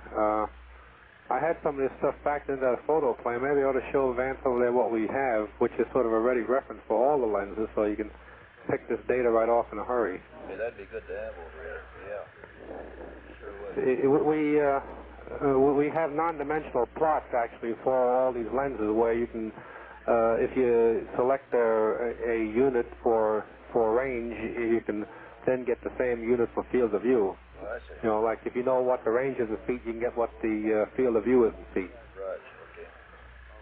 So. Okay, well, he's looking, why don't you assume 30 feet, just as an example, what we come up with. Okay, 30 feet. About, let's see, this week times 10. About 200 feet. 200-foot range. Okay, so 200-foot range, you'd have the whole, you'd fill the frame, but you'd have it all in. Yeah, right. Okay, so then half that range, you'd have half of it. That's right. It is linear. Yeah. Okay, good. Well, that's really all. And I can give you that for the rest of the stuff if you want it. Okay, well, I think that'll do us for right now. We're vacillating around here on separation rates and pitch and so forth. Right. Make sure we're in reasonably close, but not too close. Yeah, okay. Well, we had done some of that this morning. Well, I better let you do your own computations over there. Okay, well, that's close enough. All right. That's what we're concerned with. Right on. Thank you. Okay, bye, Dave.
Econ flight. Flight Econ. Isn't it about time for another readout? We'll wait a while, Flight. The things level off well enough, we can kind of spread them out a little. Okay, good. One other question, Ecom. When he starts to terminate this battery charge, is there anything that's sequence critical? Does he have to go back through that procedure that he got to charge it up just in reverse? Is that what you want?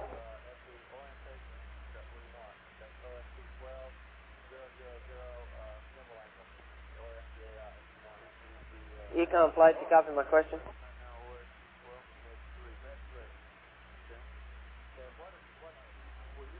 Flight Econ, just a minute on that.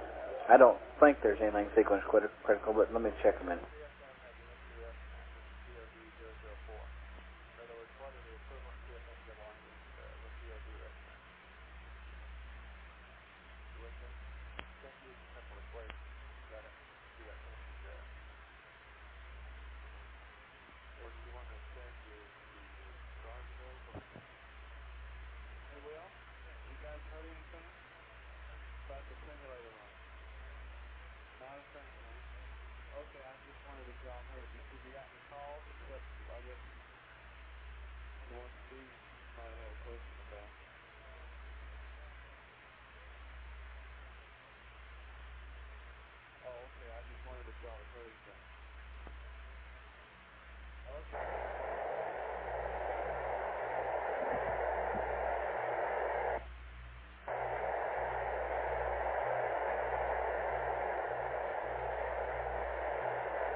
Flight Econ.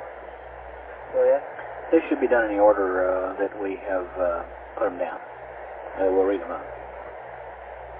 In the reverse order? No, they should be done in the order. We've got a procedure for charge termination. They should be done in that order. Listed. Oh, we do. Okay. I didn't, I can't find that in my notes.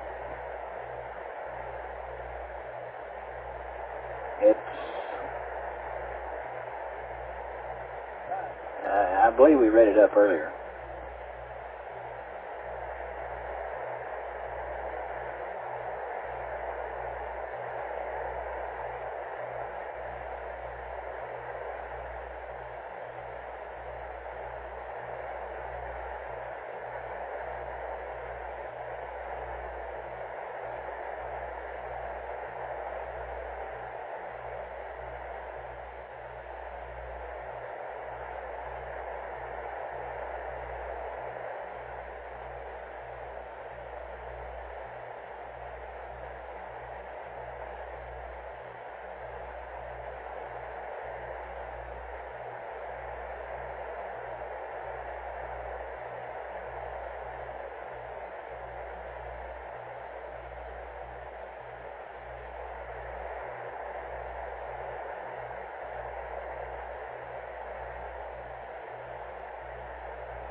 Flight Econ. Okay. As far as I know, we read that up last night. Okay, I see another procedure with AFE stuff. It's got the terminate procedure out in the right-hand margin. Is that the one you're talking about? No. I've got one that doesn't have a terminate procedure in the right-hand margin. That's right. Now we got 4 steps on the 3rd page of that procedure.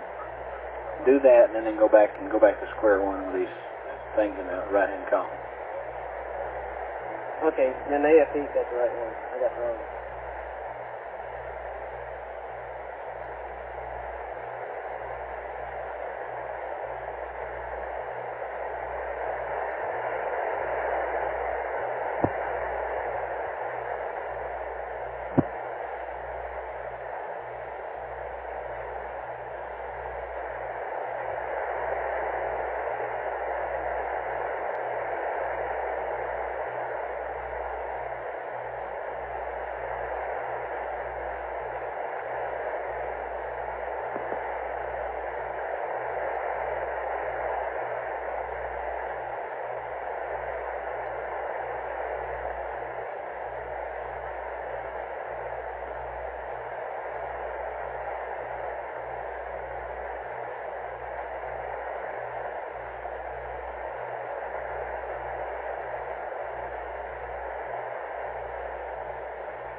Lady, huh? Go ahead. Now we'd like to get a bus A volts and a battery charger current readout. Okay, Capcom. Another readout of bat A and charger current. Okay, Flight. And you want that entry storage sent up, huh? As soon as they're ready to copy that, yeah. FAO Flight, have you, FAO Flight.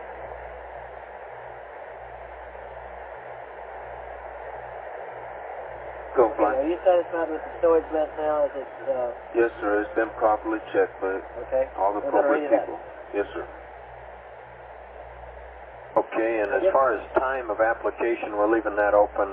That'll come in the timeline later. Yes, and he can start doing, I just let him do his own judge on that. He He can start can do doing parts of it when he wants to. That's perfect, Flight. Lady, huh? Go ahead. You asked earlier about the status of this battery. We've got about almost 34 amp hours back in it, looks like, and probably we can cut down the time estimate to around 5 or 6 hours in case they happen to ask. No. Okay.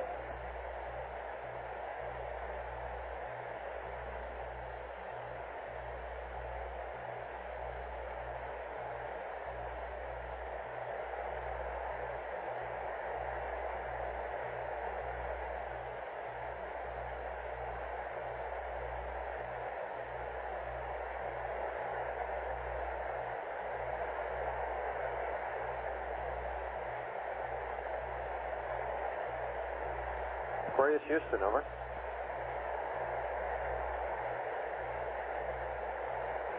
Aquarius here, go ahead. Say, Jim, could you give us another reading on the battery A voltage and bat charger current in the CSM, please? Bat amp's coming up. Okay. And sometime when you have some time to copy, I have an entry stowage list to give you, which specifies which equipment will be moved between vehicles before splashdown. Okay, I'll be able to copy that. Okay.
Houston, Aquarius. Go ahead, Aquarius. Volt, 39.4 amp, 1.25. 39.4, and say again, amps. 1.25. Roger, copy, thank you.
Okay, Vance, we're ready to copy the stowage list. Okay, Jim. Now, I'll give it to you in two parts. The first is LEM to command module equipment transfer. The second part will be the reverse command module to LEM equipment transfer. And both parts represent deltas from the launch stowage. And here comes the first list, LEM to command module equipment transfer. First, DSEA, and I'll give you the stowage location too. That goes in R13. Vance, what was that again? DSEA, that's a recorder, will go in the command module. It's recommended you stow it in R13. Over.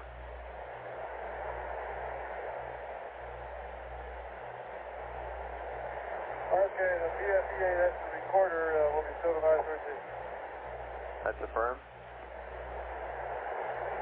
Next, LEM flight data file.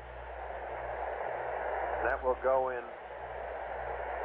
R1, R2, and R3.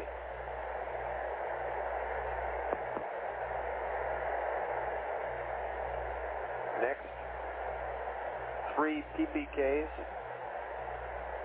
in A8.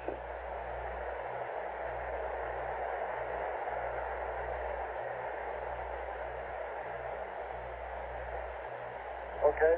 Okay, 16 millimeter and 70 millimeter exposed film in R13.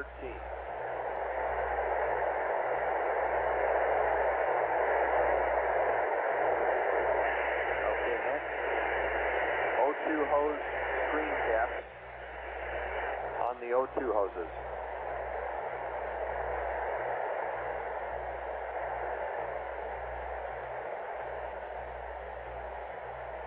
Next, 2 70 millimeter Hasselblad cameras, and stow these in B6 in the empty LIOH volume.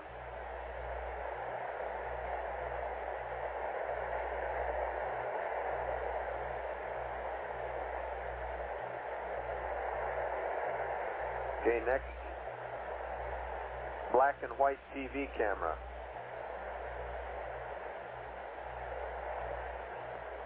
And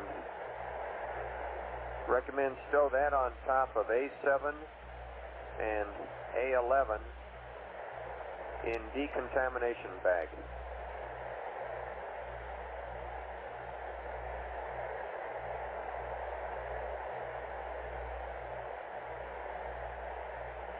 Next, flag kit, stowage location A8.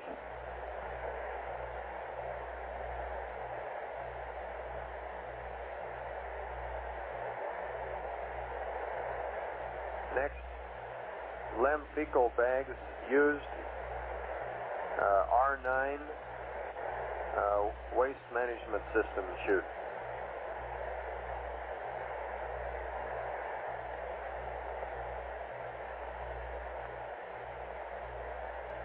Okay, that's the first list, Jim.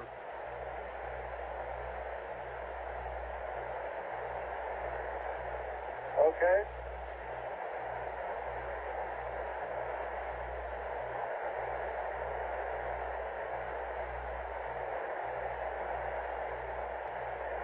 And if you want to read that one back, why then I'll give you the second one.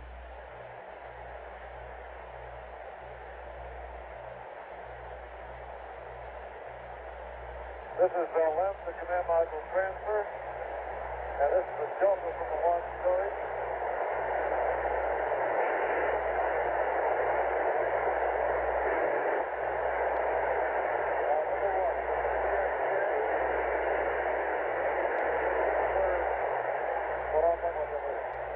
Number 2, LEM flight data file in R1, R2, R3. 3 PPKs and A8.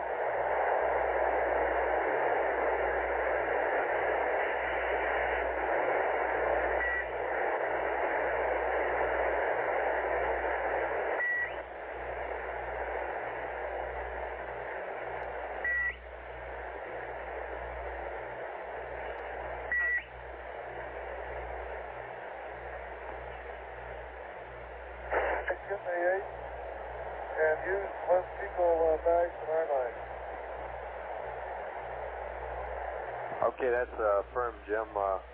We had a lot of noise and we didn't get the middle part, but I think that's should be fairly clear to you, and don't bother with the read back of that we missed unless you have any doubts. And then if you're ready to copy, I'll give you the second list. Okay. Okay. This is CM to LEM equipment transfer. Cabin fan filter and bag. And that in the LEM should go in the ISA.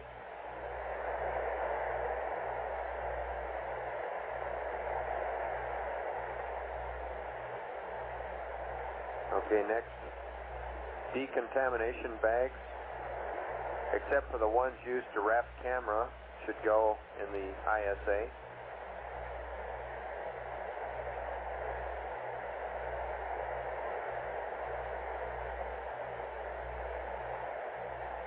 Okay,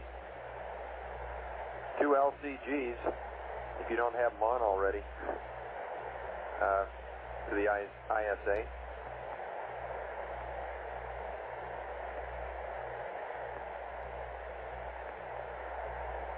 I realize you wouldn't have one because you're cold enough already. That's right. Okay, and finally, 4 LIOH cans, the ones used in the LEM, and those can go in the jettison bag in the LEM.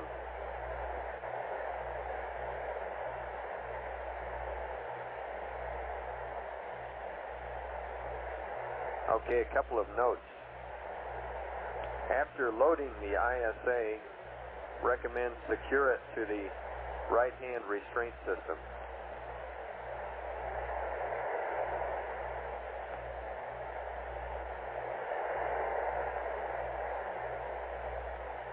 And secure the jettison bag to the pliss on the floor. And that's all.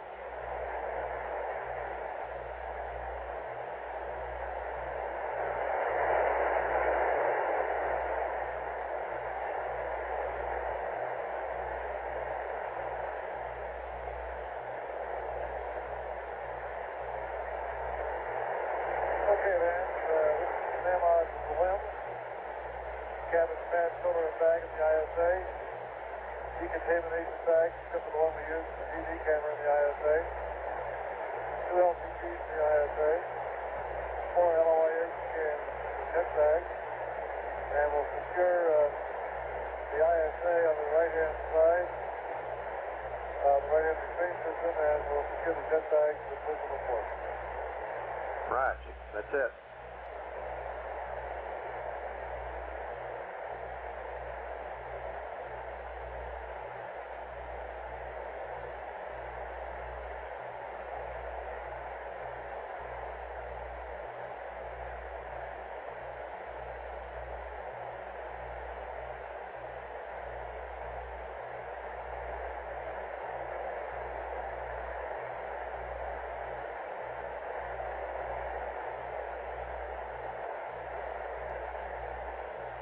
Flight network. Go ahead. We're handing over the downlink voice to the 210. Great.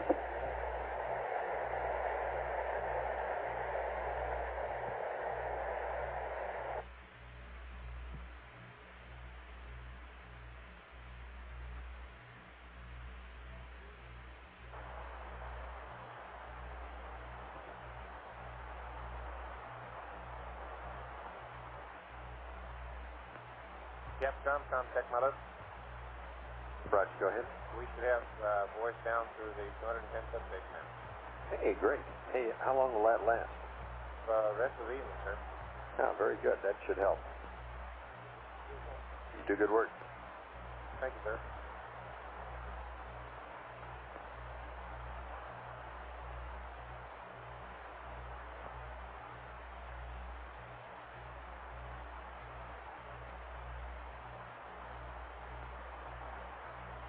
Fido flight.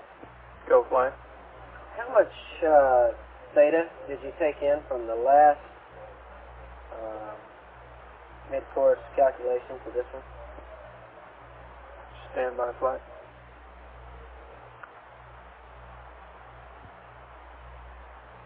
Flight retro. Go ahead. You do notice that that's a pretty good jump in gamma that we've got just with this new vector. Yes, I did.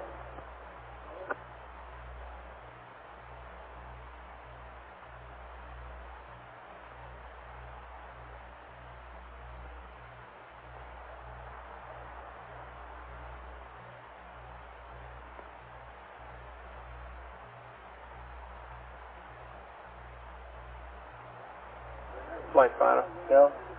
It represents 12 hours of data since the last update and the ranging data that we had right after this discussion with the crew. So it's a lot of data.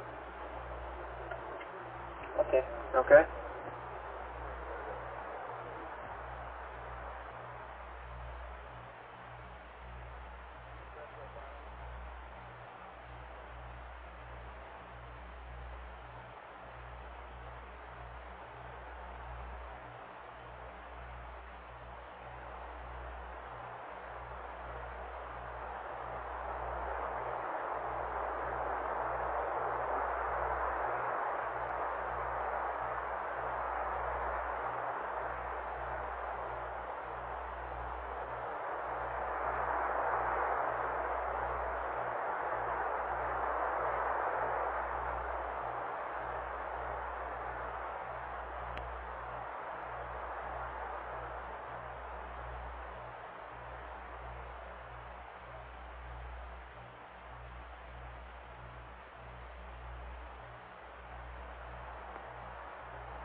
control flight.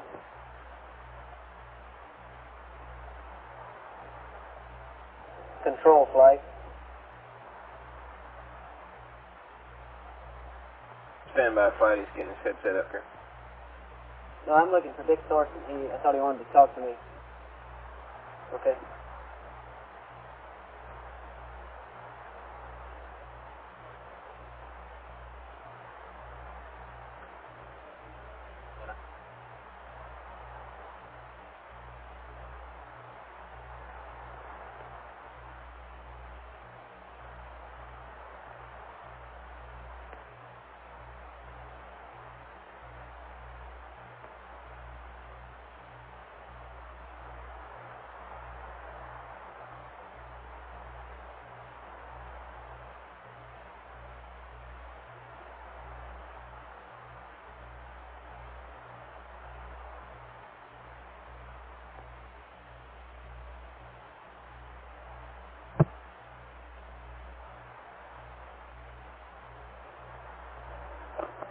FAL Retro, meet me on my loop, please.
Econ flight.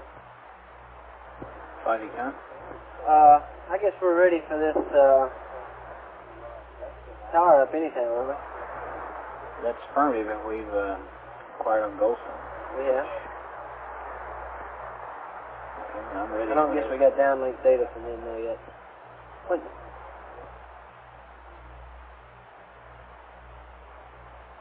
Looks like we're processing Madrid. Yeah. Maybe the LM will stay on Madrid and we'll get Goldstone entirely. I don't know. Network flight.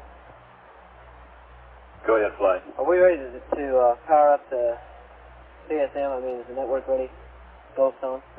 That's affirmed. We're locked on pretty solid here at 210.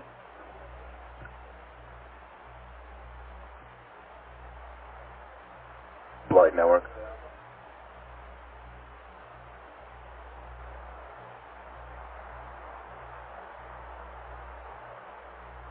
Go ahead.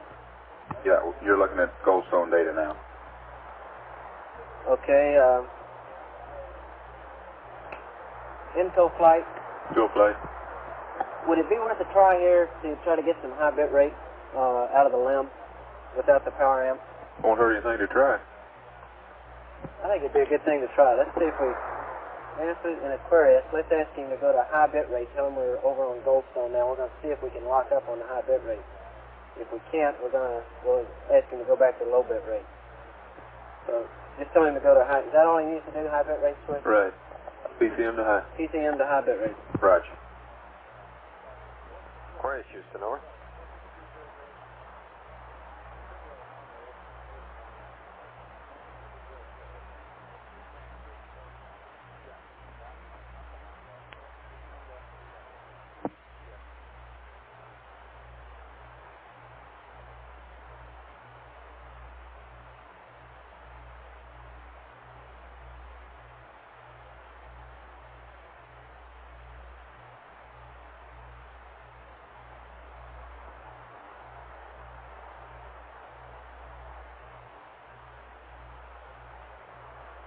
Aquarius, Houston.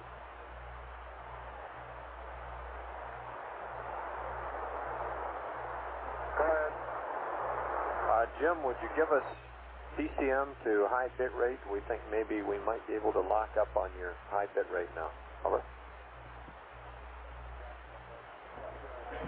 Flight Inco. Yes. If this don't work, we can help circuit margins a little bit by changing his circuit breaker and switch configuration on that power amp.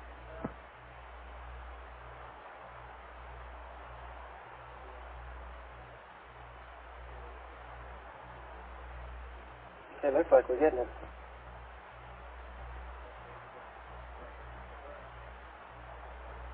It's real close, Flight. Why don't we try reconfiguring that power amp? Okay, what do you want done? Okay, I want to open this circuit breaker on panel 16 of the primary power amp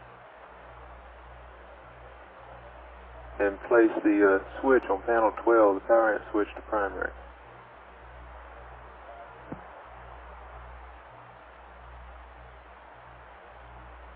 Okay, Vance, you can tell him that we're getting intermittent high bit rate, and we think we can improve that by going on panel 16, opening the power amp circuit breaker and putting his primary power amp switch. Is that the right name?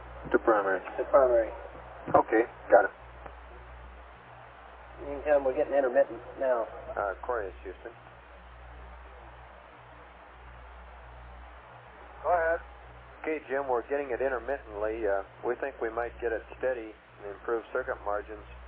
If you would, in addition, on panel 16, open the primary power amp circuit breaker, and I'll give you the next step in a minute. Okay, primary power amp is open. Okay, and on panel 12, power amp to primary.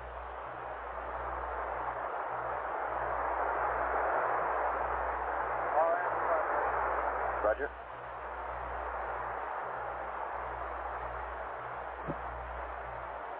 See, we're getting off the Omni now. It'll roll around a minute. Okay.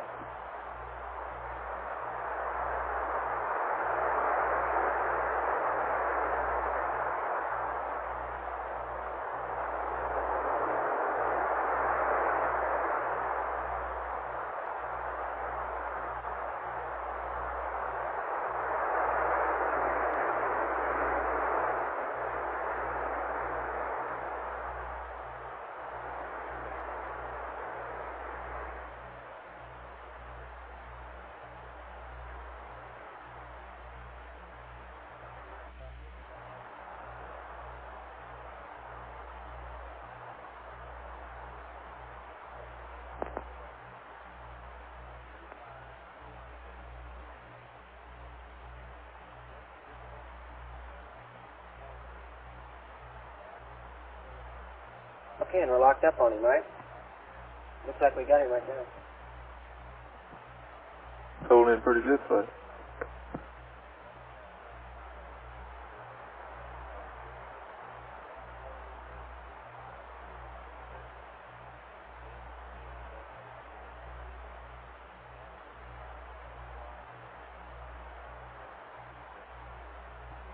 Okay, Capcom, why don't you tell him we're locked up solid on his high bit rate, so we'll just stay in this configuration. We'll keep losing him every time he rolls around. We'll lose him for a while, but we'll lock back up. And if anybody is hooked up to biomed, ask them to put the switch on that position. Okay. And are we going to lose voice when he rolls around as well? We'll probably have it, but it'll be way down in the mud like it has been. Yeah. Maybe a little more so, but it'll...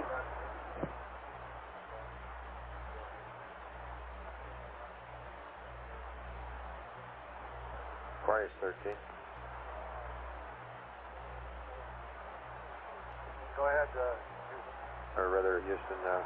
Jim, looks like we got a lock on, which is going to improve our data flow here. Only thing is we'll probably lose data and probably voice, too, during a portion of each roll. So you might expect that. The other thing is if anyone has on any biomed, would you switch your switch to your biomed switch to that position? I understand the first advance, and no one has on any biomed. Okay. And Jack are maneuvering things around right now, and mine is long since departed the scene. Okay. Copy.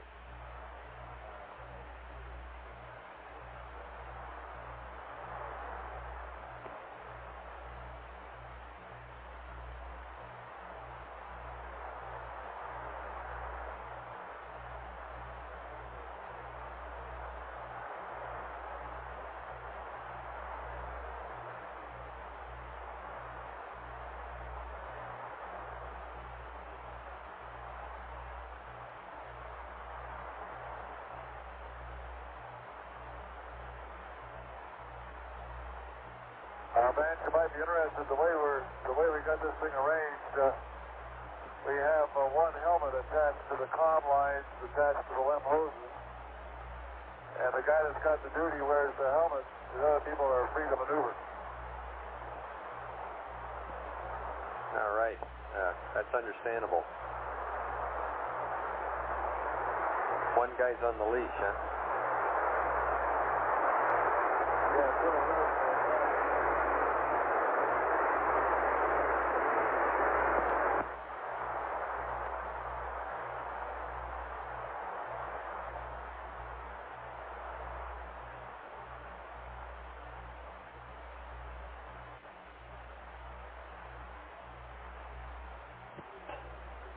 Okay, Capcom flight, I think we ought to tell him at their convenience, they're probably moving the stowage around right now, it sounds like, but at their convenience, we're ready to go into the command module, terminate battery charge per the procedure he's got, and we want to go through the powering up of the TM. Now, before we do that, Ecom flight. Flight Ecom. Okay, let's go over one more time, make sure that he's got the right checklist read up to him. To, first of all, terminate the battery charge, right? And then That's secondly, affirmative. and then he's gonna make sure Capcom's got the right checklist with it. You got him? He has mine. Okay, and then we'll. He's also got the procedure to bring up the. He's got the Delta. The Delta to the old procedure To to the bring old up procedure, the yeah. command module telemetry. Yes. And you can tell him that we'll want to look at that for about 10 minutes. After we get a good look at it, then we'll give him a go to go back to battery charging bat A. Okay. And just tell him. Do we really need 10 minutes? Or? No, we'll look at it 5 minutes or 10 minutes. We'll give you a go to turn it off, but it was on 10 minutes yesterday. Just almost exactly. So it'll be on that order. I just want him to know that we're not going to stay this way very long. We're going to go back to charging bat A as soon as we get a look at the data. And this is primarily for another thermal look at the command module. We're going to give the people all the data and let them run off with it and do what they will. The thing about it is, it's not particularly time critical. We're not using the CSM power, which is a real critical thing. That's why I want to tell them to do what they want to, do it when they want to. Okay, and just for info for them, how many amp hours are the CM batteries up to now? That's up to about 35 on that one bat A, isn't it? had a, just a minute and I'll give you a new hack on the flight.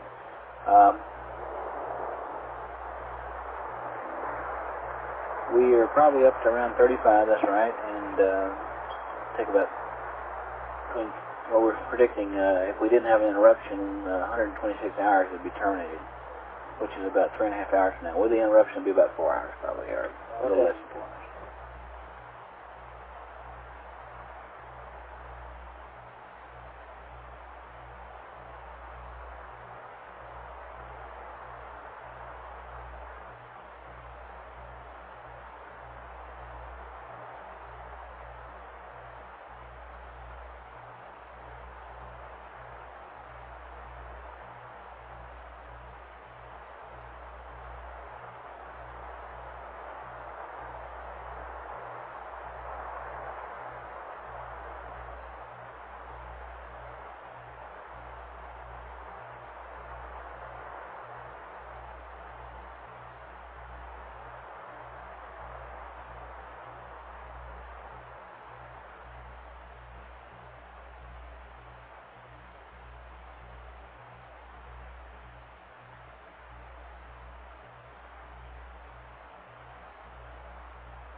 Aquarius, Houston.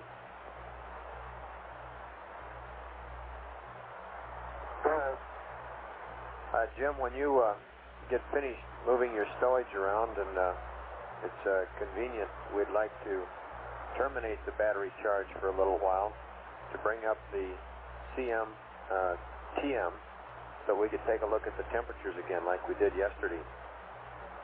Advise that right now on your batteries you have 111 amp hours, and eventually we hope to have them peaked up to about 116. One other point, we can either read that procedure up again, which involves cranking up the telemetry, or if Jack still has it, we can use his notes, but I have one or two changes to make on them. Over. Okay, I understand that you'll want us to terminate battery charge for a while and crank up the CM PM to read out temperatures. And you have a few changes to Jack's checklist, and I'll turn the con over here to Jack shortly. As soon as he's finished, then we'll get a home. Okay, we'll be standing by for, there's no hurry on it.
Paolos from your sons. Hi, Sue. Hi. How's everything going? Oh, pretty good. How are things going over there? Oh, pretty good. No problems. Oh, everything's pretty well squared away then, hopefully. Yeah. We're muddling around checklists and all that stuff, but the basic issues are pretty well settled. Well, we hadn't heard anything too much today, so we weren't sure. Yeah, everything's under control. Good. Hey, I was wondering if you could take a check with the travel office for information and see if there's any flights that would be running like tomorrow night from here to Hawaii to Samoa. Alrighty, you want to go on to Samoa then? Yeah. Alrighty. And we have to, well, let's see. Remember I took one out there that got into Hawaii around 12 or 1 o'clock at night. That would be Friday night. And from there to Samoa, I don't have any idea. Well, There you have it, picture something that runs that way once every other day or something. Maybe tomorrow's even the wrong day for the whole schedule. Thought I'd check it anyway, just in case. okay, what is the latest that you could arrive in Samoa? Oh, well, they're going to get them in there sometime in the middle of the morning to noon. They'll probably be leaving there around 1 or 2 o'clock in the afternoon local time, so I guess anything got me in there before noon would be good enough. Alright, very good. I'll check on this. And you want to call me back, or? Yeah, I can call you back after a while. Okay, I was just afraid maybe it's hard to get to you or find you. Yeah, I'm over here in the Capcom console. You can try that if you want to. Okay, that's 5618. 5618, yeah. Alrighty, very good. Will do. Okay, real fine. Alright, now I'll get back with you in a little bit. Thank you. Thank you. Bye-bye.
for you.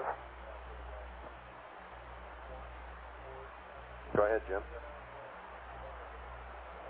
Just out of curiosity, Vance, what's our distance to velocity now? Stand by, we'll get that for you. Hey, Fido? stand by 1. Go, Flight. You're Can you speeding answer? up by that. I didn't hear it, Flight. We're working. Go ahead. Distance and velocity. Roger, Flight. Okay, Flight. We see him at 101,000 miles. Velocity of 5848.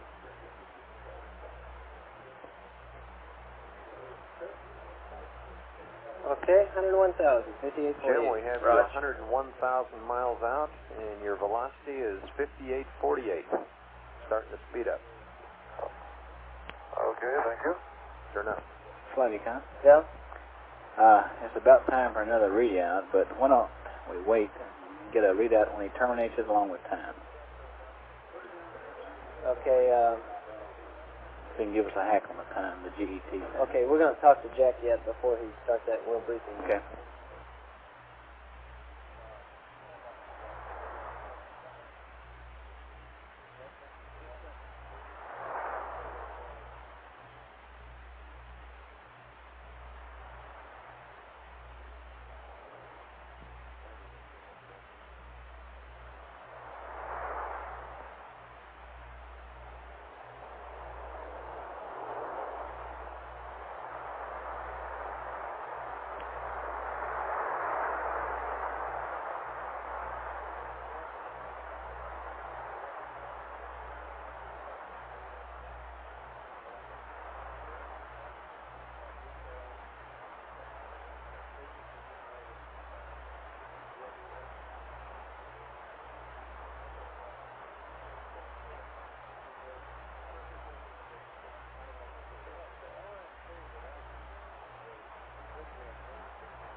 Capcom flight. Capcom flight. Go. When you brief Jack on these deltas to his checklist, also tell him before terminating the charge to get a BAT-A and a charger readout and just record it, and we'll get that from him when he gives the other readouts to us also. Okay, a last reading before we terminate. Yeah, and the time he terminates. And the time he terminates. Okay.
Okay, Houston, where are you? Go ahead, Jack. Okay, Vance, Jim said that you want to terminate battery charge on battery A. That's affirmed, Jack. Request to, before you terminate it, get the usual readouts on voltage and current. And we'd also like a time of termination. And understand you have the termination procedure. Is that affirmed? Okay, that's affirmed. Stand by. Let me just make sure I've got everything here before I go off on a tangent. Okay, Jack. And your battery charge termination procedure remains unchanged. But when we go to power up the CM and look at your TM, we have a couple of additional steps.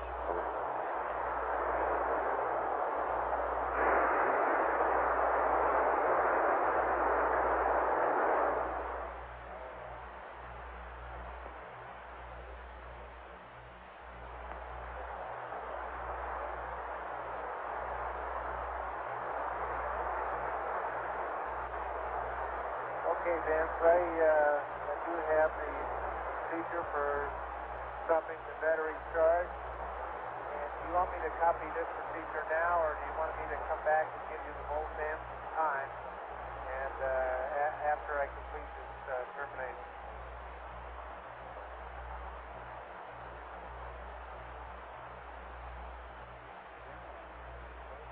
Okay, just give us the volts and amps just before you start the termination of the procedure. And understand you say you have the charge, the procedure for taking the charge off. Is that affirmed? That's affirmed. Okay. And just give us a hack on the time. You want to review it at all? Unless he wants to. Negative, unless you want me to. I'll tell you what, I could run through it very quickly just to verify that we're getting started off on the correct path there. Yeah, okay, the first 4 or 5 things that I have is panel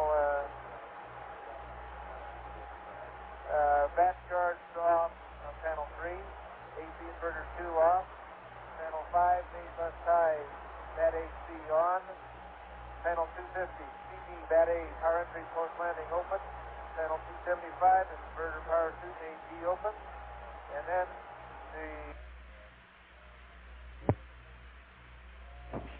Hello? Hi, this is Sue. Hi. You can leave here tomorrow afternoon at 3:30 or 4 out of Clear Lake City, catch a 5 o'clock Continental flight to L.A., get you in at 6:12, leave L.A. at 8:30 on a Pan American flight into Honolulu at 11:59. You can leave Honolulu at 1:45 a.m. Saturday we are going to go on Pan back American and flight getting into Pago Pago at 6 Make a.m. sure you understand that. How does that sound? Okay, that's Pago. I guess that's in Samoa, huh? I guess so. I kept telling her Samoa, and she kept saying Pago Pago. Maybe she knows what it's all about. I'm not sure they're the same place. I'll find out. I judged that they probably are from the way she was talking, because I never did say anything other than Samoa. Right. And I was just looking it up in the dictionary and hadn't quite found it. But I think it must be. Okay, I'll look at a map. I was going to try to find it on the globe, but gee, it's so hard to find there. But at any rate, I've asked him to go ahead and start working on those. Tell me a flight. And go ahead, fly. How do you like this? Do you need a car? We'll stay with it. We'll stay with it for a while, fly. It don't seems to be know. pretty solid. Let me check with Jerry Hammock on this whole thing before I go any further with it. Okay. He and I were both talking about it. He may want to do it. I'm not sure I really want to do it, nor whether it's worth it. And we just thought we'd find out if it was possible before we did anything else. Yeah, well, apparently it is. And, okay, well, I wouldn't start cranking up any effort on it yet then, Sue. Let me talk around here a little bit and see if it really makes any sense. Okay, fine. Thank you. Thanks a lot. Right, bye. Bye.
getting that one over because Jim just got off the loop. Okay, sleeping. Now that's actually where we normally had been throwing it for normal jet. Okay. Flight FAO. There's no conflict with the normal storage. I just got that report back. Figure that you'll. There's no conflict with the normal storage for the probe and the drogue. We have a change to this equipment transfer list that I just read up to Jim. Why don't you make a note of this one item? Forget about the LEM. Stand by one. Flight company. Joe? This data's getting awful ratty now. We better go back to low bit rate. Okay. PCM switched back to low bit rate. Is that right? Info? Say again, Flight. What do I tell him to get low bit rate? Tell him put the PCM switch to low. Okay. Capcom, let's go back PCM bit rate, or PCM To low. to low. Low bit rate. PCM low bit rate. Clean up the comm a little bit. And Fred, request PCM on low bit rate now. Okay.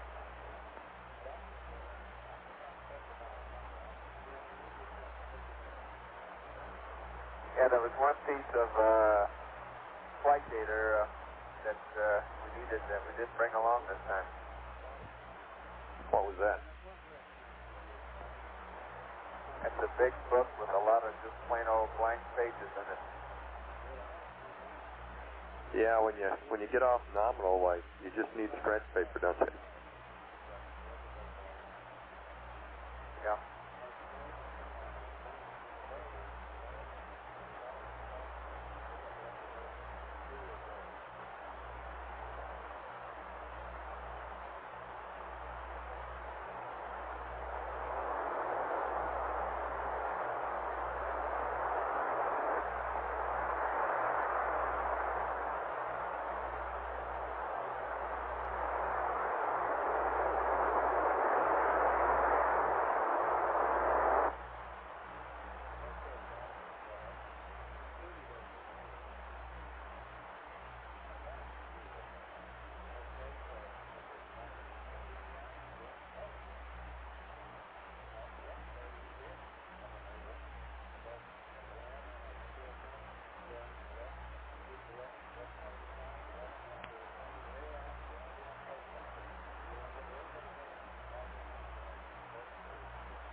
Okay, Vance, I got the storage list now.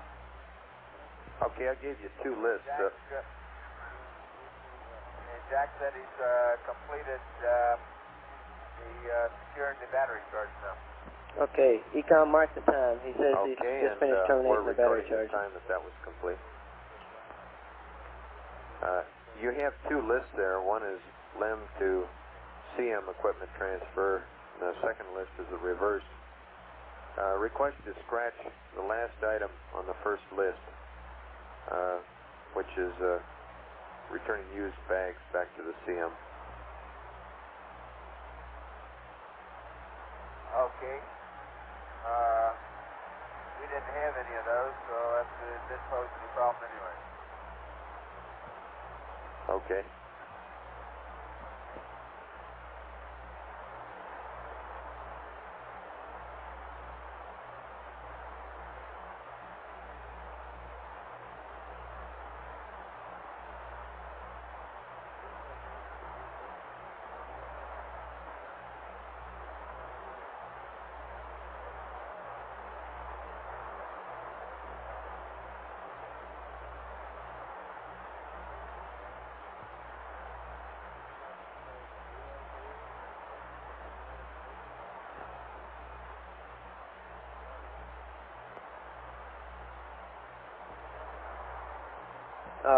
Capcom flight? Go. Did you get the deltas for the power up to Jack? For the power up of the CSM? Negative, but it's about time to send those up. Yeah, why don't you tell Fred that we've got a couple of deltas before you start that power up, just to make sure. I know you told Jack, but so Jack doesn't get into the thing. Aquarius, Houston. Okay, Vance, Aquarius is back on. Okay, Jack, I understand you completed the securing the battery charge. Now, if you're ready to copy, Jack, I'd like to give you the two changes that we have to the power up for the TM procedure of it.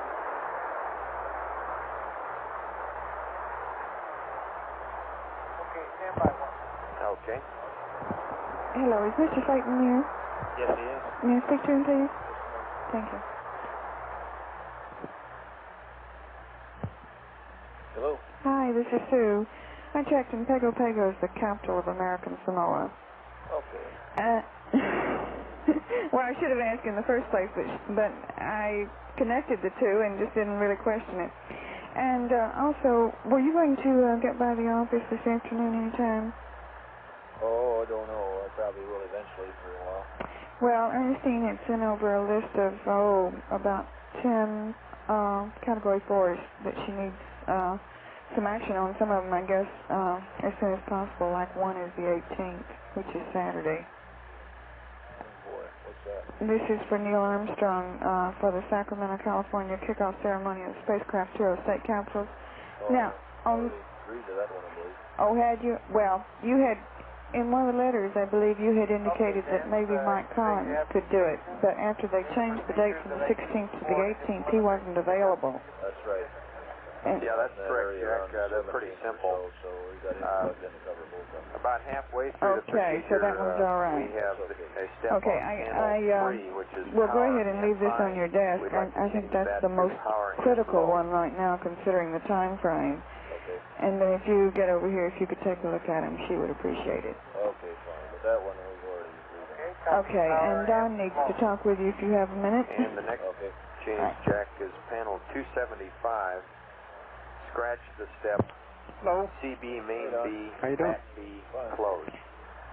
Hey, I think we got the debrief thing pretty well worked out here now.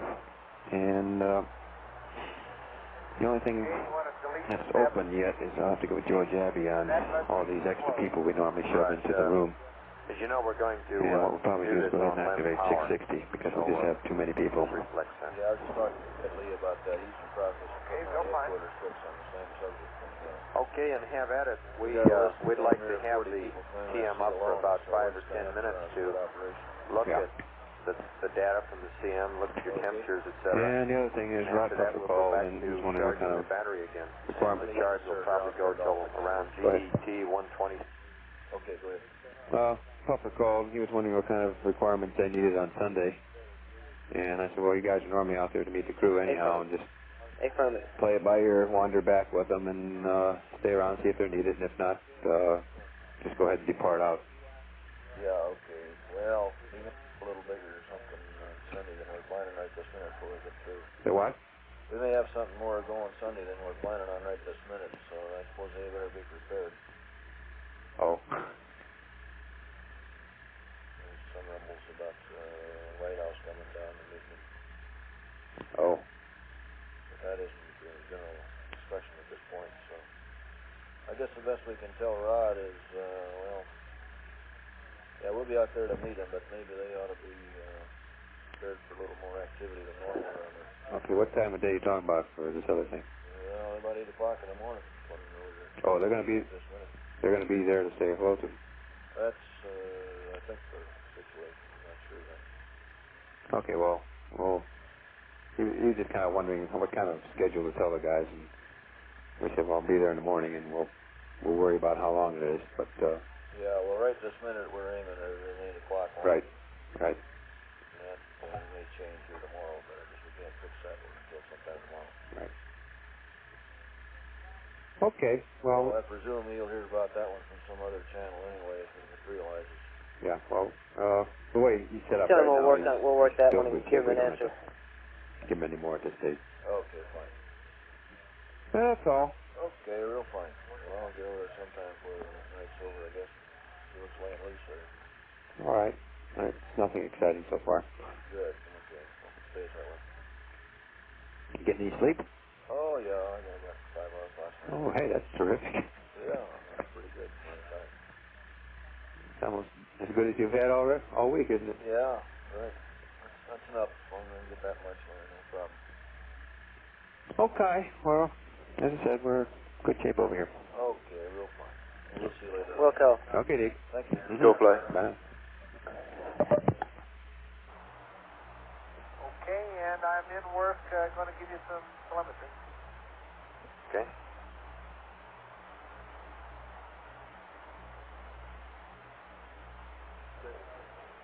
FAO, meet retro on my list.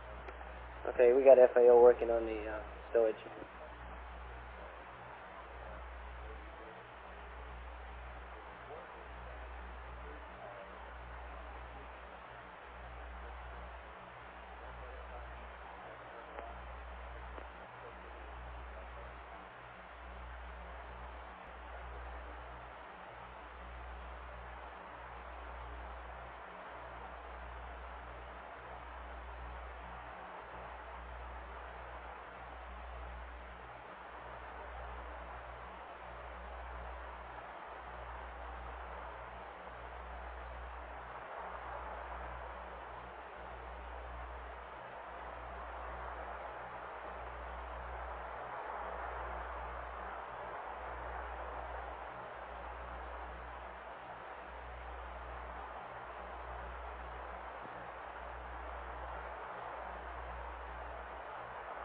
Okay, Houston, we've had a problem here.